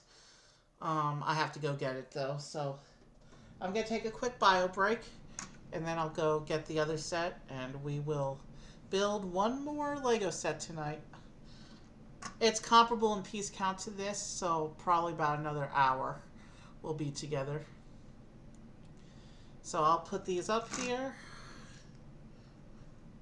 And I just knocked a piece off.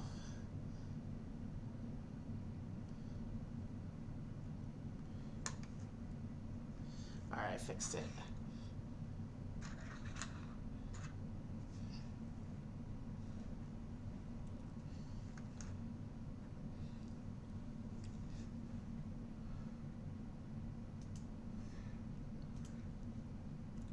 Alright, I'm going to take a quick bio break and go get the other set. It's one of the gift with purchase promos. So, that's what we're going to do here.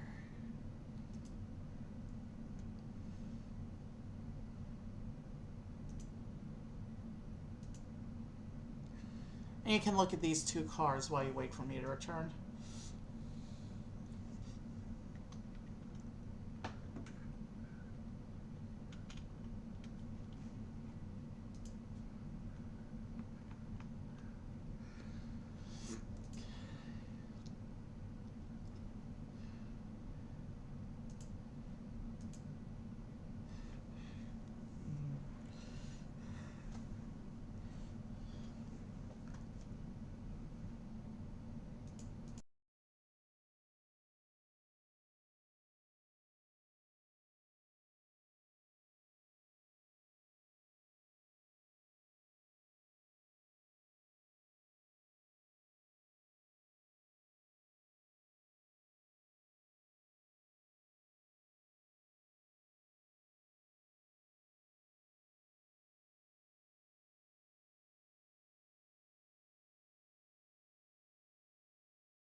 I'm back, and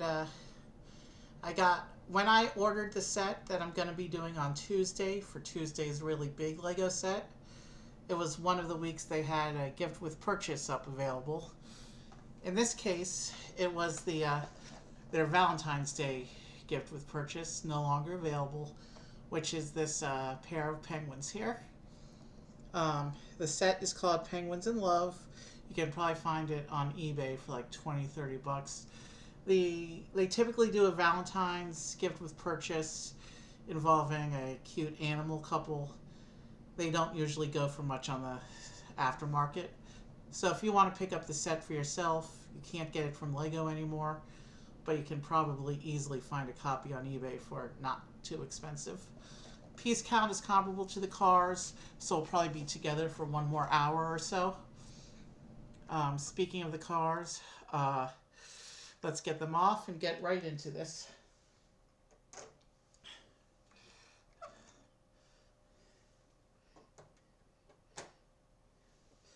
And on the subject of animals, I'm also going to have one more Lego thing to show you. I've already put them together, but we'll be able to, I'll be able to show off one more animal-related Lego thing when we finish this build. And I'll let our two time travelers stay and watch this build as well. And I forgot, the promo sets don't have the push tabs. Let me go cut this box real quick. I'm cutting the tape so that we can get into the box.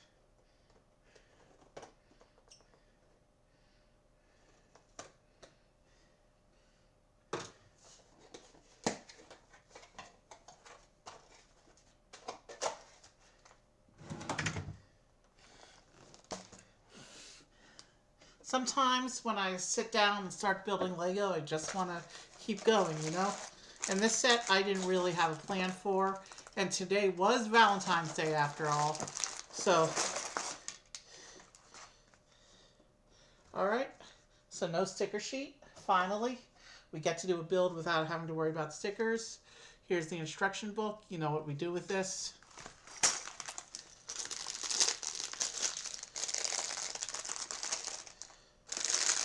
And again, with more bags than necessary, there are 5 numbered bags for this set.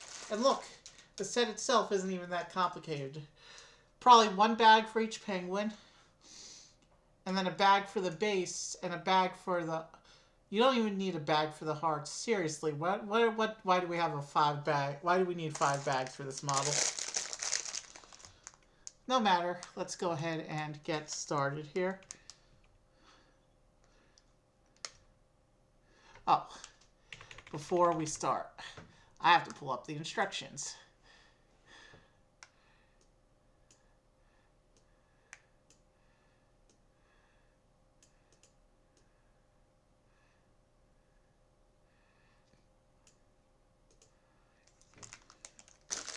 Now we can start. So it says to open bag 1. And the set came with this piece, this long piece sitting out of a build. I'll just set that to the side here.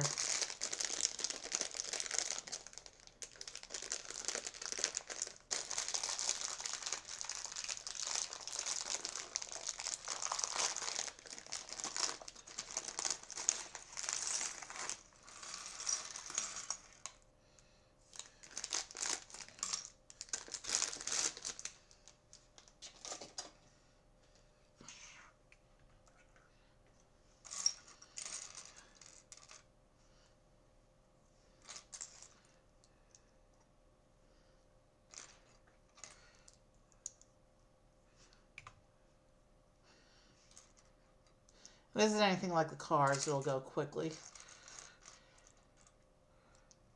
We're not going to do any more experimentation with the keyboard tonight, I don't think. But tomorrow we'll do, well, maybe not tomorrow, but one day this week, I do want to get things going with the keyboard. So we're going to do kind of a behind-the-scenes keyboard setup stream where I play with cameras, figure out how to get that going, We can look at the keyboard and all the features because it's been a few years since it's been in storage. And then we can just, together, we can explore the keyboard's features.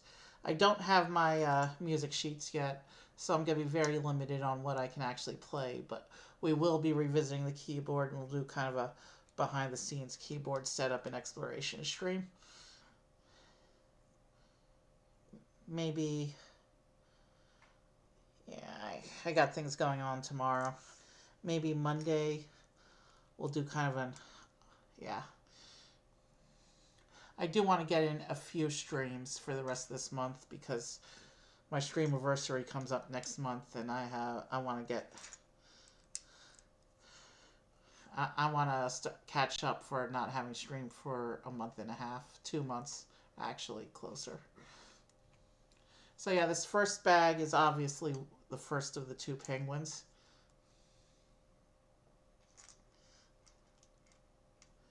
I guess we'll find out later why there's 5 bags. Why it needs 5 bags for 4 main parts of the build. And one part of the build is just a few pieces, it looked like from the picture. Unless it's 2 bags for each penguin, I can see that happening. Then it makes sense that the 5th bag would be for the base.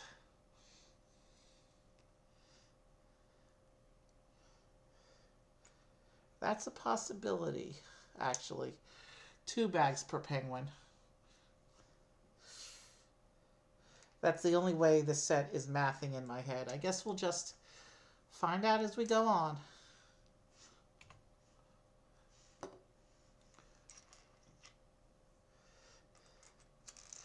At least there's no stickers on this one. We can just do a nice relaxed build.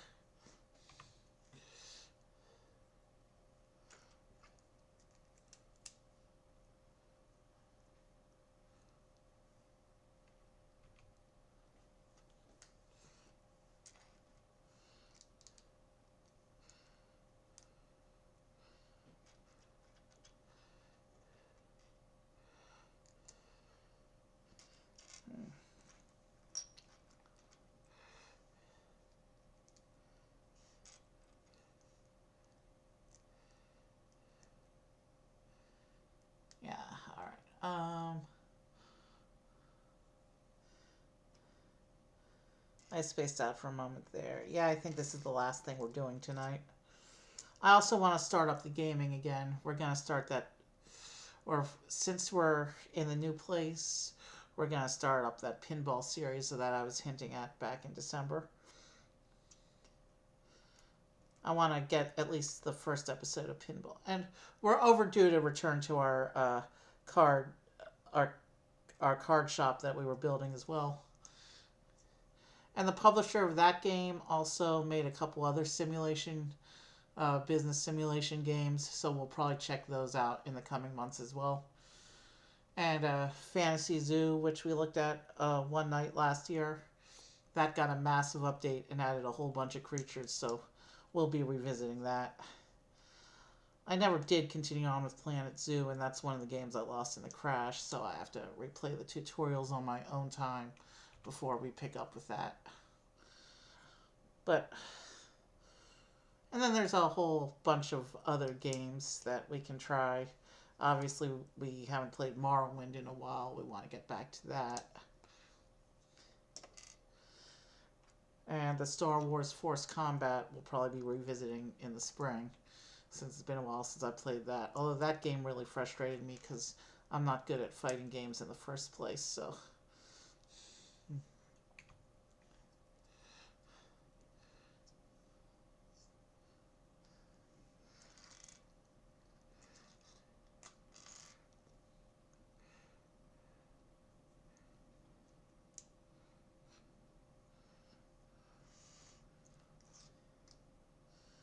So yeah, there's plenty of games we can play on stream still.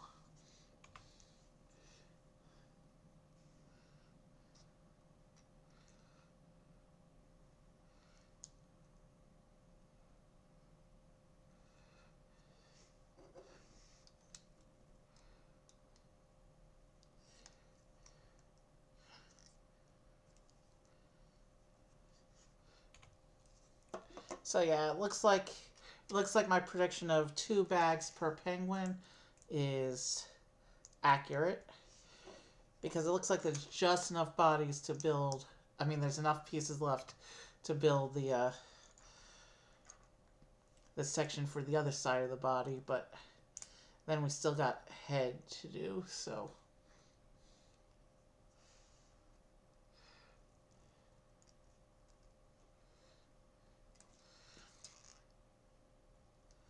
this is a bit of a longer stream, but I knew it would be. We're celebrating tonight.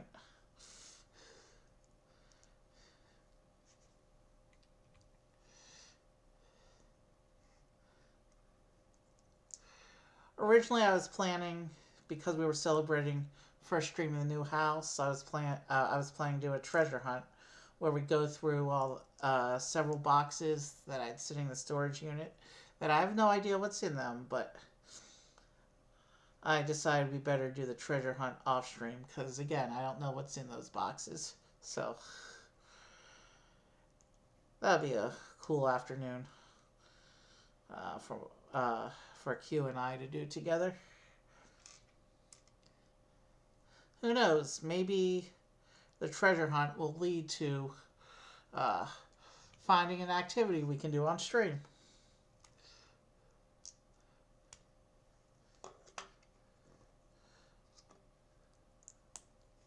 I know some of my old board games are in those boxes, but I don't know what else could be there. Maybe some of my old books. I wouldn't know though.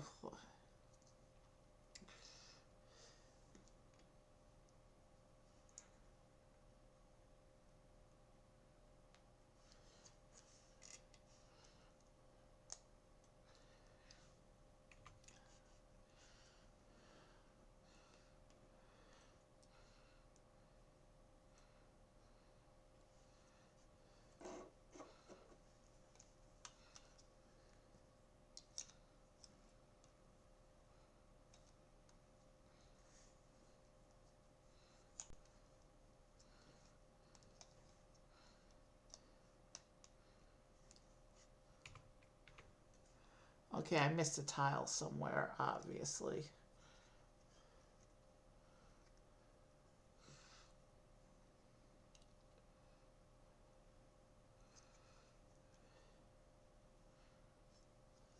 Bear with me a minute, because this tile is the kind of tile that they don't normally give you in spare bits. So let's go through and see what steps the tile comes up in.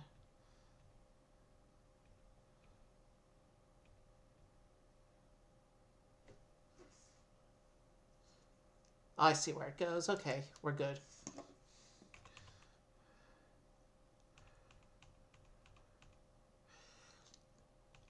Then let's clear the spare bits and move on to bag 2.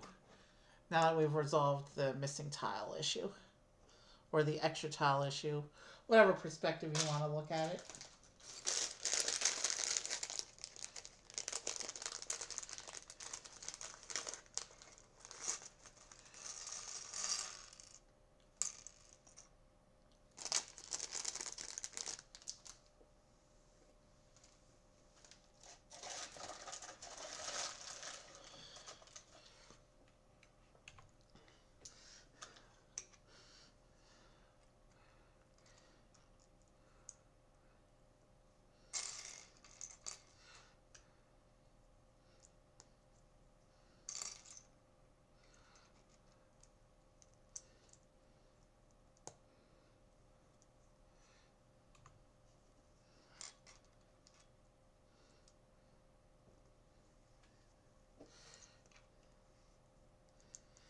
If the 2 penguins are identical builds, I don't know why I didn't just have us do it as a 2x.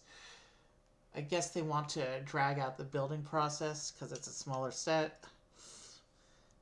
But maybe there is subtle differences in the 2 penguins that I can't tell just by looking at the box. So I guess we'll find out.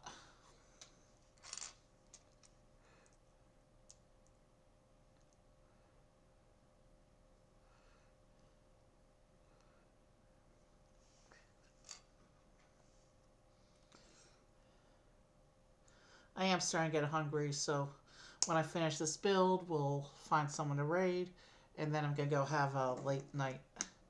Uh, Not really dinner. I want to eat eat light because it's so late. So maybe just a supper rather than a whole dinner.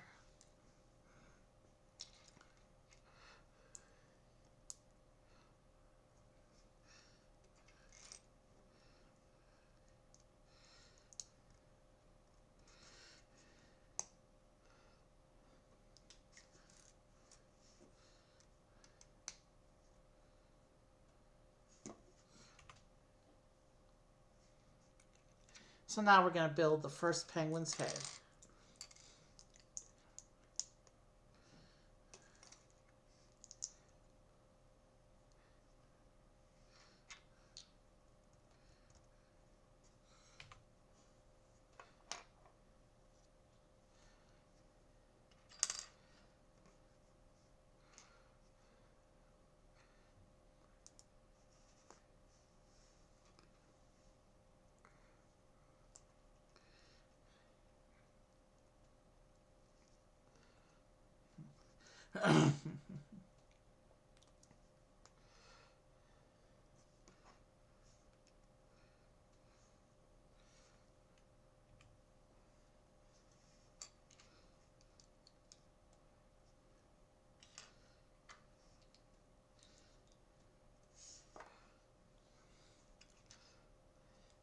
The whole penguin really could have been one bag.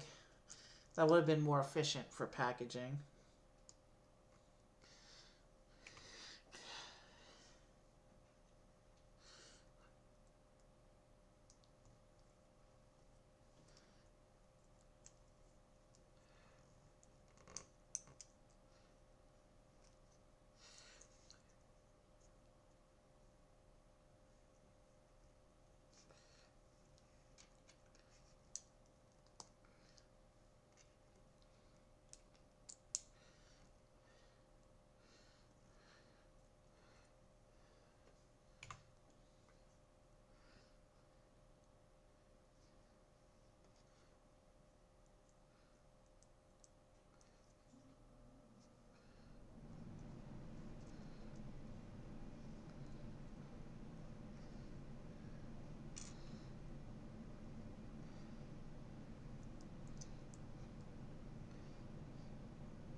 Sorry, I ran out of stuff to talk about again, but yeah, I think when I set up my keyboard for stream, we're going to make that when I set up my keyboard for doing the streaming and for doing my regular music practices, once we find the box that has all my music in it, once we'll do the keyboard setup as a stream, and we'll play around and discover all the features, and maybe do some improvisation if I remember how. You heard during that blues improv I attempted earlier how rusty I was and out of practice.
That's interesting.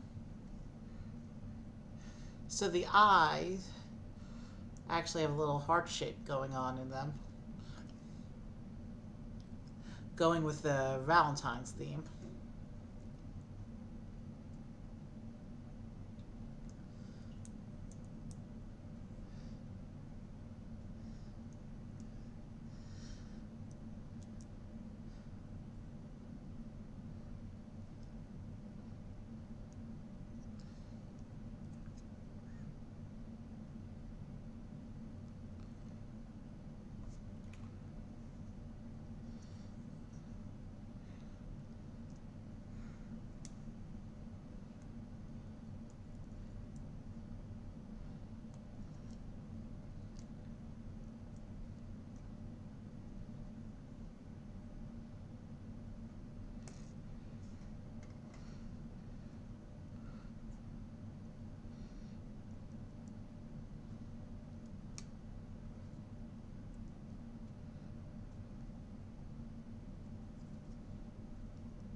So the wing tips and the head are posable, but mostly this is one of the brickier animals.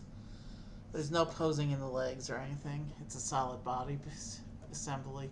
And then the head turns and you can lift the wings. Wings have a full range of motion, but only on the one axis. And the head can do a full... Ooh, the head can do the owl trick and go all the way around. That's a little freaky.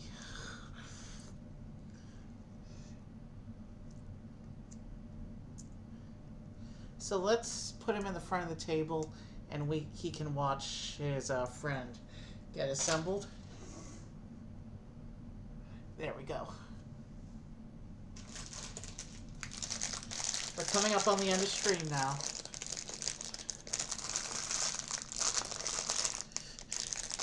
We have one more penguin, and then bag 5 is going to be the display base.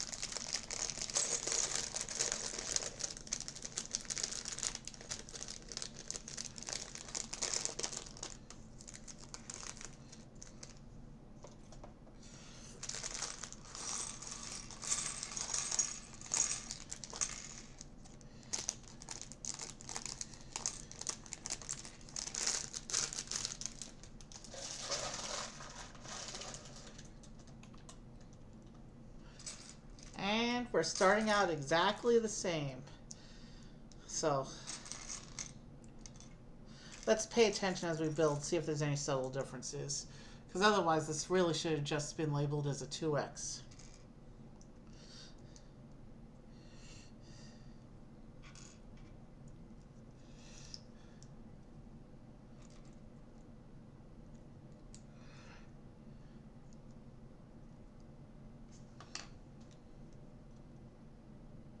Just checking something out.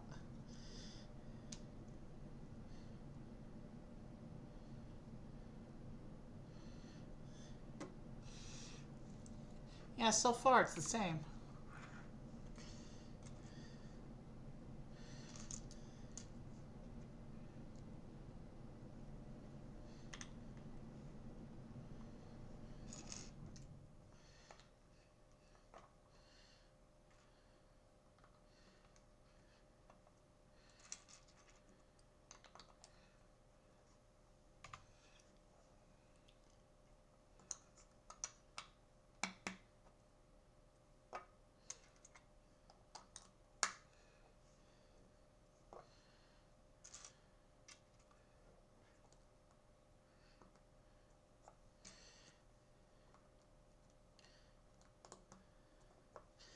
This part's going together pretty quickly because we know what to expect at this point. It looks like it's pretty much the same build, so...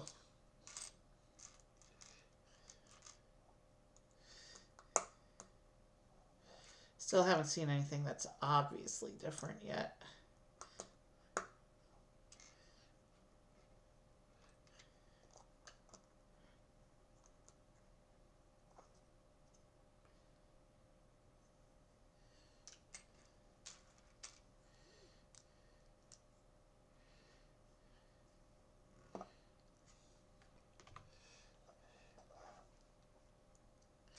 Okay, so it looks like this frame is different. We don't have the big cutout square bits. So yeah, that explains. Okay, so yeah, it looks like this penguin's body panels are going to be different.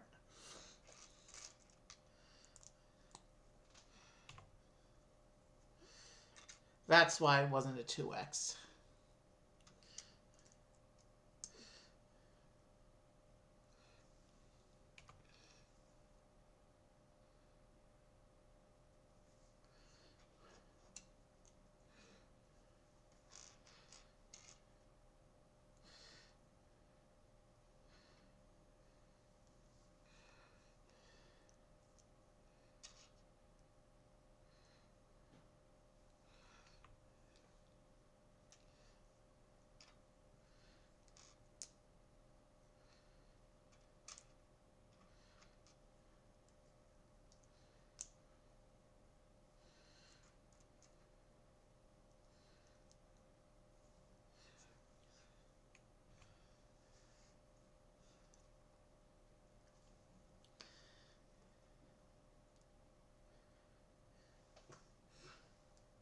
So it looks like this penguin is going to have some more body white, some more white in the body area.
All right, yeah, this is going well,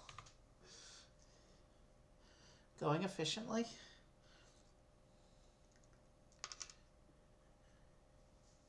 Something fell. What fell? Ah.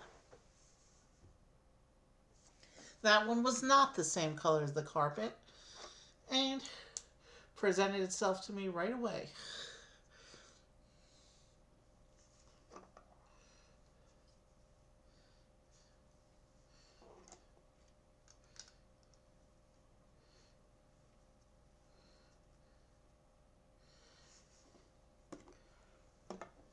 Okay, I can see how they're different now.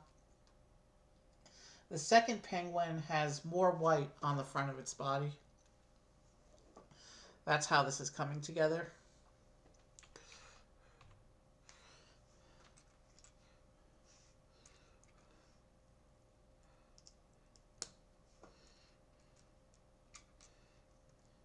We just passed the 5-hour mark of stream.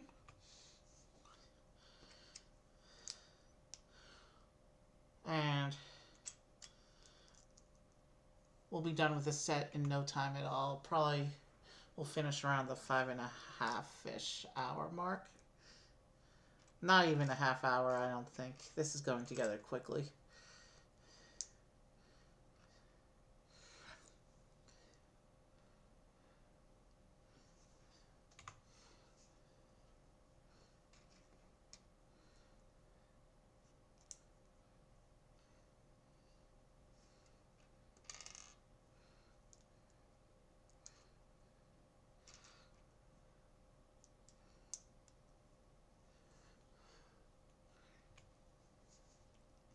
I may be a little bit late uploading this because it's getting late and I need to go eat.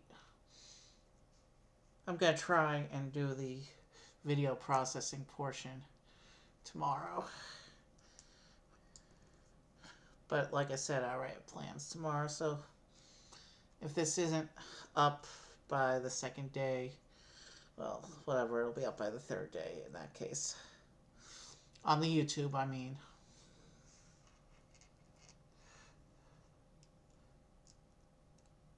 So yeah, even though I don't really do Valentine's Day, and I had nothing really planned relating to it, I still got to observe a little Valentine's Day on the stream at the end. So that's cool.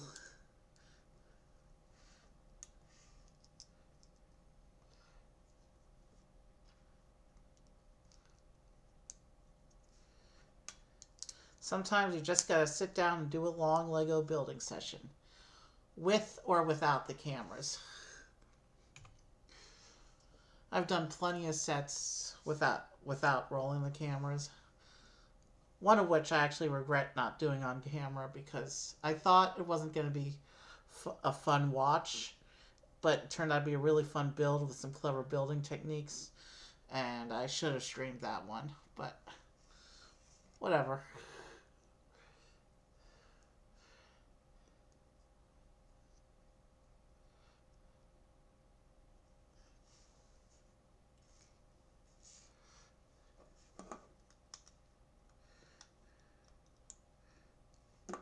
Okay, so the body of the second penguin is together.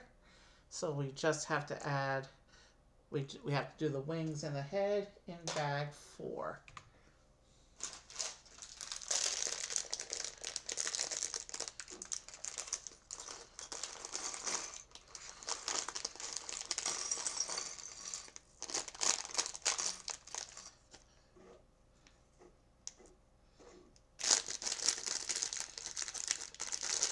So really, the only difference in the builds is that one subtle difference with the amount of white on the front of the body.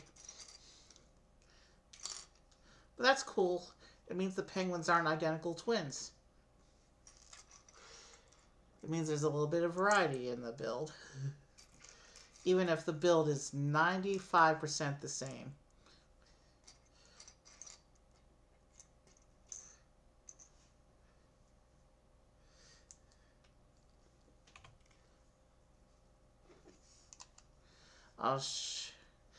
I'll show you what I mean.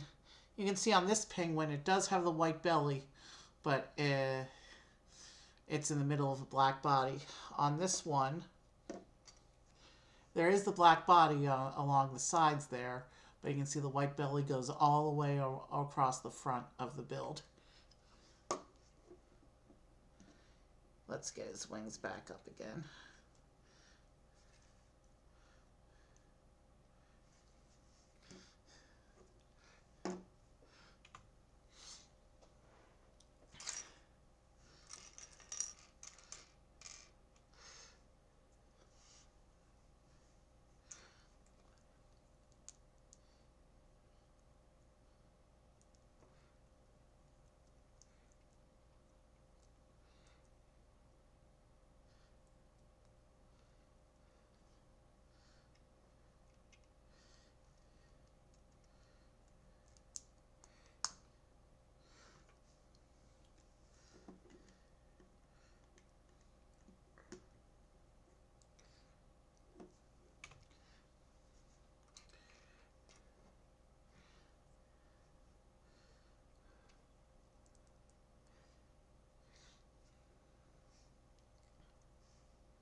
Speaking of brick built animals,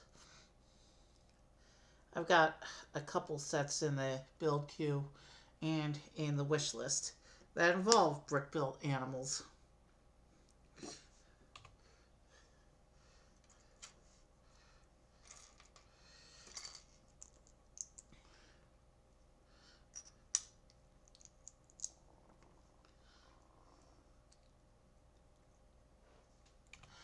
Yeah, definitely I'm getting hungry. You hear that?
All right. We're almost there with the second penguin.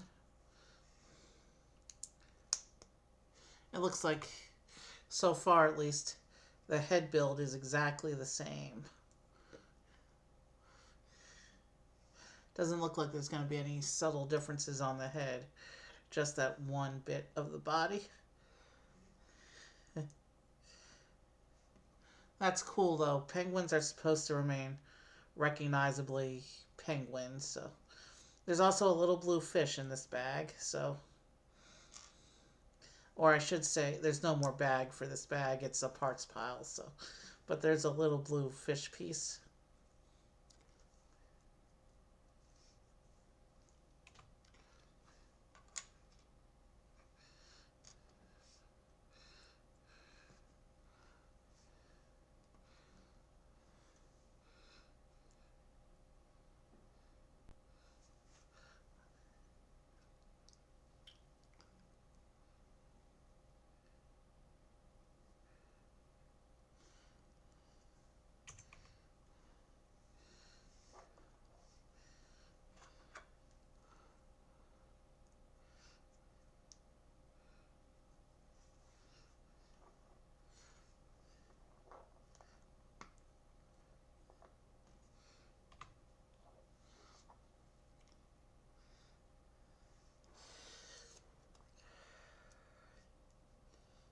And this one also has heart eyes.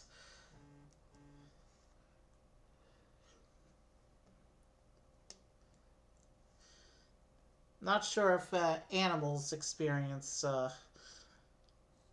love the same way people do, but this is one of those cartoony animal sets that Lego does. They also do some serious animal sets as well, but this is one of the cartoony ones.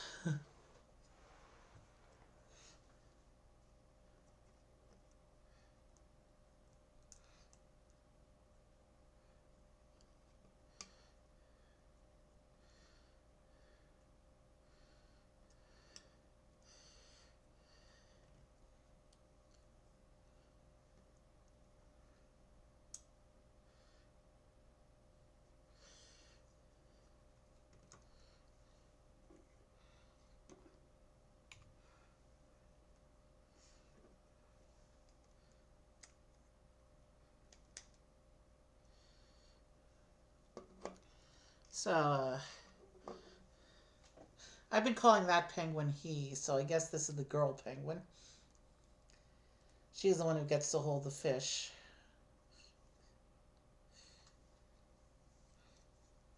Like this.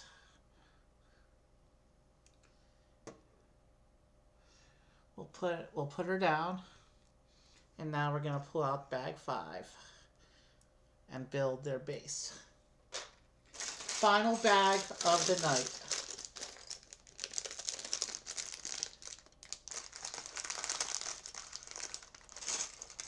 But you know what? I did say I was going to show you one more Lego thing that I already did, but I'll show you anyway. They're cute enough to bring out again, so we'll do it.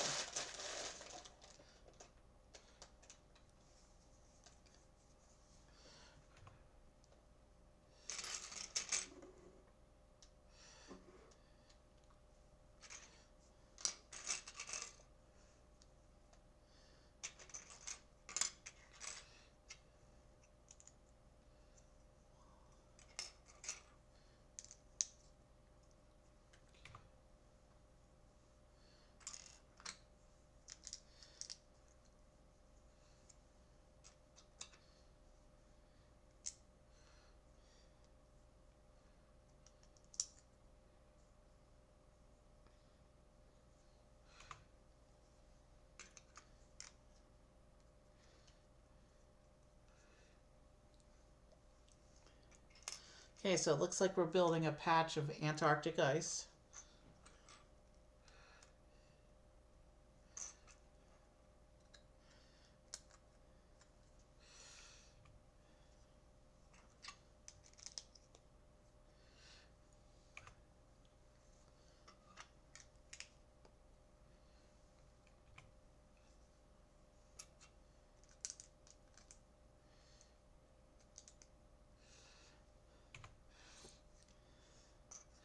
And here's a bit of heart shape in the ice.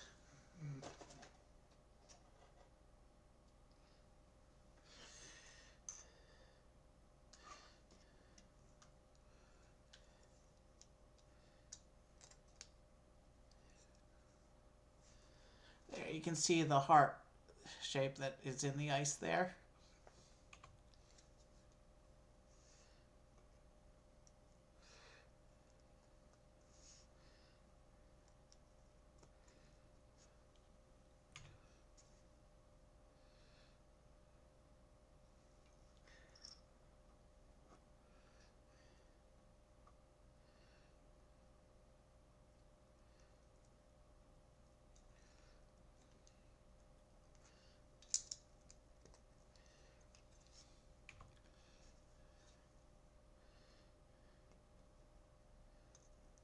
Ooh, did I miss a piece? Yes, I did. Okay. Let's fix that real quick.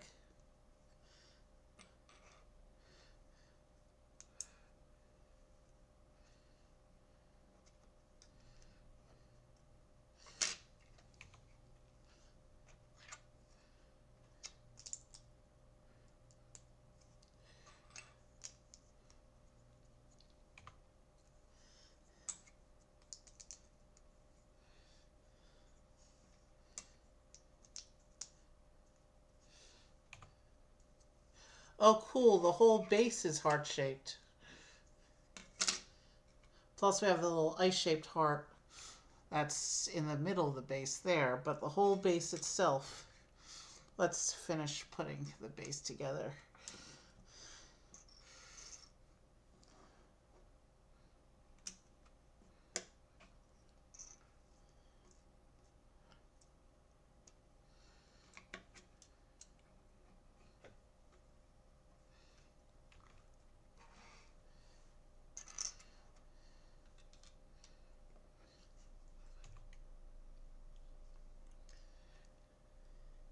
And even though they're in the cold Antarctic, there's still a little bit of a leaf for them to chew on. So as you can see, the base itself is heart-shaped. And there's a little ice heart down there at the bottom as well. And now we actually have these heart-shaped pieces There's two red ones and a pink one.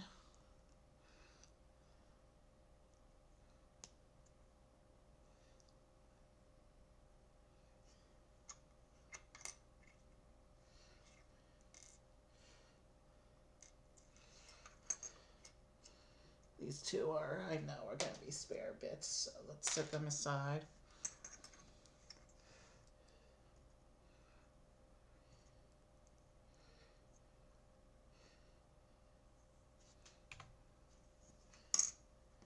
And here's where we take this transparent piece, we add the jumper,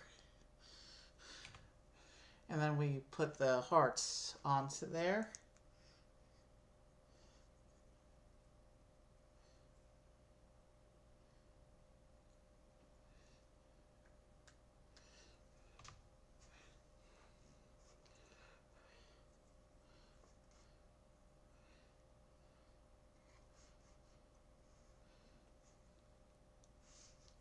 And that goes into the leaf like this. And then we put the two penguins on. And the instructions don't make it clear which is intended to be the girl penguin and which is the boy penguin, so I guess it doesn't really matter. But I've been calling the black-bodied one him, and the white-bodied one with a fish her, so that's what we'll go with. Let's get them in. Let's get them on the base. And let's turn their heads so that they're facing to each other, like they're about to share the fish that the girl penguin caught. And there we go. There's our penguins in love. Cute little gift with purchase set. Let's clear the instructions. And let me pull up a Twitch window so I can see who we're going to raid. Oh.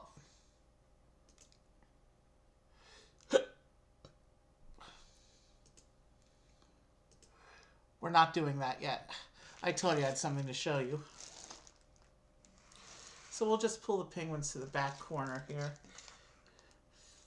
And we'll toss the brick separator aside because we're done with that. We're done building. The CMF series this time around was animal themed. So I want to show you these guys because they're cute. I actually did them off stream, but once in a while I like to show off stuff that I've already done. I got something big that maybe I'll show you later on. If I do a top 10 builds in my collection stream, there will be some really, it would be at the end of the year after I get a few more builds. I wanted to do one last year, but with the move, I couldn't get things together for that. And one of my builds I just did, so it would have missed being in that. But the CMF series this year, it's the animal costume people, so I want to show them off real quick. There's 12 of them. I'm just going to pull them out of the bag, so there's not going to be in any particular order. We have the Dalmatian suit. He came with this little frisbee.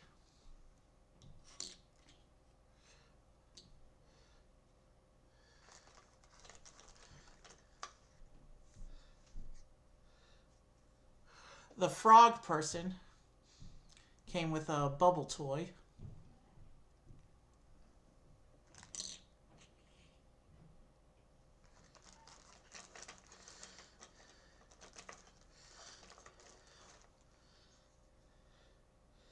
The goldfish came with a can of fish food.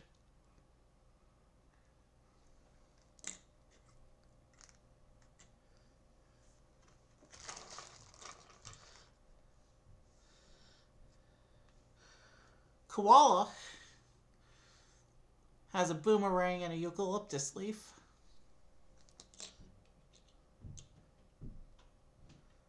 Oh, we are right at about the 5.5 hour mark, so my prediction was accurate-ish.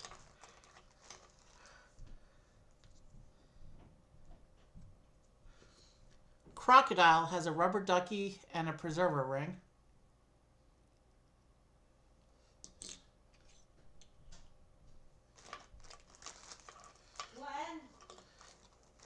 I'm streaming. Where's Glenn? I don't know.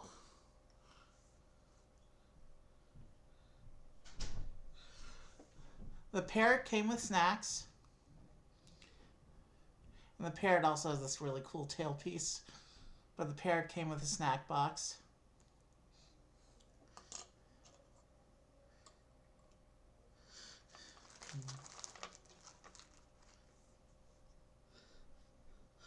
Monkey has a banana.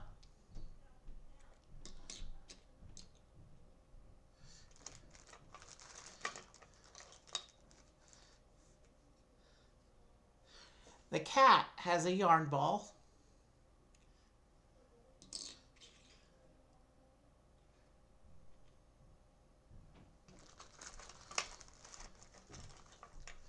Oh. This person's hat headpiece came off. Let me fix that real quick. The dolphin came with an oyster and pearl. The dolphin suit's a pretty interesting mold.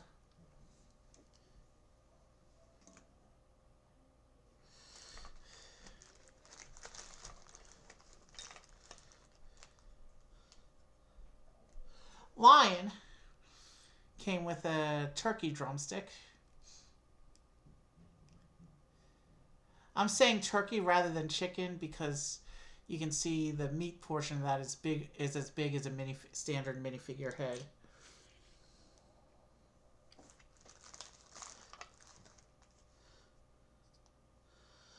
Bunny came with an Easter egg and basket.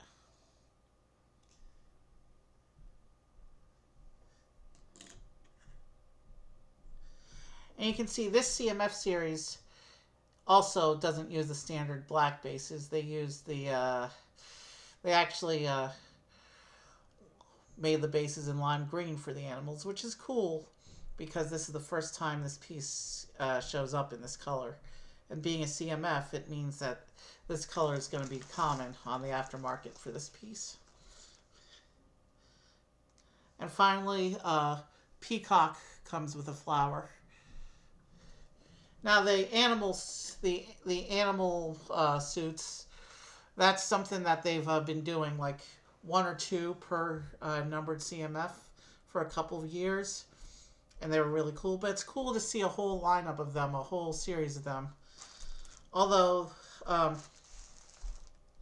previous appearances of animal suit CMFs included dinosaurs and dragons, and I think it would have been cool to see at least one new dinosaur. There's 3 of the dinosaur CMFs so far, or dinosaur suits, I should say, in the CMF so far. But and 2, they've done dragons in 2 different colors. Now I'm not talking about dragon head characters like in the in video and the Dungeons and Dragons character. I'm talking about the animal costume people where you can see their heads through the thing. And they also do these a lot for the Chinese New Year sets, where whatever animal that year is, one of the sets will contain an animal costume. So they've done the Bit Bunny before in Year of the Rabbit, but that rabbit had straight ears. You can see this is a new mold because one of the ears is bent. But yeah, so those are the Animal CMF series. They're only going to be available until the next CMF comes out in May, so if you want them, go and grab them. They come in blind boxes, but you can go online and there's a website that you can scan a code at the bottom of the boxes and it'll tell you which one is inside. And so you'll be, if you want to see what you're getting, and in order to prevent wasting money on duplicates, just bring your scanner with you to the store and you'll be able to scan for whichever ones you want. And that's the general rule for all the box-based CMF sets. It doesn't work on the older foil bags, but none of those CMF sets are in stores anymore. They retired that packaging a few years ago. So that's the CMFs. Let's bring our cars back for the exit scene, and then I'll go over to Twitch and see if there's anyone left to raid. It's 11:30, so it's getting late over here. So let's pull up the car, and Let's bring in our other car. So yeah, Lightning McQueen, Back to the Future. So Pixar's cars, and of course the 80s classic. And Back to the Future represented here today.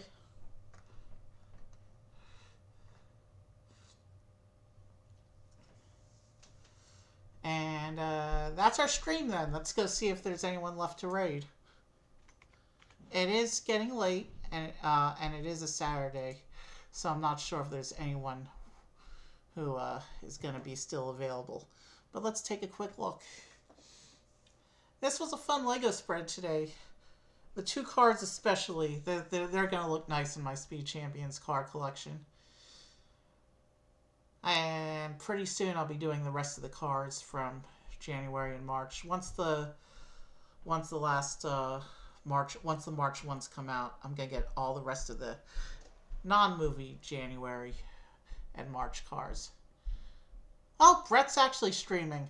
He was taking a stream hiatus as well. I think this is his first day back. Okay, I know who we're rating.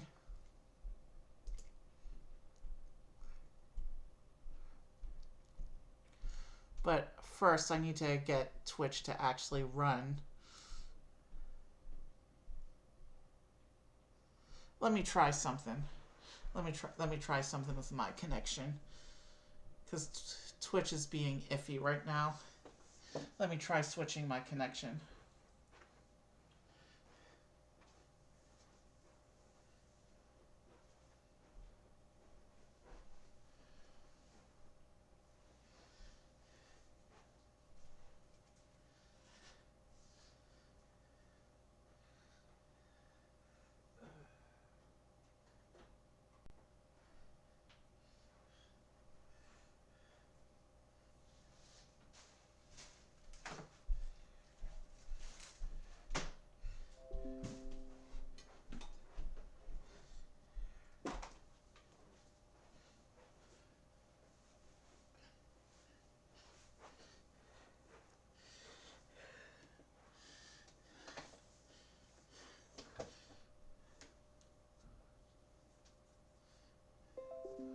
All right, so we're back up. Basically, what happened is I switched back to my default network connection. Let's see if we can get the website to respond now.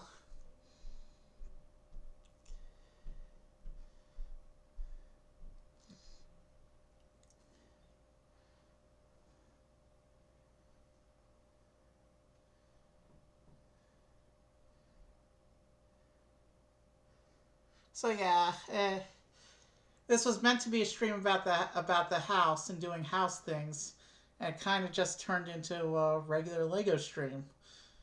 I've come to expect things like that on this channel, but that's nice. And it's nice to have done a couple small builds in this house. Like I said, the first two builds that I did in this house were really big builds. So it's a little refreshing to do Lego sets that are closer to the size that I'm used to.